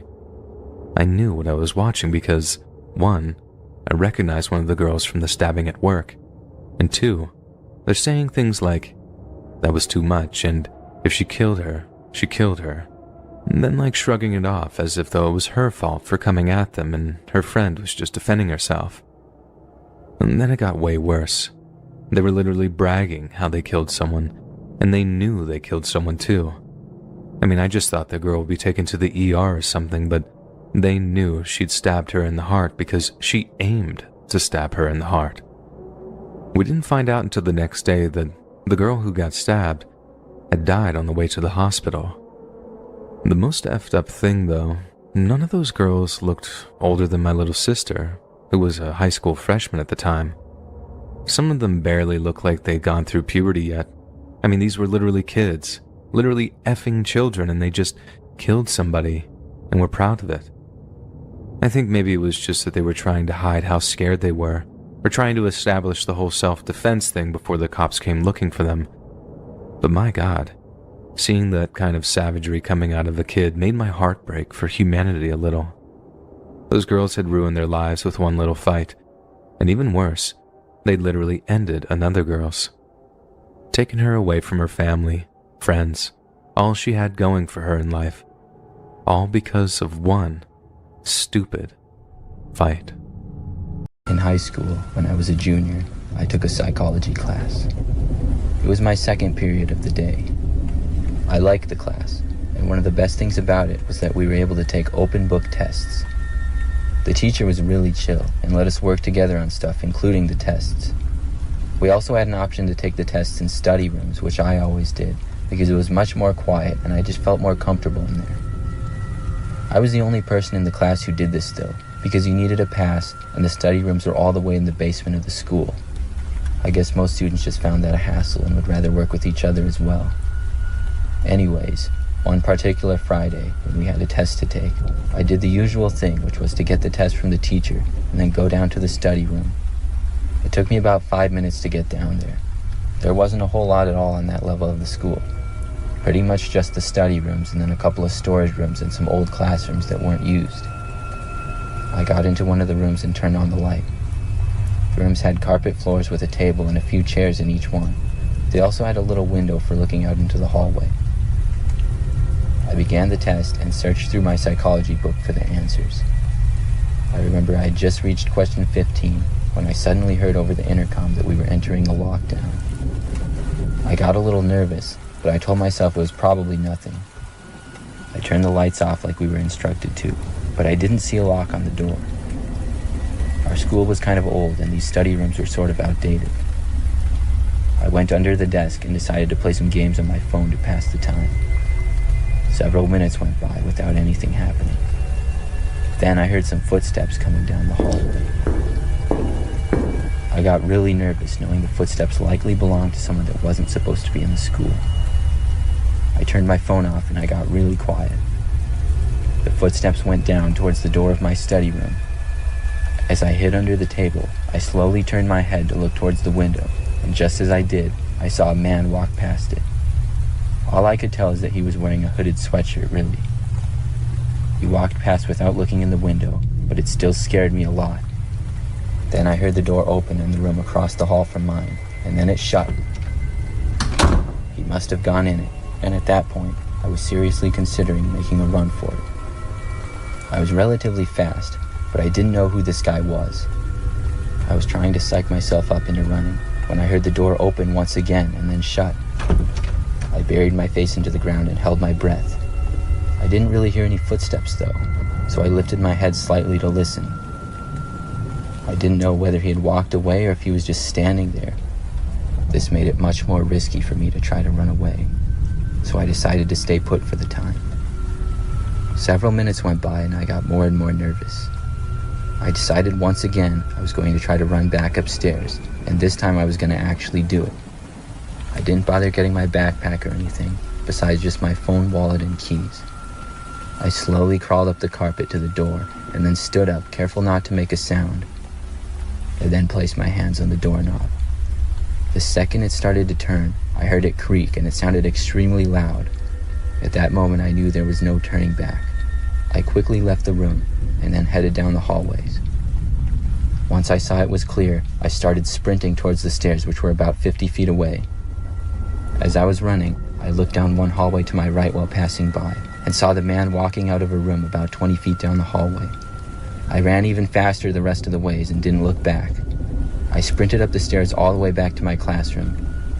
Once I got there, I pounded on the door yelling that it was me, and after about 10 seconds, I was let in. I told the teacher what had happened, and she alerted the principal. Police were able to get into the basement and locate the man, who was later found hiding in the same study room I had been in. Apparently, the man had broken into the school and beat up one of the teachers, then ran off. They had been searching the school, but hadn't made it to the basement yet. Every time I went near the basement of the school for the rest of my high school career, I would think about that day. Okay, so little side note here. Has anyone else noticed how nice the weather has gotten since the lockdown started? God, it's been so frustrating.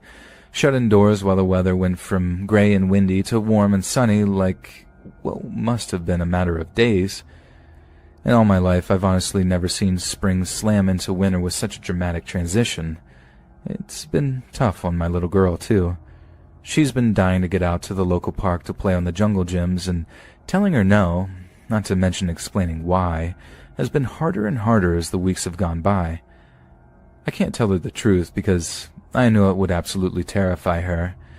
Breaking down, there are little creatures living inside of us, waiting to be transmitted to someone she loves like Pap or Nana, which could end their lives.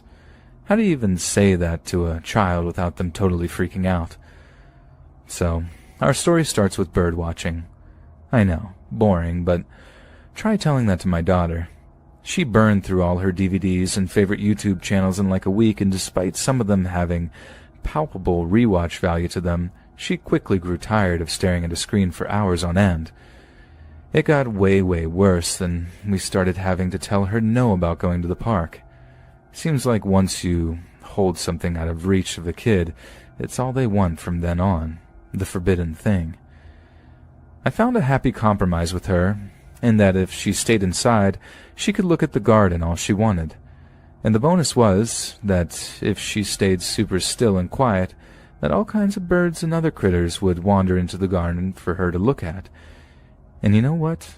It actually got kind of fun after a while.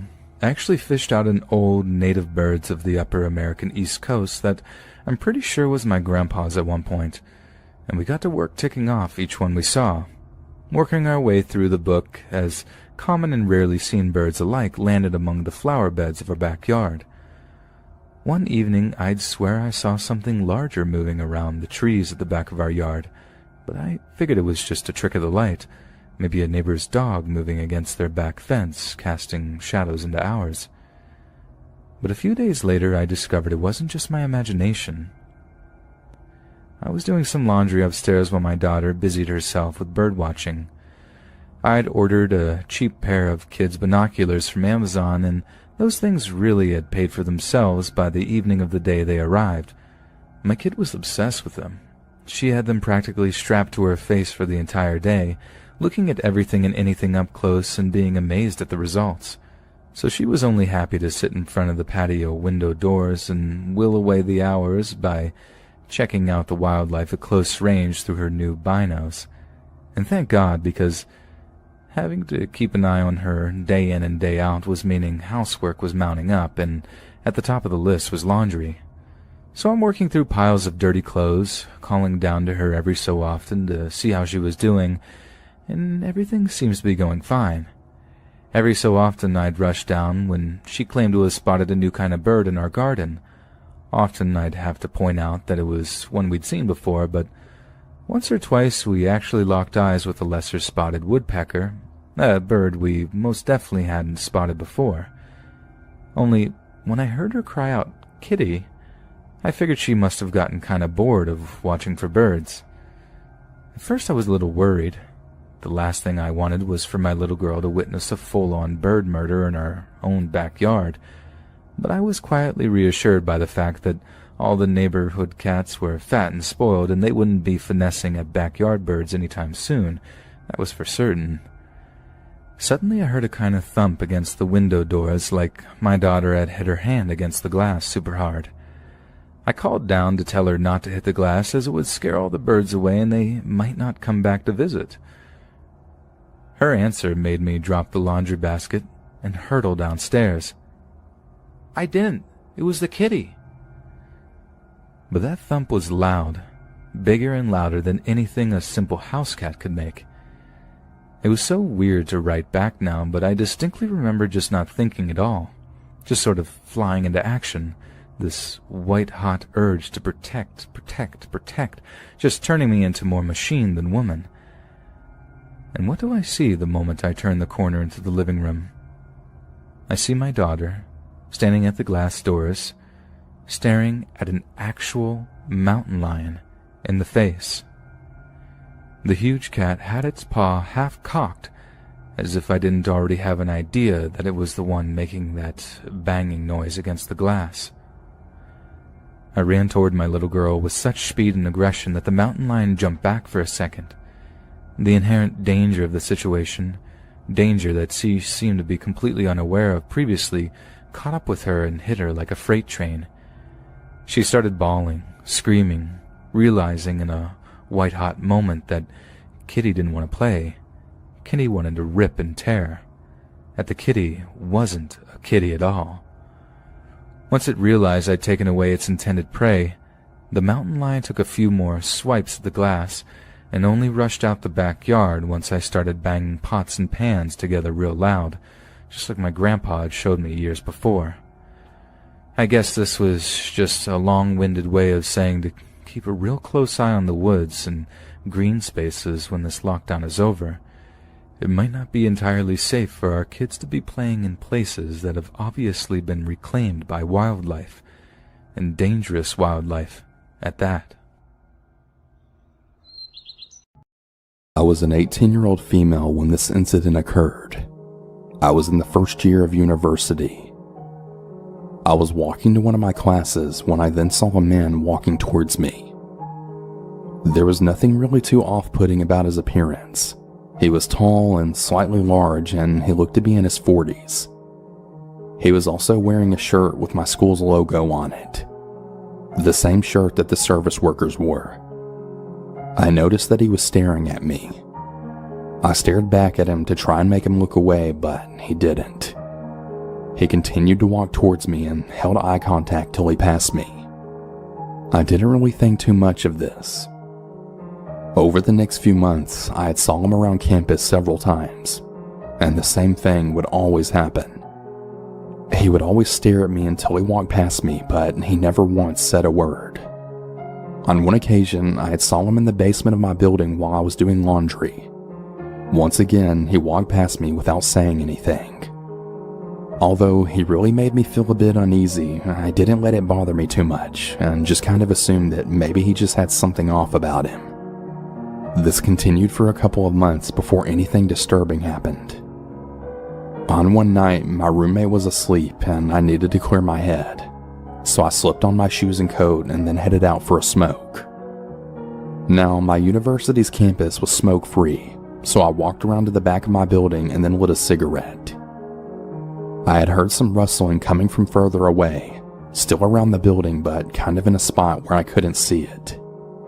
I didn't get too worried though, as the back of my building faced the woods and we're kind of used to seeing deer and other small animals around the campus. Still though, I was really curious. I quietly walked over and looked around the corner. I was surprised to see a man standing there looking right up at my building. I started to squint my eyes and that's when I realized that it was the same man who was always staring at me. What was he doing? His hands were in his pockets and he seemed to just be staring right up at the windows. I felt a little uneasy as that's when I realized that he was staring at the general area of my own window, but I couldn't tell for sure what he was looking at. I didn't want him to see me, so I quietly finished my cigarette and flicked it onto the ground. I crushed the cigarette into the ground with my shoe and then headed back to my room. I had then took a really quick shower and slipped on some PJs. I tried to fall asleep that night, but I just couldn't get that man out of my head. Why was he just staring at the building? Was he really looking into my window? After a few minutes of wrestling with my thoughts, I decided that my questions really needed answers. So I quietly got up and tiptoed across my room to the window. I looked out the window, and sure enough, the man was staring at me. When he noticed me staring back, I honestly expected him to walk away, but he didn't. He just continued to stare at me. I started to feel kind of sick at this point. Should I call someone? I mean, I guess he wasn't technically doing anything wrong, so I decided I would just leave it. He couldn't do anything to harm me. My door was always kept locked, and there was no way he could fit through my window. It was on the 3rd floor, and it was extremely tiny. I crawled back into bed and went to sleep. About 2 months had passed since this incident, and I hadn't seen the man since. I was hoping that maybe he had quit or maybe he had been fired, but I wasn't so lucky. One day I came back from class to then find my roommate standing in the lobby of my building, and she had 2 police officers standing with her. When she saw me, she had then grasped and ran right towards me, then hugging me. She was visibly really shaken and she seemed really scared about something. I asked her what was going on, and before she could even answer me, a police officer then approached me. He then asked me to confirm my name and room number. I told him, and he then showed me a picture of the man. It was the same exact man that had been standing out my building 2 months prior.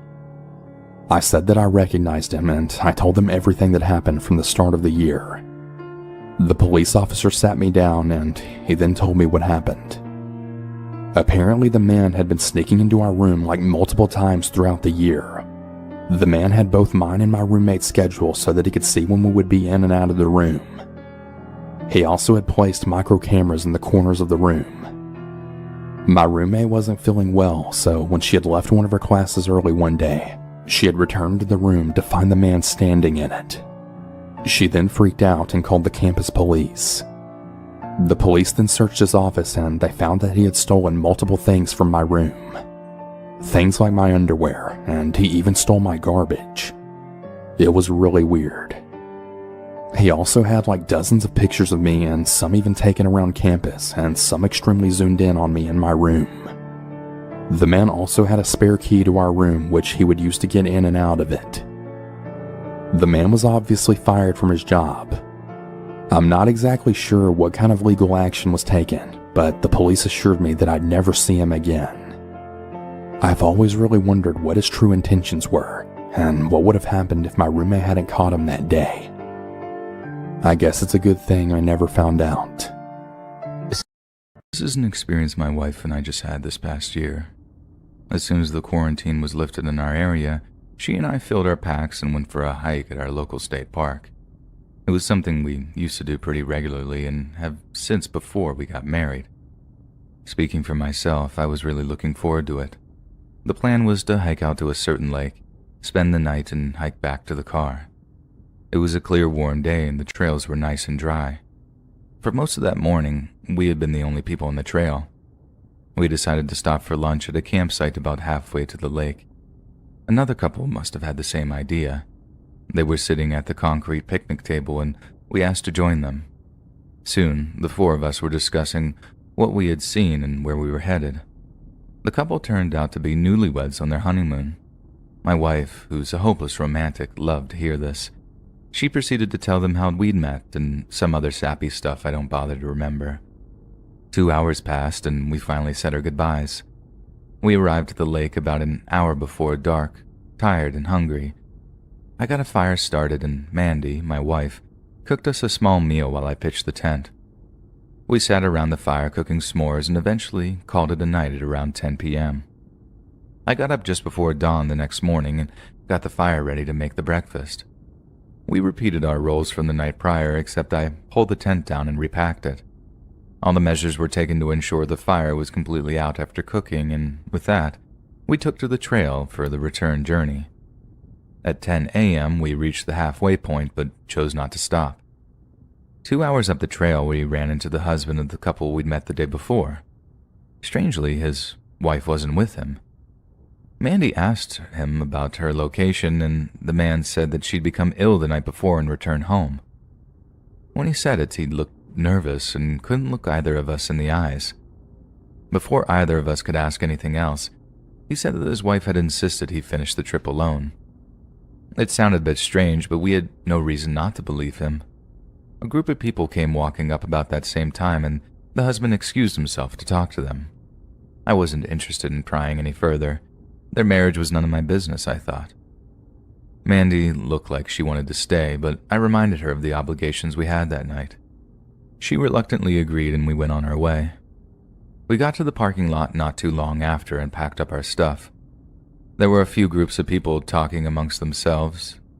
As we pulled out of the lot, several more cars, including a ranger's truck, were pulling in. Once again, I thought nothing of it.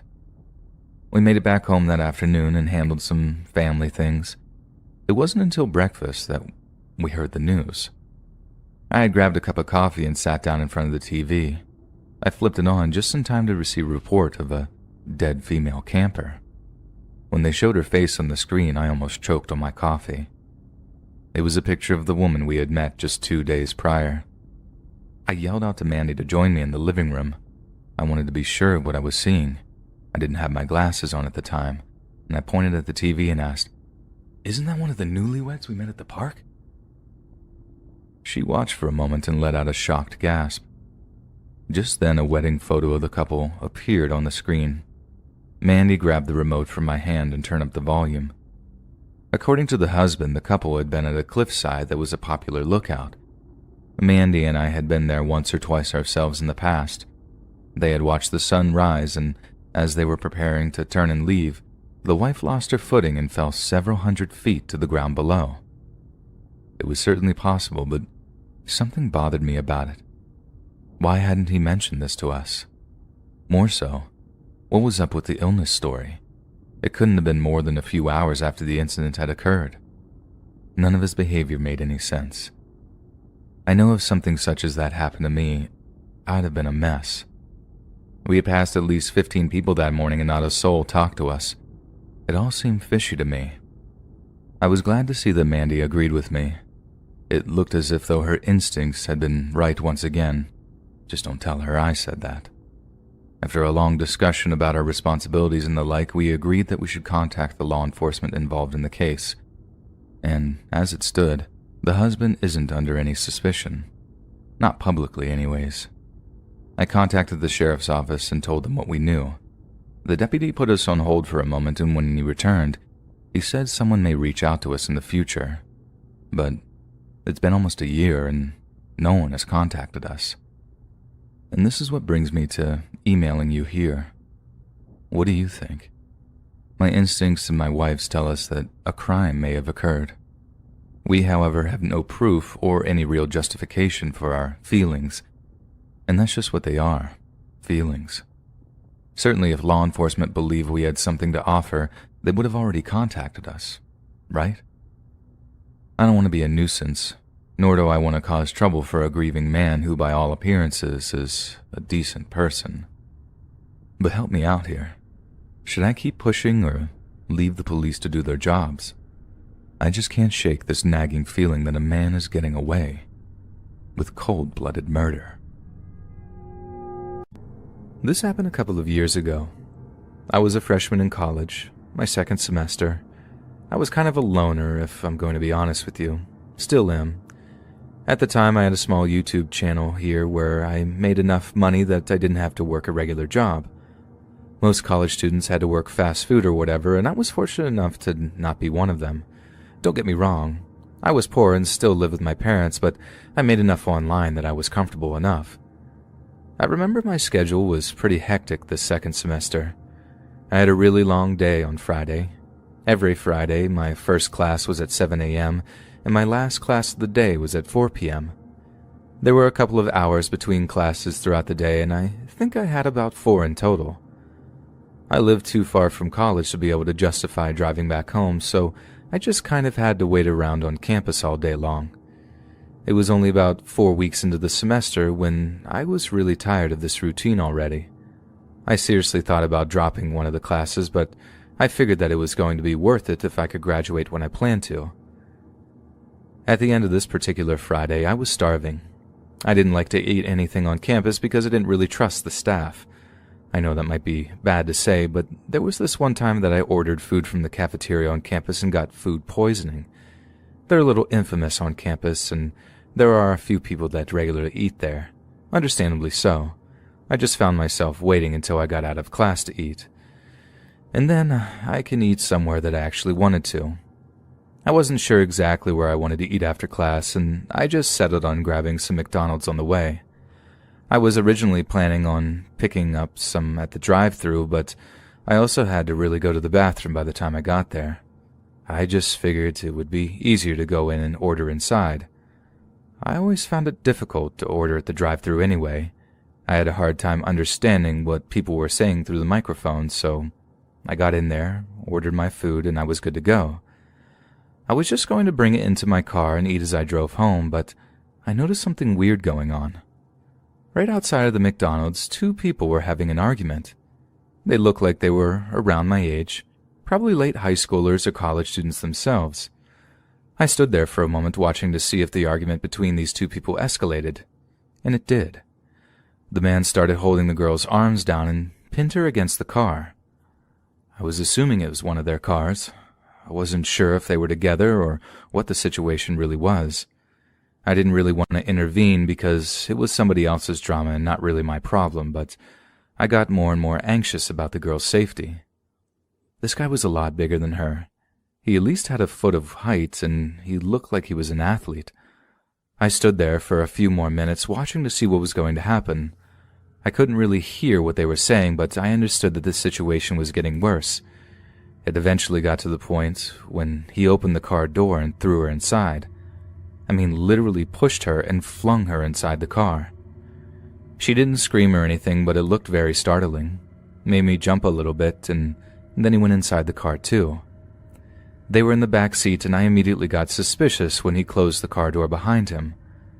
I heard the girl start screaming from inside the car and immediately knew that I had to do something. I put my McDonald's food down on the sidewalk and then ran over to the car. I opened the car door, and he was very obviously surprised that I had done so. I saw that he was about halfway through taking off his belt. I punched him in the back, and this antagonized him. He struggled to get out of the car so that he could fight me. Thankfully, there were a few other people who had gotten involved before me and him had a go at it. There were 2 older men in their 40s who happened to be walking into the McDonald's that turned around and came over to help.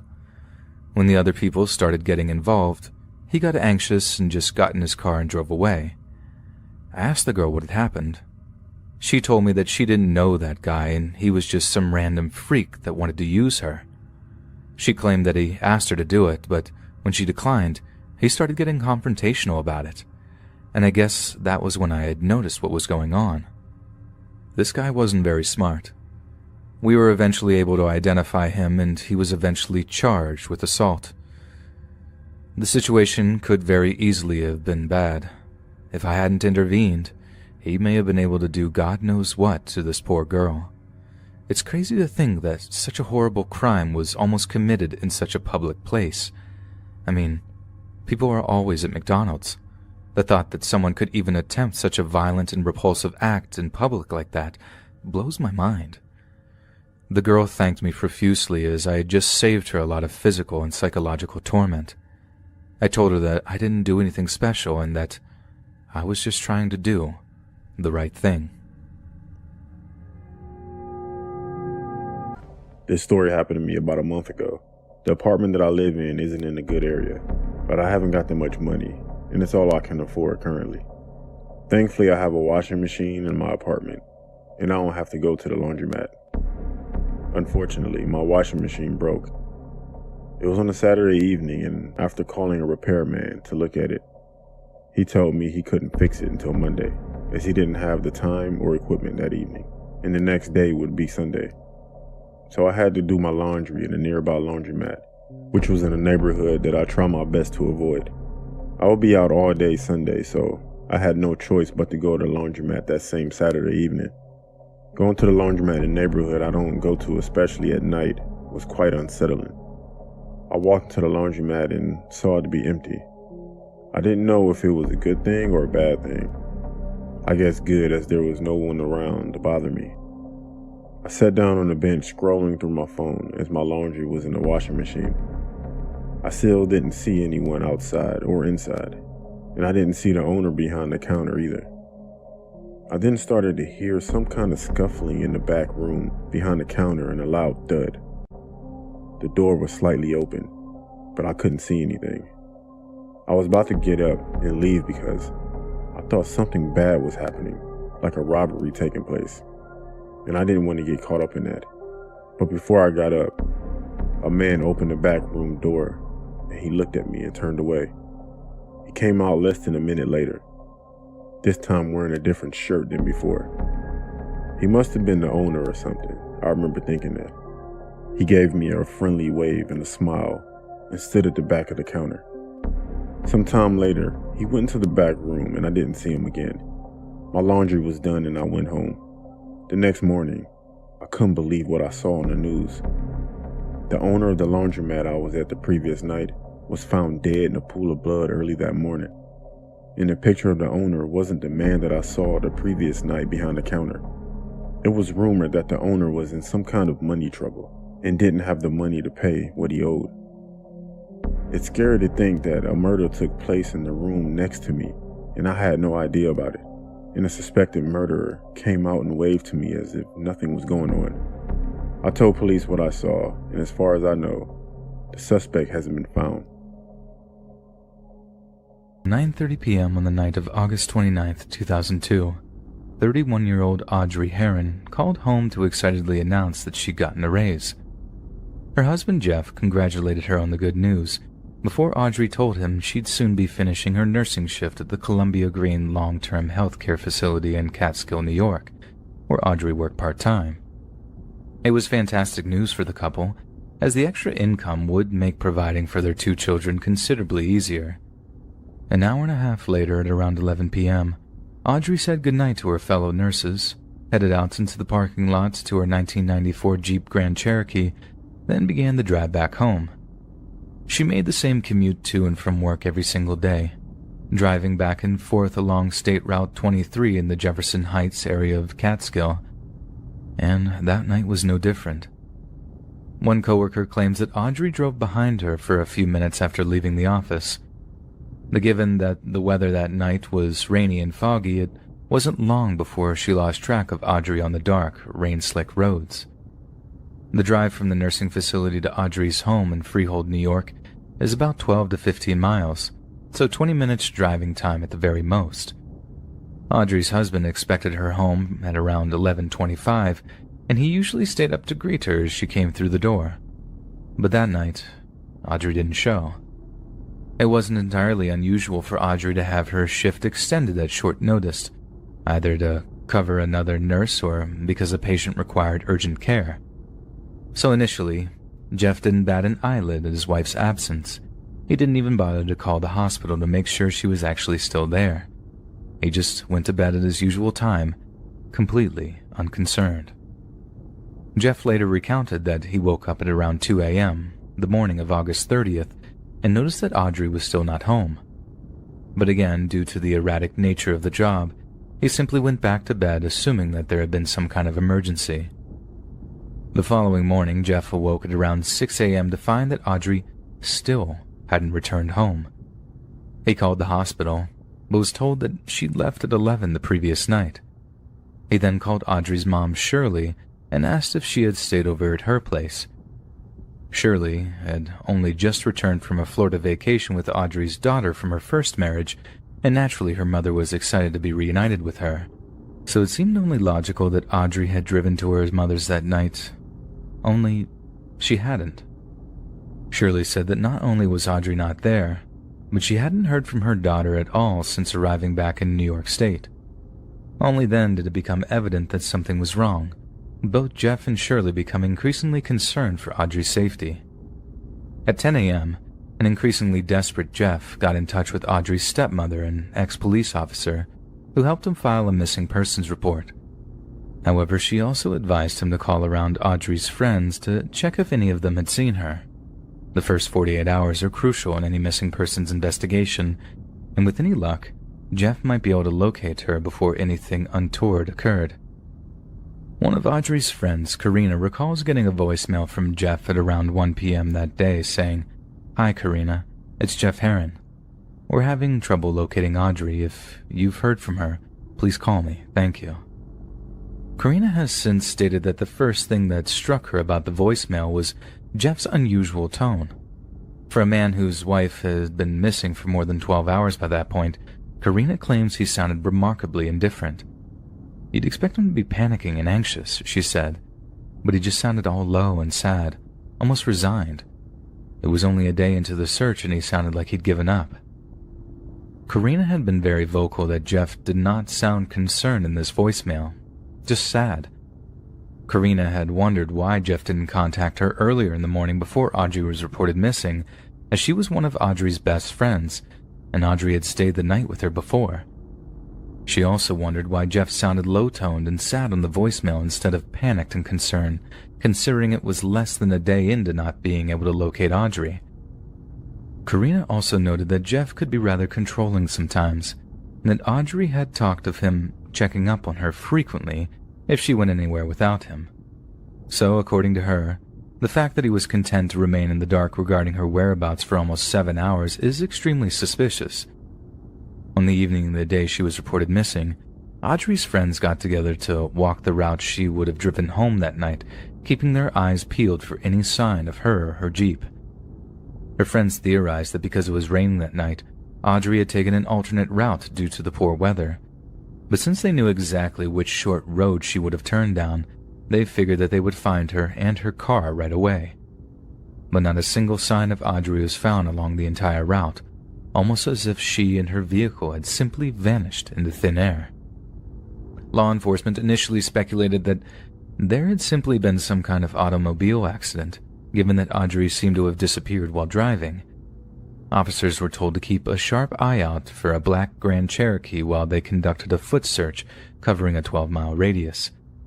Their search penetrated deep into the woods, covering every home, road, and body of water that Audrey's Jeep could have possibly ended up. Even a helicopter was called in at one point to aid in the search. But not a single shred of evidence could be located, something that mystified officers after such an intensive and rigorous search. Although relatively rare in 2002, Audrey had a car phone installed in her Jeep. But then police officers tried pinging the phone's location, and they soon found that the phone had either been disconnected, deliberately switched off, or that it had died. The cops also discovered that Audrey's purse had been left at home, implying she'd forgotten to take it to work with her on the day of her disappearance.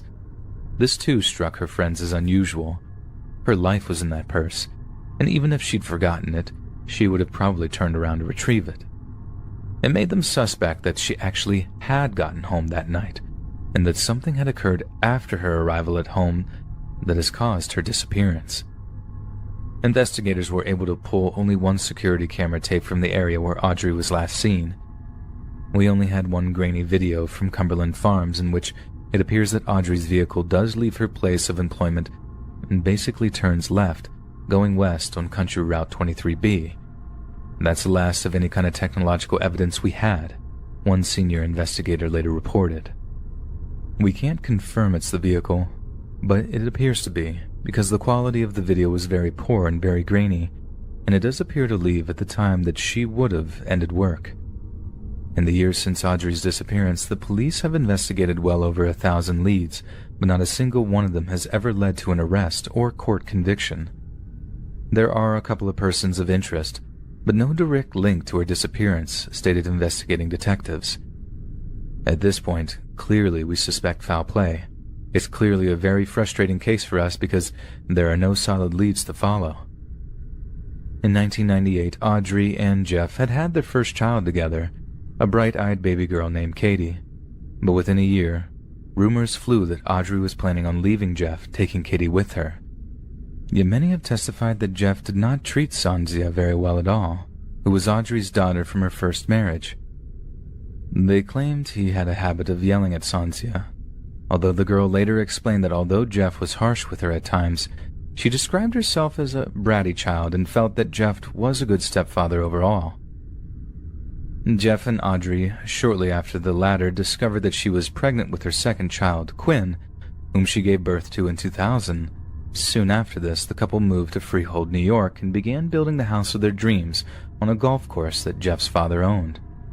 Life seemed serene for the couple after that, but when Audrey vanished, neither Jeff nor his family actively searched for her, outside of a few phone calls, and they didn't appear too emotionally shook up about it either. Jeff claimed he was perfectly cooperative during the investigation and contributed financially to a private search effort, but these claims are contradicted by several news outlets who argue that not only did he ignore them, but that his monetary donations to Audrey's friend's PI fund were pitiful. They claim that for a man that came from a very wealthy background, his donation of just $1,000 spoke volumes about his family's attitude towards his wife's disappearance. Although Jeff claims his reluctance to mount a serious campaign of public appeals was motivated by his desire to protect his children from the macabre maelstrom of rumors and accusations regarding the death of their mother. A few months after the media circus surrounding Audrey's disappearance had died down, representatives of the Montel Williams show reached out to Jeff to book an appearance. Characteristically, he declined, but Aubrey's circle of close friends jumped at the offer of re-exposing her case to the public. After all, anything that might produce new leads or clues was worth the effort, and they harshly resented Jeff for turning his back on such an opportunity. Then in 2017, Crime Watch Daily attempted to arrange an interview with him at his home. Again, he declined, but the wall of silence had been so prevailing by that point that Jeff's father agreed to participate. In a segment that aired later that year, he told Crime Watch that he firmly believed that his son had no involvement in his wife's disappearance, and that it would have been easy for someone to dispose of the Jeep to erase any evidence of a potential crime. During the same segment, a police investigator revealed that Jeff had partially completed a lie detector test during the initial investigation, but that his father had essentially pulled him out of it under the advice of his attorney. Some have viewed this as highly suspicious, but considering how inaccurate the test can be, and how a faulty reading could be used to gain a false conviction, Jeff's father could well have been right to stop the test. In the light of the fact that Jeff had permitted full police searches of his home on 3 separate occasions, it looks less and less likely that he's anything resembling the guilty party. Audrey's daughter from her first marriage, Sonzia, who's not related by blood, has actually been very defensive of Jeff over the years, and is a staunch believer in his innocence.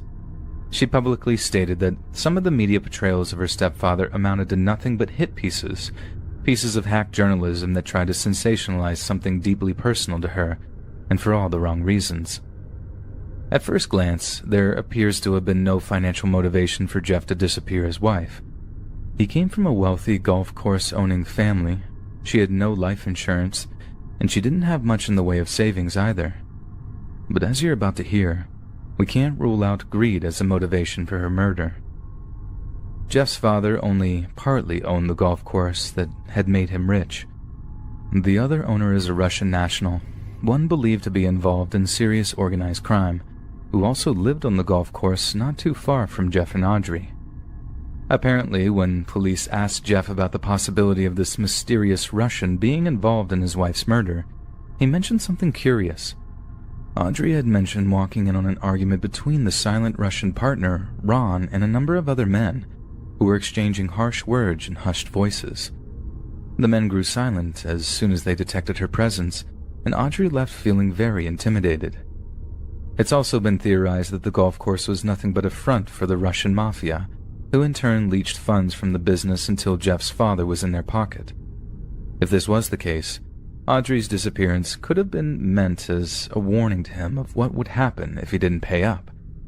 Yet whether the murder was intentional, or Audrey died in the process of being taken, is entirely up for debate, as police have never deemed the theory worthy of investigation.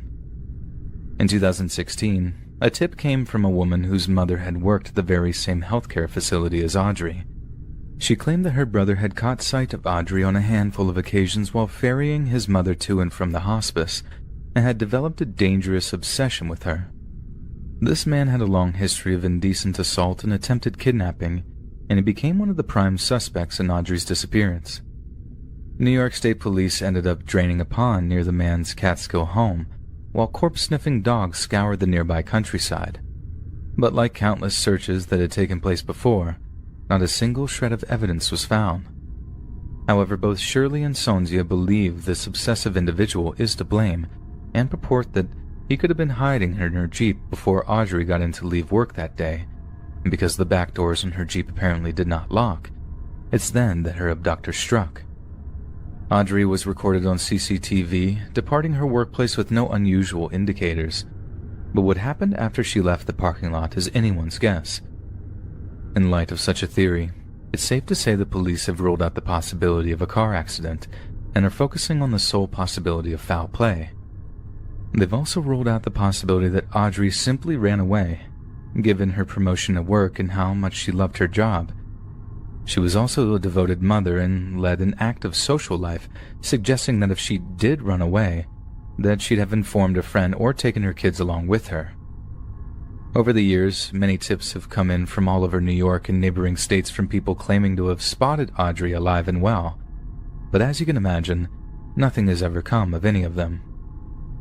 What's frustrating about this case is that the number one suspect is essentially incapable of committing the crime. In order to successfully evade detection, Audrey's killer would have had the resources and time to dispose of a huge automobile and essentially disappear it from the face of the earth. This would have been nigh impossible for one single person to do, unless they had some kind of subterranean body shop at their disposal. But this would suggest a network of motivated, twisted individuals dedicated on abducting and disappearing those unfortunate enough to be caught on the roads at night. And if that really is a possibility, a rational way to explain this disappearance, then maybe none of us are as safe as we'd like to believe. We're supposed to feel safe in our vehicles, machines built with safety belts, airbags, and roll cages, but Audrey's disappearance shows that we're just as vulnerable as our forebears while on dark country roads. And just like back then, predators stalk the highways in search of fresh meat. I thought it would be kind of fun to share a spooky event that happened to me a few years ago around Halloween. I had just moved to my current flat in Rains Park, southwest London, and I was fairly unfamiliar with the area. Now my current bosses and supervisors know that I'm fighting a losing battle when it comes to the reliability of the southwest trains, and as a result have less than reliable timekeeping when it comes to arriving to work on time. A battle that I had hoped to circumvent with the purchase of a bicycle. Sadly, though, the London weather and my inherent idleness jointly conspired to once again force me to take the trains to and from work. While some people are more than aware that the trains keep me from arriving to work on time, not many of you are aware of the troubles I have returning home. That is to say, I have many a time found myself stuck at Clapham Junction with no train to take me back to Rhines Park. In these circumstances, I have to take a bus to Wimbledon Common and walk the remaining 3 miles on foot. It is actually quite a pleasant walk. London doesn't have many hills if I walk along the Ridgeway. You can actually occasionally catch a nice view. True, it is of Croydon, but a nice view nonetheless. Now, to call Wimbledon Village a privileged area would be an understatement. The driveways are home to sports cars and luxury utility vehicles, so you can imagine I have very uneventful walks home. I rarely see anyone on the trip about, from the odd older couple, perhaps walking home from a late dinner party, or even a person walking their dog. The neighborhood is quiet and gets to bed early, and that night was just like the others, initially. I had gotten off the bus at the War Memorial, walked through the village center, and turned onto the Ridgeway. My phone battery had died somewhere between Wandsworth and Southfields, so I had to do the walk without music, and this always made the walk seem longer. My usual practice was to walk along and look at the houses and try to guess what the people that lived in the houses would be like. Fast car, business types, SUV and toy still in the front yard, larger family, that kind of thing. I was playing my game and decided to have a cigarette, so I stopped. I was searching for my lighter and looking around when I noticed that I was not the only one on the street. Now, this was unusual but hardly alarming. What was strange, however, was that the person wasn't the sort I had grown used to seeing. It was a young lady. She appeared to be drunk, or tired perhaps. I lit my cigarette and paused for a second. Just a quick second to judge to see if she would be capable of making it home by herself, or perhaps maybe she would need me to call someone for her. It was at this point that I realized that she was crying. I started to walk over to her to make sure she was alright. She stopped walking and immediately froze. I noticed that she was in some sort of Halloween costume, a schoolgirl in fact. And as I got closer, I began to realize that she was in fact around the age of 15 or 16. She was deathly white. Her makeup must have been professionally done, or she had spent an incredibly long time preparing it. I began to think that maybe her friends had made fun of her costume, and she had run off from whatever party she had been at, drunk and upset. I started to feel a bit unnerved when I noticed that she was staring directly at me as I approached. I can assure you that in a city the size of London, we have an unspoken rule of avoiding eye contact with strangers at all costs. It was at this point I assumed that she was under the influence of something other than alcohol, and I decided to be a bit more cautious. I stopped about 4 or 5 feet away from her and spoke. "Are you okay? You seem to be a little upset. Are you in any sort of trouble?" Nothing from her part aside from that stare. "Have you had a little too much to drink? Maybe some smoke?" "Yeah, right. I know hallucinogens when I see them." There was still no response. "Do you need a taxi home? Do you remember where you live?" At this, the girl began to cry, but this time, she was absolutely wailing. I could feel her raw sense of despair. I actually flinched at the sound. It was positively unbearable. She was dancing on the border of hysterics, perhaps even putting one foot along the line to see what would happen. I was stunned. I wanted to console her and run in equal measures. I wanted to comfort her and chastise at the same time. All I managed was a meek, "Why are you crying?" She must have heard me somehow, because she began to draw herself back from the edge of what can only be described as a complete breakdown. She was still heavily sobbing, but once again, she brought her eyes up to mine and said, very softly, "Because you're gonna die." Now, I've been unfortunate enough to witness death firsthand on more than one occasion. Suffice it to say that these events have always left me with a lot to think about, and I in fact have come to terms with my own mortality quite early in life. It struck me that perhaps, like too many of us had, this young lady had someone quite close to her die recently. Perhaps she was going through the same dark realizations that follow being in the company of death. The same thoughts that can keep children up at nights and the pews full at churches. I wanted to let her know that everything would be fine, and that death was simply a part of life. All I managed, however, was a slightly incredulous, "I know." At this, she seemed slightly taken aback, almost angry. She responded, "You are going to die, and he is going to kill you." Alarms went off in my head. I began to feel a bit more threatened. I decided right then and there that talking this girl down from whatever bad high she was on was no longer my responsibility. Had not the venerable Hunter S. Thompson himself warned us of the dangers of underestimating the ability of a drug to take control of a person? Good luck, I said, and with that, turned and began to walk away. After about 5 steps, I quickly looked back to see her still standing there. She put her head down and began to audibly sob again.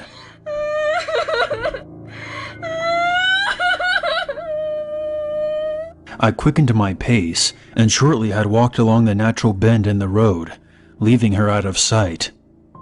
I left a bit agitated. I remember putting my headphones back in my ears and trying to listen to music from my phone, only to be reminded that it was still out of power. I was still 2 miles away from home, but at the pace I was walking, I was confident I could cover the ground in less than 20 minutes. No less than 2 minutes later, as when I first heard the shouting. It was a man's voice, layered with an excruciating sense of malice and rage. "I am coming for you."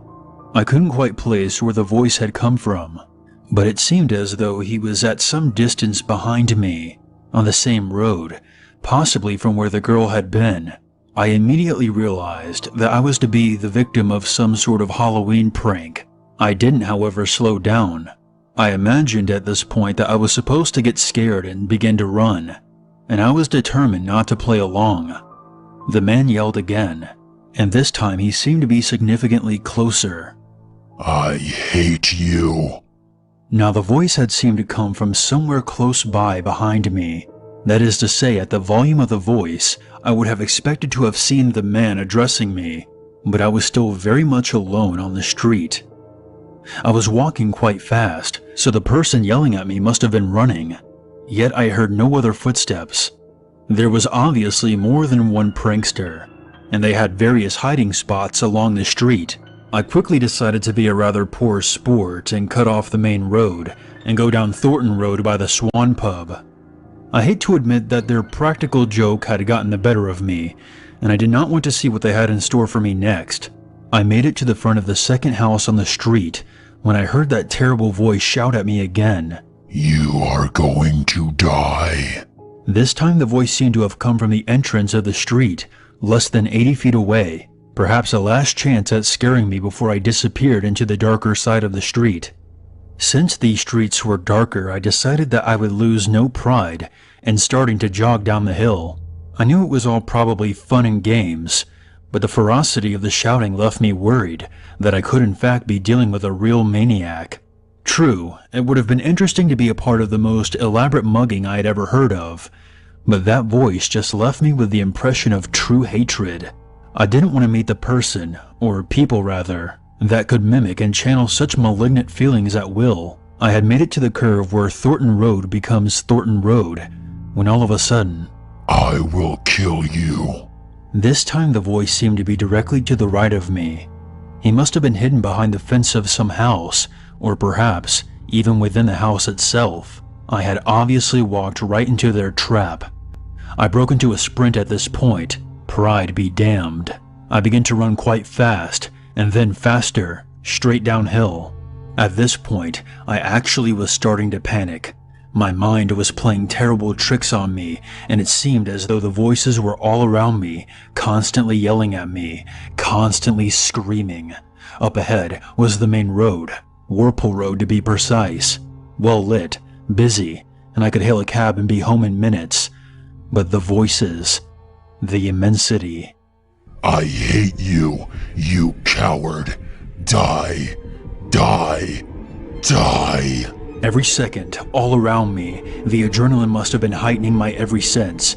I admit, I was scared, and it seemed as though for some reason, that terrible voice was booming off every surface on the street, It felt as though I was simultaneously running away and into a mad rage. The words felt like gusts of terrible hot wind, pushing its venomous anger at me. I couldn't take it anymore. The voice seemed to make me share that same intense anger, and I thought to myself, am I the one shouting? And I felt like a victim. I wanted to fucking kill the people who were playing this fucked up trick on me. I felt the hatred. Time to die, coward. I hate you. I decided to give up. In one quick moment, I decided I would stop running as fast as I could and have a cigarette and wait for these people to show themselves. I quickly stopped running and spun around.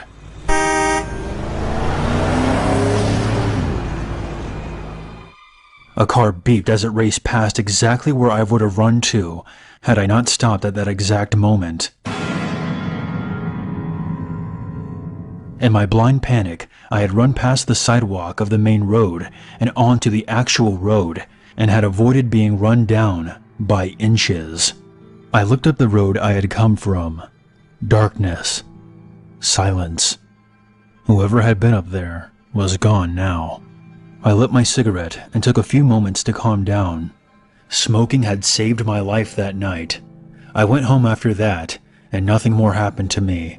But as I was standing there trying to calm down, working through the panic and adrenaline, I seemed to remember hearing a soft whisper. Perhaps it's just my imagination, but I thought I heard a girl's voice, softly saying, "Not such a coward after all." I got married when I was 19, and my husband and I had no clue what to do with our new life together. We dropped out of college, and our studio apartment was too expensive. We thought it was the ideal time to travel and have adventures before settling down. We came across a post on the internet from a man who was looking for workers on his horse ranch. He would provide all meals and lodging in exchange for labor around the ranch. It looked like just the solution for us. He claimed to be very knowledgeable in trades and would teach us to build machinery, woodworking, welding. We actually did learn to weld, which is pretty cool, etc. The pictures were beautiful. The log cabin he built was spacious, and we would have a nice big bedroom. There were lots of other people in the photos, and in our correspondence with him, he always mentioned other people and referred to himself as we. He advertises on multiple platforms, and everything looked really legit. We booked our flight. There was nobody else there. He was in his 60s, but mentally and physically very fit. One of the first things he said to us was, "I never judge people based on their past. Do you believe people can change? I sure do." It seemed harmless enough. He took us grocery shopping and told us to pick whatever we wanted. We immediately got the vibe that his kindness was forced and that he was being over-generous. I'm going to get right into listing the weird stuff we noticed. He built the house himself, and his bedroom had a door to the only upstairs bathroom, which he didn't lock from the inside. He would invite us into his room, and on his table was an old video camera with about 30 little tapes strewn about. He would always talk about how much he loved the Japanese, how he specifically marketed toward them, and had a few Japanese ladies in the past. He often brought up people who had stayed with him before, and all of them had left suddenly, and maybe unexpectedly. One day he told us to get in the truck, because we were going into the city. We were way out in the country, so it was a long ride, but he was really excited about going. He asked us to walk around and ask young people to come with us and work on the ranch. This made us super uncomfortable. We are introverts, and it just felt very odd to approach people and ask them to get in the truck. He got upset by our disapproval, so we got out and pretended to look for people to talk to. He went to talk to people on his own. As the days went on, his welcoming nature began to give way to a very temperamental and aggressive one. I didn't really find him creepy, but intolerable. I didn't like him at all. He seemed extremely socially inept and said inappropriate things. It was also extremely apparent that he did not view women as equal, or anywhere near equal, to men. He had had military training and was a big, strong man, cunning, always thinking. Now, our parents never wanted us to go. They realized it to be a potentially dangerous situation, but we thought we had done our due diligence. However, we never even thought to Google this guy's name. I get an email from my mom one day freaking out and telling me to do a Google search, then get on the next plane home. A quick search showed us his arrest record: strangling and sexually assaulting a young woman, followed by headlines reading, "Do not go to this horse ranch. This man is dangerous." We were thoroughly creeped out and booked a flight home. We were then presented with the dilemma of how to tell a potentially dangerous man that we wanted to leave. I forgot to mention that he would tell us daily about how we could live there permanently and start a family. He would fantasize about Christmases with our future children and raising them on the ranch. We thought it was established that this was a very temporary thing, and we had families back home who missed us. This is the weirdest part for me. I made up a lie about an emergency back home, and when I told him, it was like he could see right through me. I'm convinced that he not only knew I was lying, but he knew I was going to lie about needing to leave before I ever opened my mouth. This look came over him that I have never seen on a person before. He was angry, but hiding it. He was hiding so many thoughts and emotions that I couldn't tell if I should be frightened or relieved. Before I finished my sentence, he said, "When do you need to go to the airport?" Monotone. I told him right now. He took us and put on his friendliest personality and told us that if we ever wanted to come back, he would buy our tickets. We said we'd be in touch. Just recently I googled his name again and discovered a page, a forum, for people who had gone to his ranch, mostly couples like us with eerily similar experiences. They spoke about how he says not to judge people on their past, the grocery store, the bathroom, and how they heard him listening behind his door during their midnight bathroom trips, the videotapes, and how they watched them and saw young Japanese girls flexing their arms. Looking through his search history and seeing nothing but Japanese pornography, they talk about how he would make rude remarks to the girlfriends and about creepy rituals in the woods, which we experienced. It was like a full moon ritual inside a circle drawn on the ground. They spoke about being driven to the city and asked to jump out when thin young ladies walked by, and tell them to come back to the ranch. I could go on and on. He is still operational. This forum I found was aimed at gathering stories and preventing future visitors to the ranch. The police do not have enough evidence to convict him of anything. I know I left a lot of creepy deeds out. I didn't want this to be too long, and I'm not a great storyteller. I'm unsure whether it'd be appropriate to name the man or the ranch, but the blog where all the others have written about their encounters is probably much creepier than my story. We got away with much less weirdness because I don't believe I was his type, and he may have feared my husband. If anyone is interested, I may be able to give a few hints so it can be found. This took place in 2012 at a 7-Eleven gas station when I was a junior in college. I attended a community college in New York. Not the city, just the state itself. The reason I chose this school was to make it easier for me to transfer to the university I originally wanted. However, every college student knows that college isn't free and can definitely leave you with a large debt in your bank account. I received federal aid from state, but there was still a lot of tuition that I had to pay for. Because of this, I ended up getting a full-time job at a 7-Eleven working as a gas station attendant. It wasn't the best paying job, but it paid enough to help me get by while also paying off school.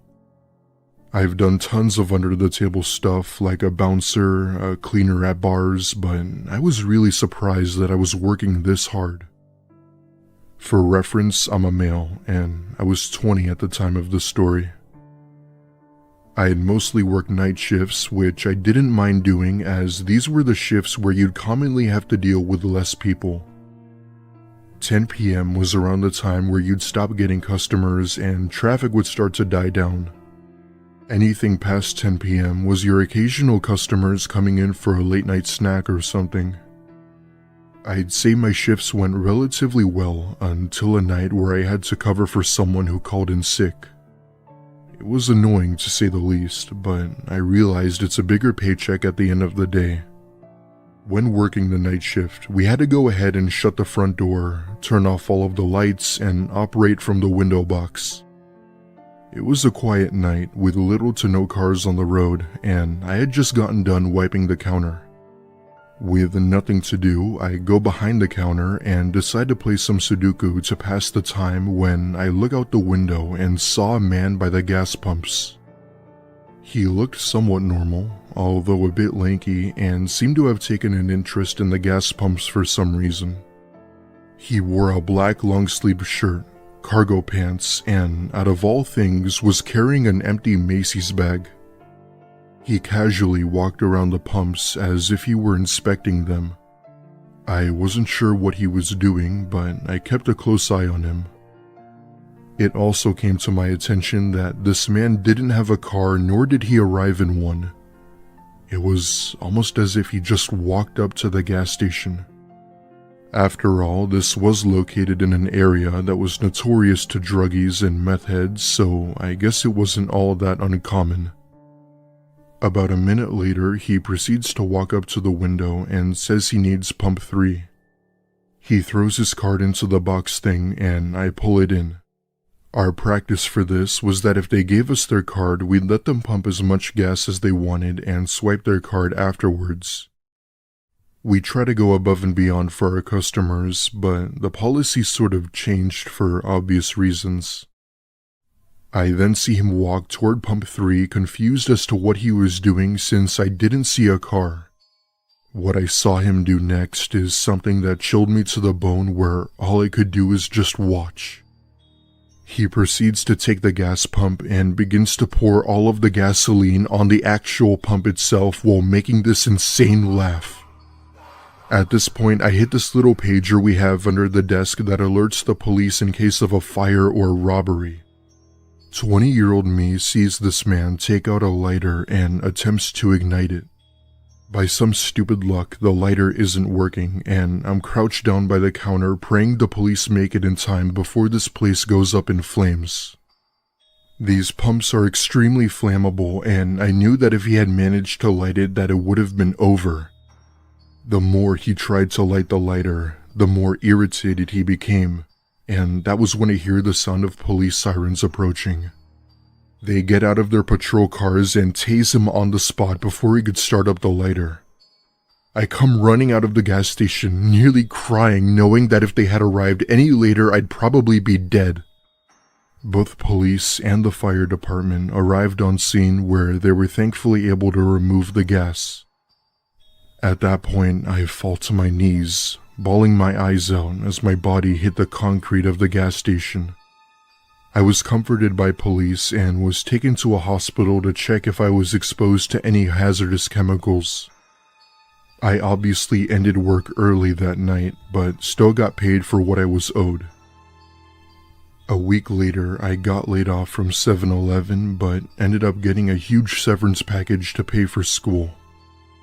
I ended up getting a new job shortly after that, after my previous employer wrote a glowing recommendation letter for me. While something good did happen, this also had a major impact on my mental health, as I had to get years of therapy. It's been 10 years now, and this incident is still brought up by my parents from time to time. I'm now in my early 30s and have a lovely wife and have moved past it. I urge anyone reading this to cherish the time you have, as you don't know what will be your last day. Had that man managed to spark that lighter, I wouldn't be writing this right now. The whole gas station would have exploded, and that's exactly what I thought was gonna happen. I still don't know what his intentions were or why he did what he did, but to be honest, I don't want to know. I'd like to think that he was on something, but maybe that's just because I'd rather not think of the alternative. I still think about how it would have turned out had the police arrived even a minute later. My name is Corey, and growing up I had a best friend whose name was Joshua. I used to have sleepovers at Joshua's house quite often, and in the warmer months, we would have campouts out in his back garden. What was nice was behind Joshua's back garden was a huge forest where we spent a lot of time exploring and playing. It was Friday and I was with Joshua at his house. His mom said dinner wouldn't be ready for another 45 minutes, so he suggested that we went outside and played with Joshua's new walkie-talkies. So that's what we did until dinner was ready. Later that night, we were in Joshua's treehouse playing board games. His parents had already said goodnight to us. As we were playing board games, I heard a crackling static noise. I asked Joshua what that noise was, and he said it's just a walkie-talkie. He said it's probably Doug. I asked, who the hell is Doug? Joshua told me it was this guy that he met out in the woods, and he seemed really cool. Joshua had given him a walkie-talkie, and they speak sometimes at night. I asked Joshua if Doug went to our school. He said he didn't think Doug even went to school. Joshua turned up the walkie-talkie and replied to Doug. Now, when I first heard Doug's voice, he didn't sound like no kid. He did not sound our age at all. Doug asked if Joshua wanted to go with him to check out his gaming room. I asked Joshua what he meant by gaming room. He told me that Doug keeps asking him to go to his house with him. Joshua told me that Doug doesn't really take no for an answer and usually has to just turn off the walkie-talkie. He replied back to Doug saying he can't go with him because he's in his treehouse and was about to go to sleep. Joshua then turned off the walkie-talkie. We spent the rest of the night trading Yu-Gi-Oh cards, playing games before we went to sleep. I don't know why, but I woke up in the middle of the night. I saw a light shining in the treehouse. I thought Joshua was awake reading comics, but when I looked at him, he was asleep. The light was coming from outside. I looked out the window of the treehouse, and I saw a figure standing at the edge of the forest shining a flashlight up in the treehouse. They switched it off when they noticed me, pulled up their pants from around their ankles, and ran back in the forest. I woke Joshua up and I told him someone was outside watching us. Joshua suggested that we go inside the house, and I agreed. The next morning, we told Joshua's parents that we slept inside the house because I saw someone in the forest. Joshua never told his parents about Doug, and I don't think he had to because Joshua told me he never heard anything else from Doug again after that night. Joshua and I both think that Doug was in the forest watching a treehouse that night. We both thought of many different theories of what he was planning to do, and honestly, none of those were actually good. I'm glad he never came up there. This story is from a female's perspective. To preface, I was about 25 years old when this happened. My boyfriend and I had been out visiting with friends, and we left their house late, around 2 a.m. Now, I've never been much of a drinker. I was addicted to opiates at the time, but that's neither here nor there, so I did the driving. On our way back, we decided to call in some omelets from the Waffle House, which is the only place where we can get takeout in the super early morning. We arrived at the Waffle House and I went inside to pick up our orders. As I was paying for the order, a young man to my left began pacing and mumbling angrily, muttering something I couldn't understand. I didn't really think much of it, since most diner patrons are either drunk or truck drivers at that time of day. When I collected the food and turned to leave, I noticed a young woman outside of the diner. She too was angrily pacing back and forth, grimacing and cursing. The young man followed me out into the parking lot. I sidestepped the woman to get to my car. The young man had gotten into another car, and the young woman sat in the passenger seat. Whatever, I thought.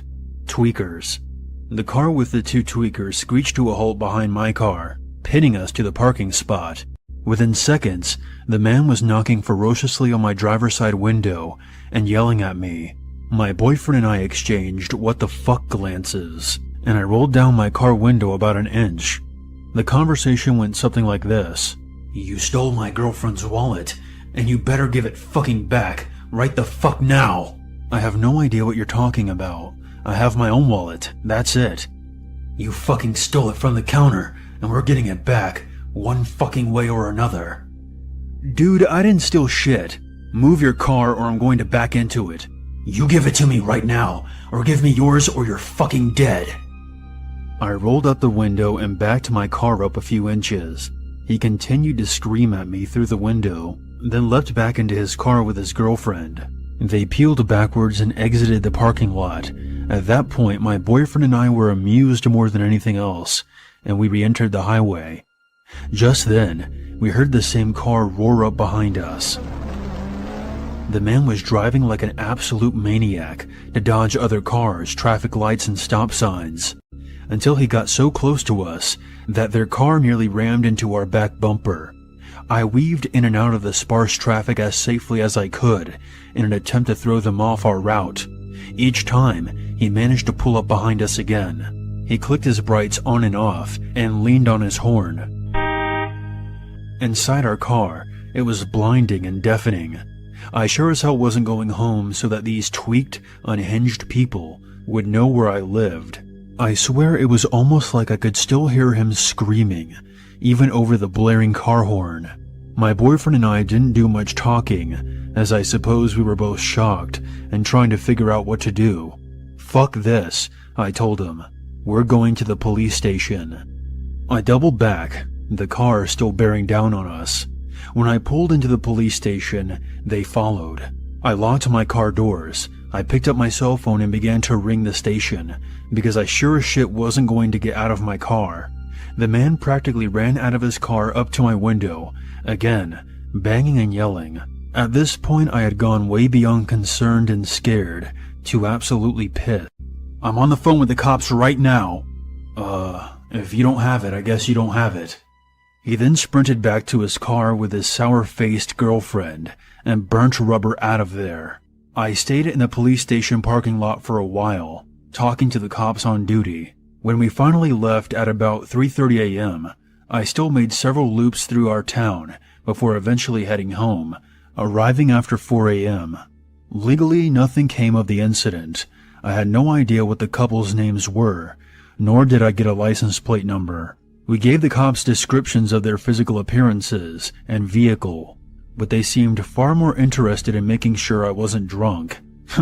Thanks, fellas. I'm fairly certain that the maniac couple was pulling a strong-armed con job, or they were actually convinced that I'd mysteriously and magically stolen the girl's wallet, even though they were pacing and muttering as soon as I'd entered the diner, and even before I paid for the takeout, and that methamphetamine psychosis was responsible for the bizarre severity of their behavior. Anyway, fuck those assholes.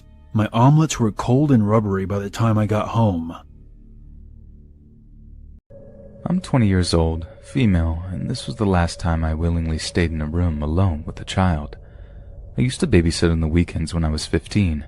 Most of the families that I babysit for were nice, sophisticated families who had sweet children that I loved. However, the Cooper family were the exception. Mr. and Mrs. Cooper had 2 children, Michael, who was 10, and Antoinette, who was 4. Michael was quiet, though misbehaved and crazy demented. Antoinette was loud, cheerful, and the complete opposite of her brother. She was so innocent. I truly adored Antoinette, yet I despised Michael. He was an absolute terror. I'd watch over the 2 children on Friday nights for 3 hours while their parents went on a date, meaning 3 awful hours of psychological, emotional, and physical torture from Psycho Michael. There were many times that I would catch Michael staring at me while I was sitting at the dining room table doing my homework. I'd tell him to quit it, but he wouldn't stop until I moved out of view. Michael was really cruel to his sister. He would push her down the stairs, pull the heads off her Barbie dolls, and cut up her clothes. Michael would also hit the cats with a sock full of quarters. One cat actually ended up dying from internal injuries. He would growl at the neighbor's dog on a good day, and tape stuffed animals to windows with scissors sticking out of their heads on a really bad day. He was a horrible little kid to say the least, but the scariest part about babysitting the twerp was the night that he came for me. Let's keep in mind that I wasn't supposed to even be there that night, but Mr. and Mrs. Cooper called my mom and asked if I could babysit for them since their other arrangement had fallen through. My mom agreed without even asking me. I was supposed to babysit from 5 o'clock in the evening until 10 o'clock at night. It was storming out, so the television had no signal, and my cell phone didn't have any reception, and Antoinette was staying with her grandmother, leaving me alone with the psycho child for 5 whole hours. I'm glad to say that the first few hours went by pretty quickly and without incident. He was fed, bathed, and put to bed at around 8. Michael had fallen asleep the instant his head hit the pillow.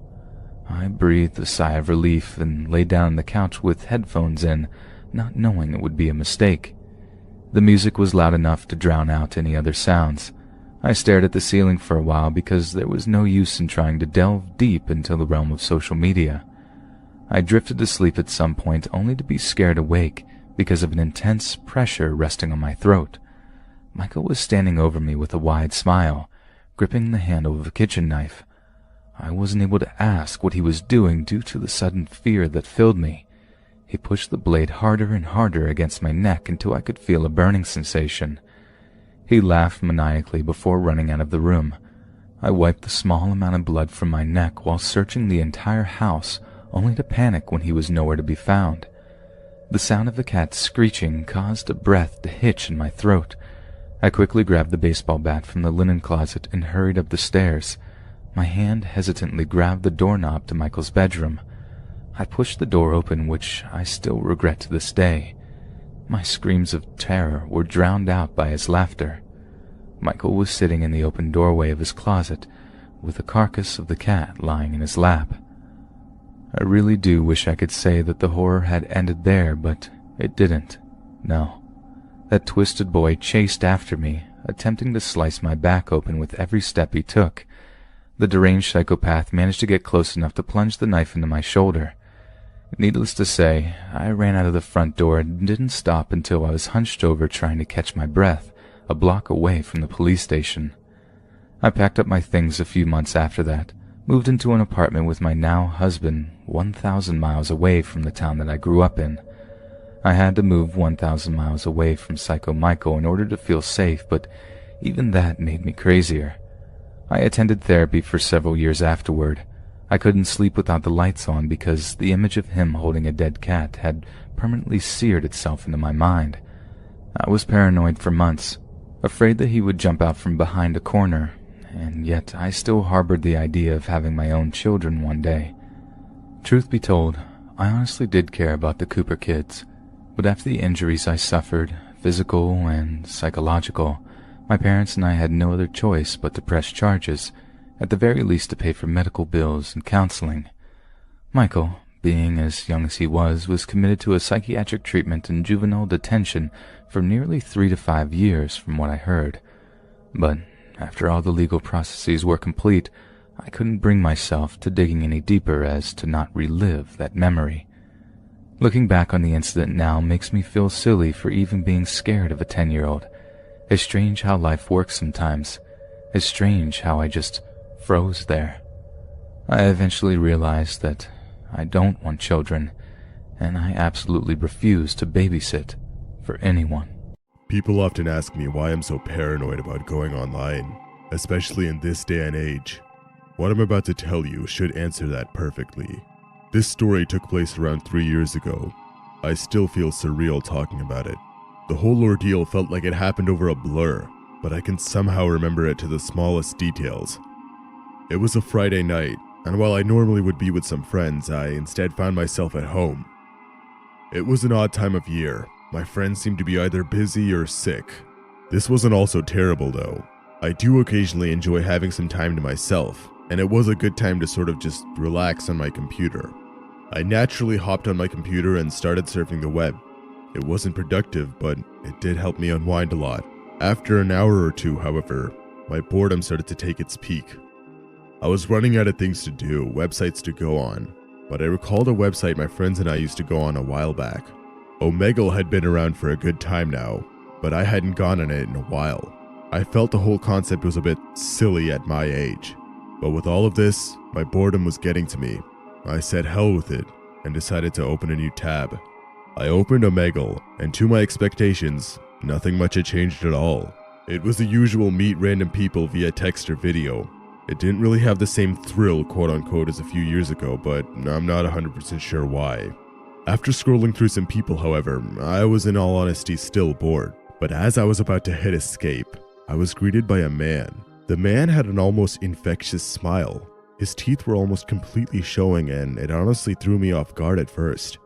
Needless to say, he seemed really happy about something, and this intrigued me for whatever reason. Not only was I trying to not ruin this man's extremely good mood, I genuinely found it interesting seeing a smile like that these days. Most people just seem so unhappy. "What's up, man?" I politely said, trying to match the man's energy. There was a slight pause in our interaction, and then the smiling man then said in a cool and alluring voice, "Why, hello there, stranger. Normally I'd ask how you're doing, but you seem like you're having a great day," I replied jokingly. The man chuckled to himself and continued, "Life is too short to be unhappy. You never know when things could take a turn. Is it worth looking back and only remembering yourself frowning?" That took a rather deep turn, but I suppose the guy was right. There's no point in sulking constantly. Now, would you like to meet a friend? The man abruptly said. Sure, I guess, I replied. The smiling man then brought out a person in a mask. The person seemed tall and skinny, and the mask was a blank white one. The only thing I could see on the masked person was part of their eyes. But that wasn't even the scary part. The person in the mask seemed awfully limp, essentially the opposite of the smiling man. Now, there's no need to be afraid, the smiling man said, acknowledging the shock on my face. Is this some sort of sick joke? I asked. Now that's no way to treat someone you've just met now, is it? The man said, still with a smile burnt on his face. I remained silent. Part of me wanted to believe that this was some sort of prank. But when the man's smile turned from happiness to a sick grin, I knew something sinister was happening. My fear turned into irritation as the man kept smiling and holding this limp person on the screen. I took several screenshots and told the man to give up this sick prank or else I'd report him as a nuisance to the police. But the man just kept smiling. Just as my hand was going to the escape button, the man stopped me. Not so fast. Are you really gonna try and talk your way out of this? I asked the man angrily. The man continued with his crazed smile and put a piece of paper up to the screen. It was blurry at first, but I wiped my monitor and let his webcam refocus. I was in shock. My face went pale as I read the paper once again. It was my address. A shiver went up my spine. My adrenaline was pumping. I had no idea what to do next. Should I keep stalling him? Will the police even arrive in time? The man just started chuckling and giggling to himself. I quickly unplugged my computer and surveyed my room. I sprinted down the stairs and confirmed my front and back doors were locked. Some of my blinds were open, but there was no point in running to close them. I had no time to spare. For all I knew, my address could have been leaked for that whole entire conversation. I grabbed a knife from my kitchen and ran to the nearest bathroom. I threw whatever chair I had against the bathroom door and tried to block it closed. Things just kept going downhill from there. I grabbed my phone and called the police. The emergency operator told me that the police were caught up in other things as it was late on a Friday night, but they would try and send a unit my way as soon as possible due to the nature of the emergency. But while the operator was on the phone with me, I heard my back gate fling open. That gate was never used. It always remained locked. I asked the operator whether the cops had arrived at my house yet. She said the nearest unit was still about 5 to 10 minutes away. I then heard footsteps approaching my backyard. I knew I had one chance. It wouldn't take long for whoever this was to get into my house and eventually find me. I pondered my options for a second, but eventually came to a decision. I opened the bathroom window and leaped out of it. I landed in the least graceful way possible. The crunches of the leaves under my feet would definitely have alerted the intruder. It was now or never. I ran faster than I had ever had, the chills and shivers up my spine only fueling my stamina. I eventually jumped over my fence and onto the street. I ran towards the main road as fast as I could. My more logical side told me that I should have at least looked back to see if they came alone or how they even arrived at my house, but there was no going back now. After what seemed like several minutes of frantic sprinting, I finally arrived at an intersection.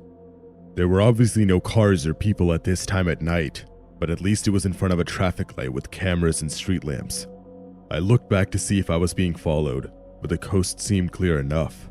I finally mustered up the courage to walk back to my house and see if the police had arrived. Judging by the sounds of the sirens, they did.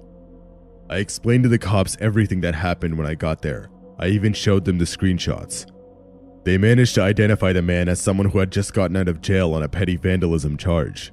They never suspected him of doing anything like this. I asked them about the person in the mask and whether they were okay. They explained it to me, but tried to keep it in a neutral tone. The masked man's dimensions seemed to match up with someone who had gone missing not long ago. They were still unsure of whether the person was unconscious or dead in the video. The smiling man was logging my IP address the whole time. He somehow managed to trace those video packets to my house. The police were still trying to understand whether it was the man himself or someone else who came over to my house. Our exchange was then interrupted by one of the investigators handing us over a piece of paper in an evidence bag. The officer looked just as stumped as I did. "What is it?" I asked. The cop was hesitant to even show it to me at first. "Listen, this is my house, okay? You guys need to show me what you're looking at right now," I replied back angrily. The officer then showed me the piece of paper, and my heart sank. On the paper it read, "Fun meeting you," with a smiley face written at the end of it. The tell is not as scary as it is sad, but don't be fooled. There were many moments during this time that I was scared out of my mind. Although I'm here to put some fear into readers, it's also a great opportunity to educate everyone on the dangers related to a common malady. So, turn out the lights and get comfortable. Here comes my scary tale of the nicest, but creepiest roommate I've ever had. Upon graduating high school, my parents hit me with the ultimatum, "You're a man now. It's time you start paying us rent or move out and get your own place." Heck, I wasn't about to pay my folks to live with them, so the hunt for an apartment started immediately. Fortunately, I had a job for a couple of years, so I had some money saved up. I think my parents thought I would choose to stay at home and they'd be able to get a piece of it, but I've been looking for an excuse to get away from them and they gave it to me. It wasn't long before I found a place with a friend of mine, riding his couch. This wasn't my long-term plan, of course, but it gave me a chance to get away from my parents. Within that month, I found a guy from work who had just been forced to kick his roommate out of their place for not paying as part of the rent. This dude was really cool and possibly the kindest guy I'd ever met, but he wasn't a pushover. We talked about each of our predicaments and decided I would take his former roomie's place, and it's where I would stay until just recently. We got along great, probably because we were a lot alike, and it also helped we worked different shifts. Our days off were spent on the couch playing Halo and throwing down many bottles of beer. Drug tests at work prevented us from enjoying things of an herbal variety, but we managed to have a good time anyway. Nothing out of the ordinary happened for the first few months, but one night I got a shock of a lifetime. I had crashed out early one night after working a 12-hour shift, the third of that week. I'm not sure what the time was, but at some point a loud banging at my door drew me from my sleep. In a slow and groggy state, I rolled over to see what had caused it. That's when I came eye to eye with my roommate. I was so shocked I could have jumped out of my skin. After taking a second to catch my breath, I yelled at him, "Dude, what?" But the reaction I expected never came. Turning on my overhead lamp, I still received no feedback. Utterly confused, I walked up to him and stared directly at his face. He just looked ahead, standing like a statue, saying nothing. This is when I realized that he must be sleepwalking. Although I considered waking him up, I seem to have remembered that you weren't supposed to do it, so I slowly turned him around and walked him back to his room. When we got there, I told him to go to bed, and believe it or not, he did. Very pleased with myself and still horribly tired, I went back to my room and locked the door. The rest of the night was happily uneventful. The next time I saw him, which was about 2 days later, I timidly mentioned it to him. I was unsure if he was even aware he did it, and I didn't want to embarrass him. To my relief, he was well aware of his condition. "Yeah, man, it's something I've been doing since I was a kid." Like most things in his life, he was able to laugh it off. He did, however, apologize for scaring me and assured me that I handled it the right way. I more than likely wouldn't have been able to wake him up anyway. In the future, he would be sure to lock his bedroom door and suggested I do the same. There was no guarantee it would keep him in or out, but it was worth a shot. I'd had no other run-ins with my zombie roomie for another 4 months, and when I did, I handled it the same way as I had before. After thinking about it for a while, it seemed stupid to get mad about the situation. It wasn't something he could control. Besides, there were certain protocols I could take to keep him out of my room at night, and once I did, I never received another nocturnal visit again. Sadly, by the end of that year, it would cease to be a worry in either of our lives. On December 3rd, I had only just returned from a 3-day vacation, a vacation my boss had forced me to take because I was grossly over-accrued on my vacation time. I didn't tell him, but I was hoping to combine that time with the other 3 days I had coming so I could drink all the way through the holidays till January 3rd. Since my plans had been ruined, my mood was on the bad side. I was vegging out on the couch when I got a phone call from work. The moment I saw the number on my phone, it put me in an even worse mood, but I decided to answer it in case it was my roommate that was the one calling. "Is your roommate there? He hasn't shown up for work today." Unfortunately, it was my boss. I was quick to remind him in the kindest way possible, of course, that I was not his mother and I had not seen him in a few days. My boss asked me to check his room and see if he was still sleeping, and I did because he was my boss, but he was nowhere to be seen. His bed was still messed up, which was strange. His anal retentive nature would never let him leave the house without making it. I promised my boss I'd call him if I heard from him, and I hung up. As soon as I hung up, I called my roomie, but got no answer. Doing the only thing I could, I left a message and went on with my day. There was still no return calls that evening. It really was unlike him to drop off the map like this, but he must have had his reasons. The next morning, I checked in on his room to see what time he'd finally came back, but everything still looked as it had the day before. It was definitely a head-scratcher. This type of behavior was very unlike him. You never know, though. I'd only known him a couple of years. Maybe he had a dark side I'd never seen. Shortly before I left the apartment for work, my phone rang. I checked the caller ID. It was a number I didn't recognize, but then an idea hit me. He must have lost his phone. And I answered it, trying not to laugh at him. "Is this Anthony Curtis?" The voice on the other end was not who I expected. I said yes, and his next question was if I was a friend of my roommate, and I answered yes once again.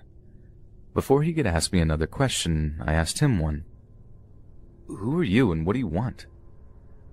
His answer threw me for a loop. "I'm sorry, Mr. Curtis. My name is Detective Jones with Littleton Police Department. I'm afraid your roommate, Daniel Grant, has been in an auto accident, and I regret to inform you he passed away at the hospital in the early hours of December 3rd.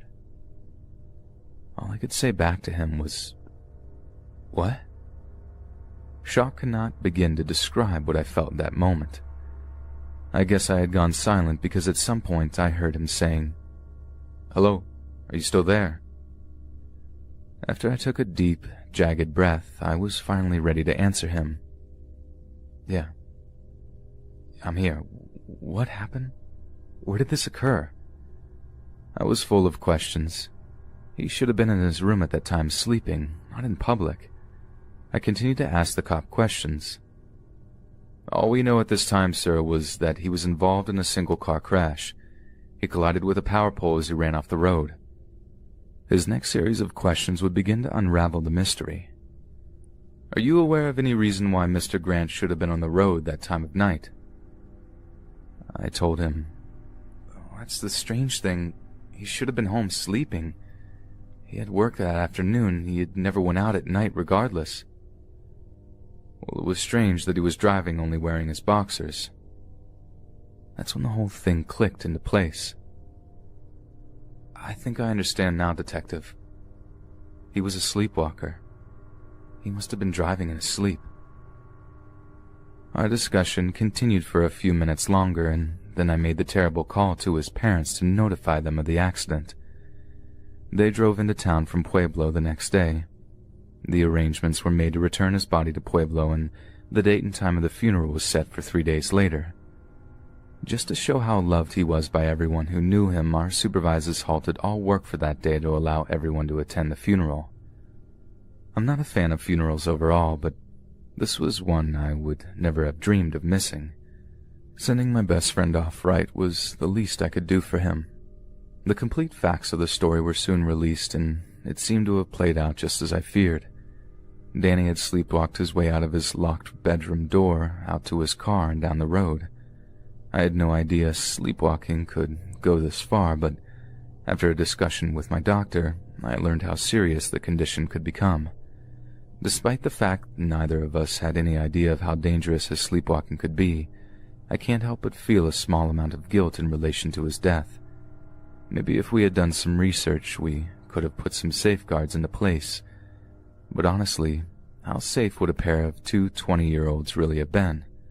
One of us probably would have passed out after a long night of video games and drinking and left the doors unlocked. The fact is, Danny's death was a freak accident, plain and simple. I stayed in our apartment for a couple of years more and just recently decided to let it go once my girlfriend and I found a house to rent together. I guess I stayed around so long without finding another roommate because it would have made his death more real. My girlfriend and I would often do the same things Danny and I did on my days off, and it was almost as fun as the old days, but in the end, I realized as long as I stayed in that apartment, I would never truly be able to accept he was gone. So last month, the decision was made to pass the place on to another pair of young guys from work. They had been having a hard time finding a place to rent, and since I'd been in their position not that long ago, it was the right thing to do. I truly hope they have as much fun in that place as Danny and I did, and that their friendship doesn't end in such a tragic way as ours.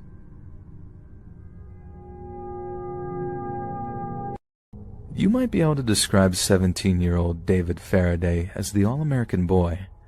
David was clean-cut, a good student, and a member of the Boy Scouts of America. He was also apparently something of a moral arbiter, having once confronted a marijuana dealer outside of his high school when the man had apparently been attempting to peddle the drug to members of the student body. After threatening to inform the police, the dealer was said to never have hung around the high school again. And although by today's standards we might consider this to be so-called snitch behavior, David was clearly simply trying to protect his fellow students from something he was concerned would affect their academic performance. He was a good person, with a good heart, and almost all of what he did came from a place of love. But like many boys his age, David found himself increasingly interested in the opposite gender, and there was one particular young lady that caught his attention over all others. Betty Lou Jensen was 16, a year younger than David, but she was incredibly popular, and her reputation as a charming, well-mannered young lady preceded her. She was also a very talented artist who took a great deal of interest in all things creative. It was at a local youth function that David got the chance to talk to Betty Lou, and his affection for her seemed to be entirely reciprocated. Betty Lou shared a great deal with him and even invited him to visit her after school so that he could walk her home. After a few weeks of wholesome teenage dating, something of a relationship began to blossom between the two bright-eyed young people. But all was not entirely well, as there was another boy who had his eye on Betty Lou, one who was not about to let David have her all to himself. He squared up to David when the young man was waiting outside of Betty Lou's high school, and although the confrontation didn't become physical, some pretty harsh insults were exchanged, and David was warned to stay away from his new girlfriend. Other boys might have been deterred by such a display of possessiveness and aggression, but not David. He was determined to secure his place as the only boy in Betty Lou's life, and so one afternoon on their way home from school, David asked Betty if she'd like to go on a date with him, their first date, and to his absolute elation, Betty Lou said yes. David racked his brain for a solid first date idea, and given that it was late December, decided that a great way to capture that festive romantic spirit would be to take Betty Lou to a local Christmas event. And being the gentleman that he was, he made a promise to her parents to have her back home by 11 p.m. at the very latest. Rumor has it that David and Betty were planning on attending the Christmas-themed party with a few other local high school students. But perhaps this was simply a cover to reassure the young girl's parents, because what we know for certain is that they ended up driving over to Lake Herman Road in David's Rambler station wagon, parking it up in quite a well-known spot that was known to many as Lover's Lane. The whole appeal of the spot near Lake Herman is that it was quiet and unfrequented by members of the public, hence why young couples might use it to gain some privacy for certain unsavory activities. But it wasn't just infatuated lovebirds who noted the location's seclusion, because someone else wished to take advantage of the isolation for something that was considerably more malicious. At some point during their stay up on Lover's Lane, David and Betty Lou noticed another car pull into the spot, one that parked up alongside them before turning its lights off. At first, David and Betty were worried it was the cops, come to arrest them for committing lewd acts in public. But as they peered through the darkness to study the vehicle next to them, it became increasingly obvious that it was not in fact the police. All the young couple could do was watch, growing increasingly scared as the shadowy silhouette in the front seat stayed statue still, staring at them through the passenger's window. Betty Lou told David she was spooked and asked him to see if he could get the person to leave. But unlike previous encounters where David's bravery had shone through when confronted with a source of maliciousness, he too was far too frightened to do anything. But as he prepared to start up the Rambler's engine so he could drive Betty Lou out of there, the driver of the other vehicle got out and approached David's side of the Rambler. David was transfixed, frozen in fear like a deer in a car's headlights, but when he saw the mysterious stranger pull out a pistol and aim it at his window, his flight response kicked into gear. Betty threw open the passenger side door, throwing herself from the Rambler before David followed suit. But neither kid was fast enough to outrun a bullet. The stranger fired once through the roof of the Rambler, then sprinted around the back to fire another shot at David through the vehicle's rear window. Both shots hit the young man, and he crawled along the ground near the station wagon's back wheel on the passenger side, trying and failing to escape. Betty Lou, however, began to sprint away through the darkness as the first shots were fired, but the stranger was fast. He took aim and fired 5 shots at the right side of her back, each bullet striking her torso before she fell. As she lay dying in the darkness, the killer turned his attentions back to David, pointing the pistol towards his head and pulling the trigger one last time, sending a bullet crashing into his skull just behind his left ear. Apparently, the killer then simply got back into his car and drove away into the night. Sometime later, someone who drove past the spot on Lover's Lane must have seen the bodies lying in the dirt, and then rushed to call the police. David was still breathing when they arrived on the scene, but was completely unresponsive, and was dead on arrival when he was finally taken to a nearby hospital for treatment. The double homicide stunned and horrified the local community, and rumors abounded that there was a crazed, firearm-wielding madman on the loose, with it only being a matter of time before they struck again. One of the first people contacted by the police as a potential suspect in the murders was the young man who had confronted David as a result of his own jealousies over his and Betty Lou's blossoming relationship. But it was discovered that this young man had a strong alibi for his whereabouts, meaning there was no way he could have been the mysterious, bloodthirsty stranger who pulled into Lover's Lane that night. As the summer of 1969 drew to a close, journalists and law enforcement alike wondered if the teenage lover's killer would ever be found, but little did they know that the nightmare had just began, and what would follow would continue to baffle all those involved for decades to come. Because the man who took David and Betty Lou's lives that evening, the man who relentlessly fired bullet after bullet into the Rambler station wagon, would come to be known by a name that would echo through the annals of true crime all over the world: the Zodiac. Zodiac's identity remains a complete mystery even to this day. The killer's nickname originated from a series of taunting letters and cards sent to the San Francisco Bay Area press. These letters included 4 cryptograms based around a number of ciphers, one of which was recently solved by the FBI after over 50 years of research and study. We know for certain that the Zodiac murdered 5 people in Benicia, Vallejo, Napa County, and San Francisco in the 11 months spanning December of 1968 and October of 1969.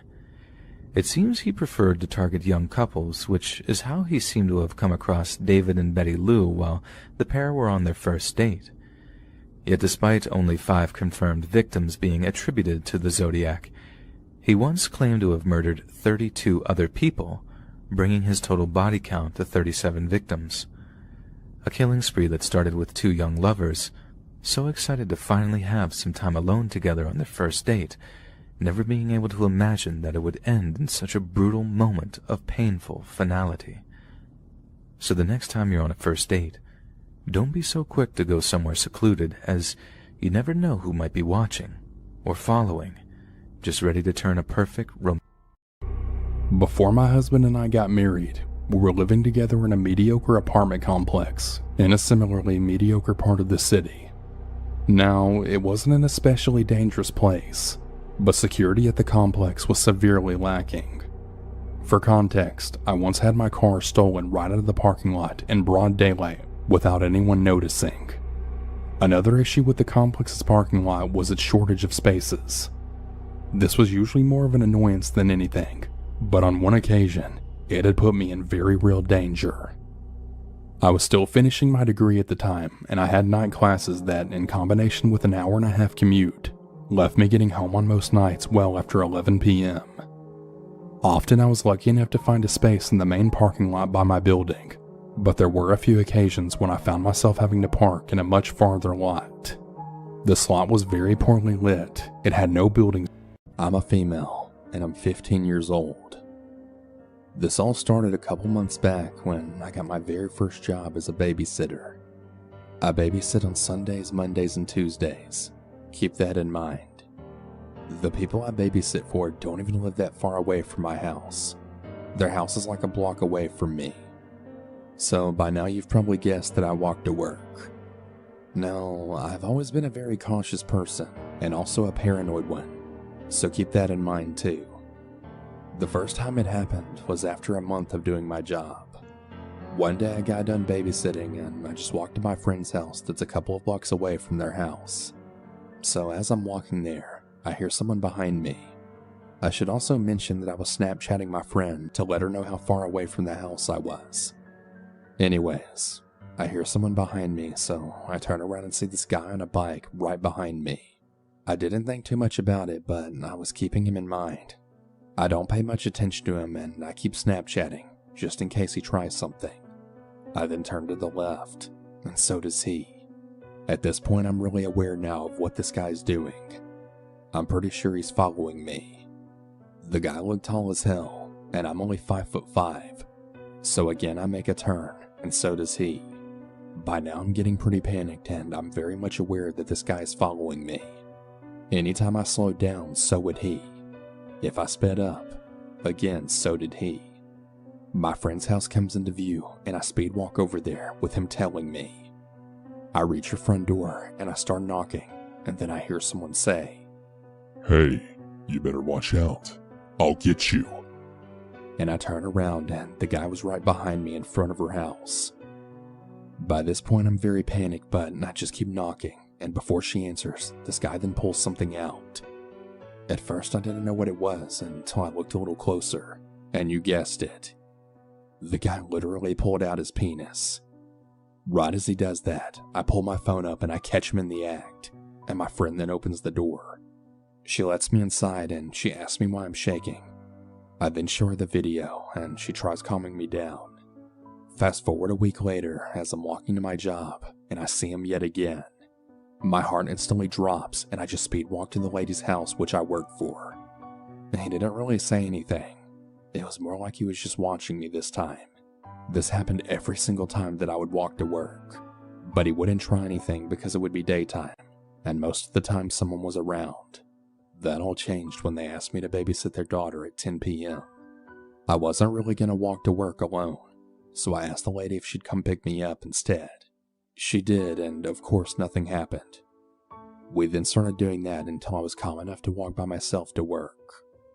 The following week, she asked me again to babysit at night, so I decided to take a knife with me just in case something happens, and I told my mom goodbye.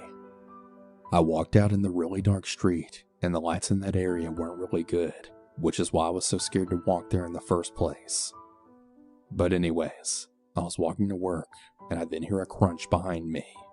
My body then immediately tenses up. I knew someone was there, but I really dreaded thinking it was him. I decide not to look back, but instead just speed walk again. For a few minutes I didn't even hear anything, but I then turn around, and there he fucking is. I don't say a single word and just straight up bolt to their house. I tell them what happened, and she told me not to worry and that he wouldn't do anything, then left me to babysit. Fast forward the second day, and I walked to work, and nothing happened this time. I was checking all my surroundings like a really crazy person, but no one was there.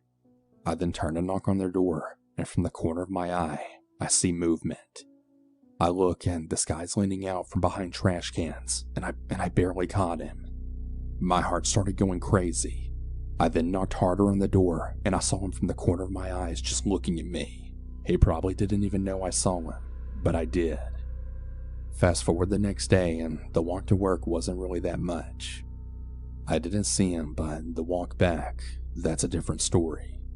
I was walking back, and I think it was about 12 a.m. I texted my mom that I was on my way home, and she told me to stop by the store. Now, this store is like right across from our house, so it wasn't really a big deal. This weird creep follows me, all the while making kids noises and saying really weird things like I love you over and over again.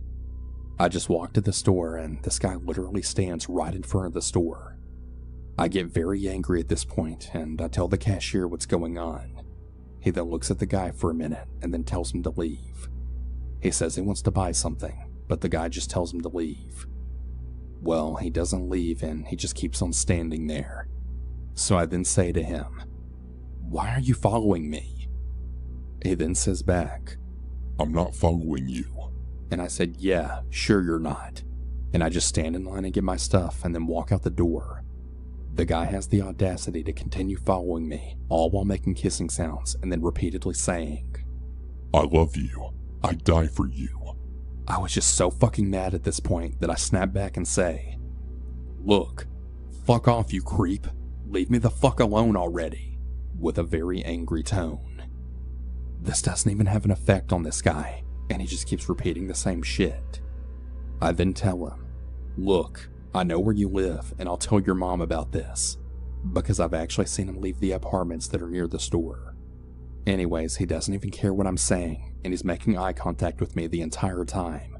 I just walk to my house, and I finally get there, but right before I get inside and slam the door, I then say to him, "If you ever follow me again, you're gonna fucking regret it."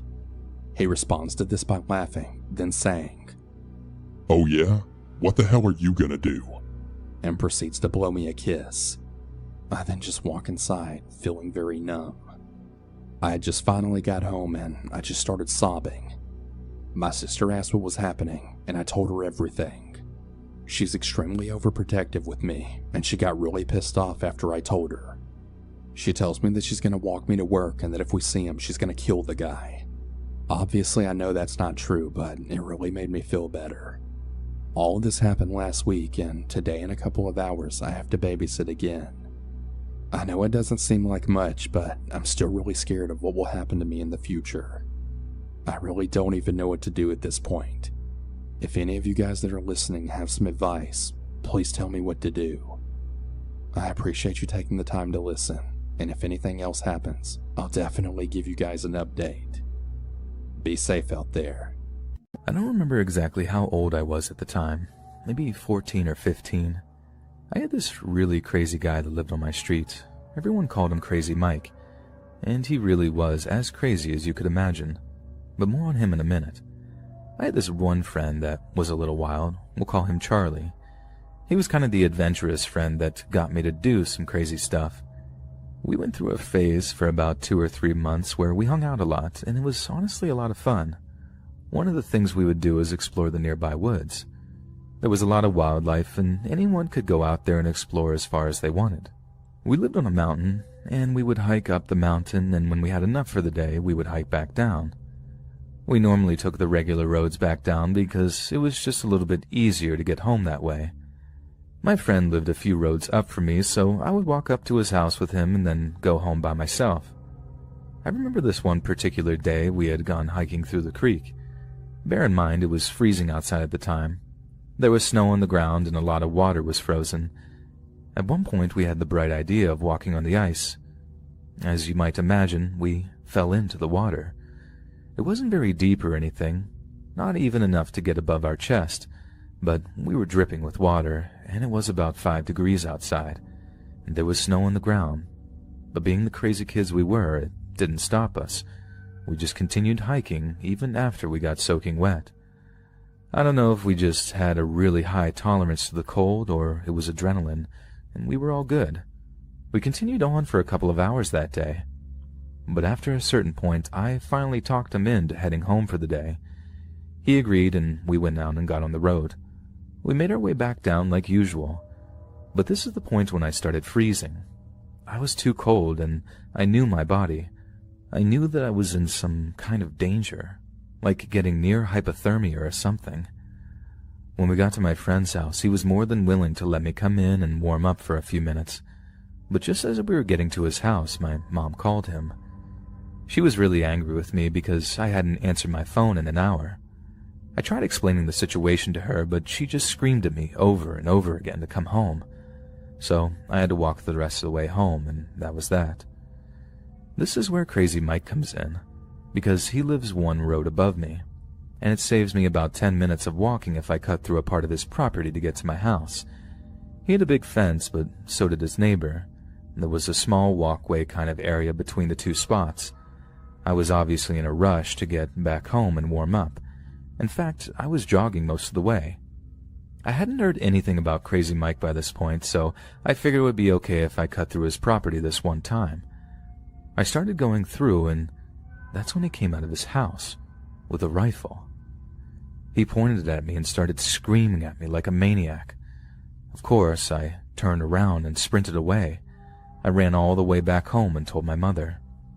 She thought I was exaggerating and that I shouldn't have been cutting through people's property anyway, and that was when I started asking people around the area about him. I heard some stories about Crazy Mike and some of the things he would do. I heard that he was a conspiracy theorist, a drug dealer, criminal, felon, and a bunch of other nutty stuff. If I had to sum it all up in a single phrase, he was a bad guy.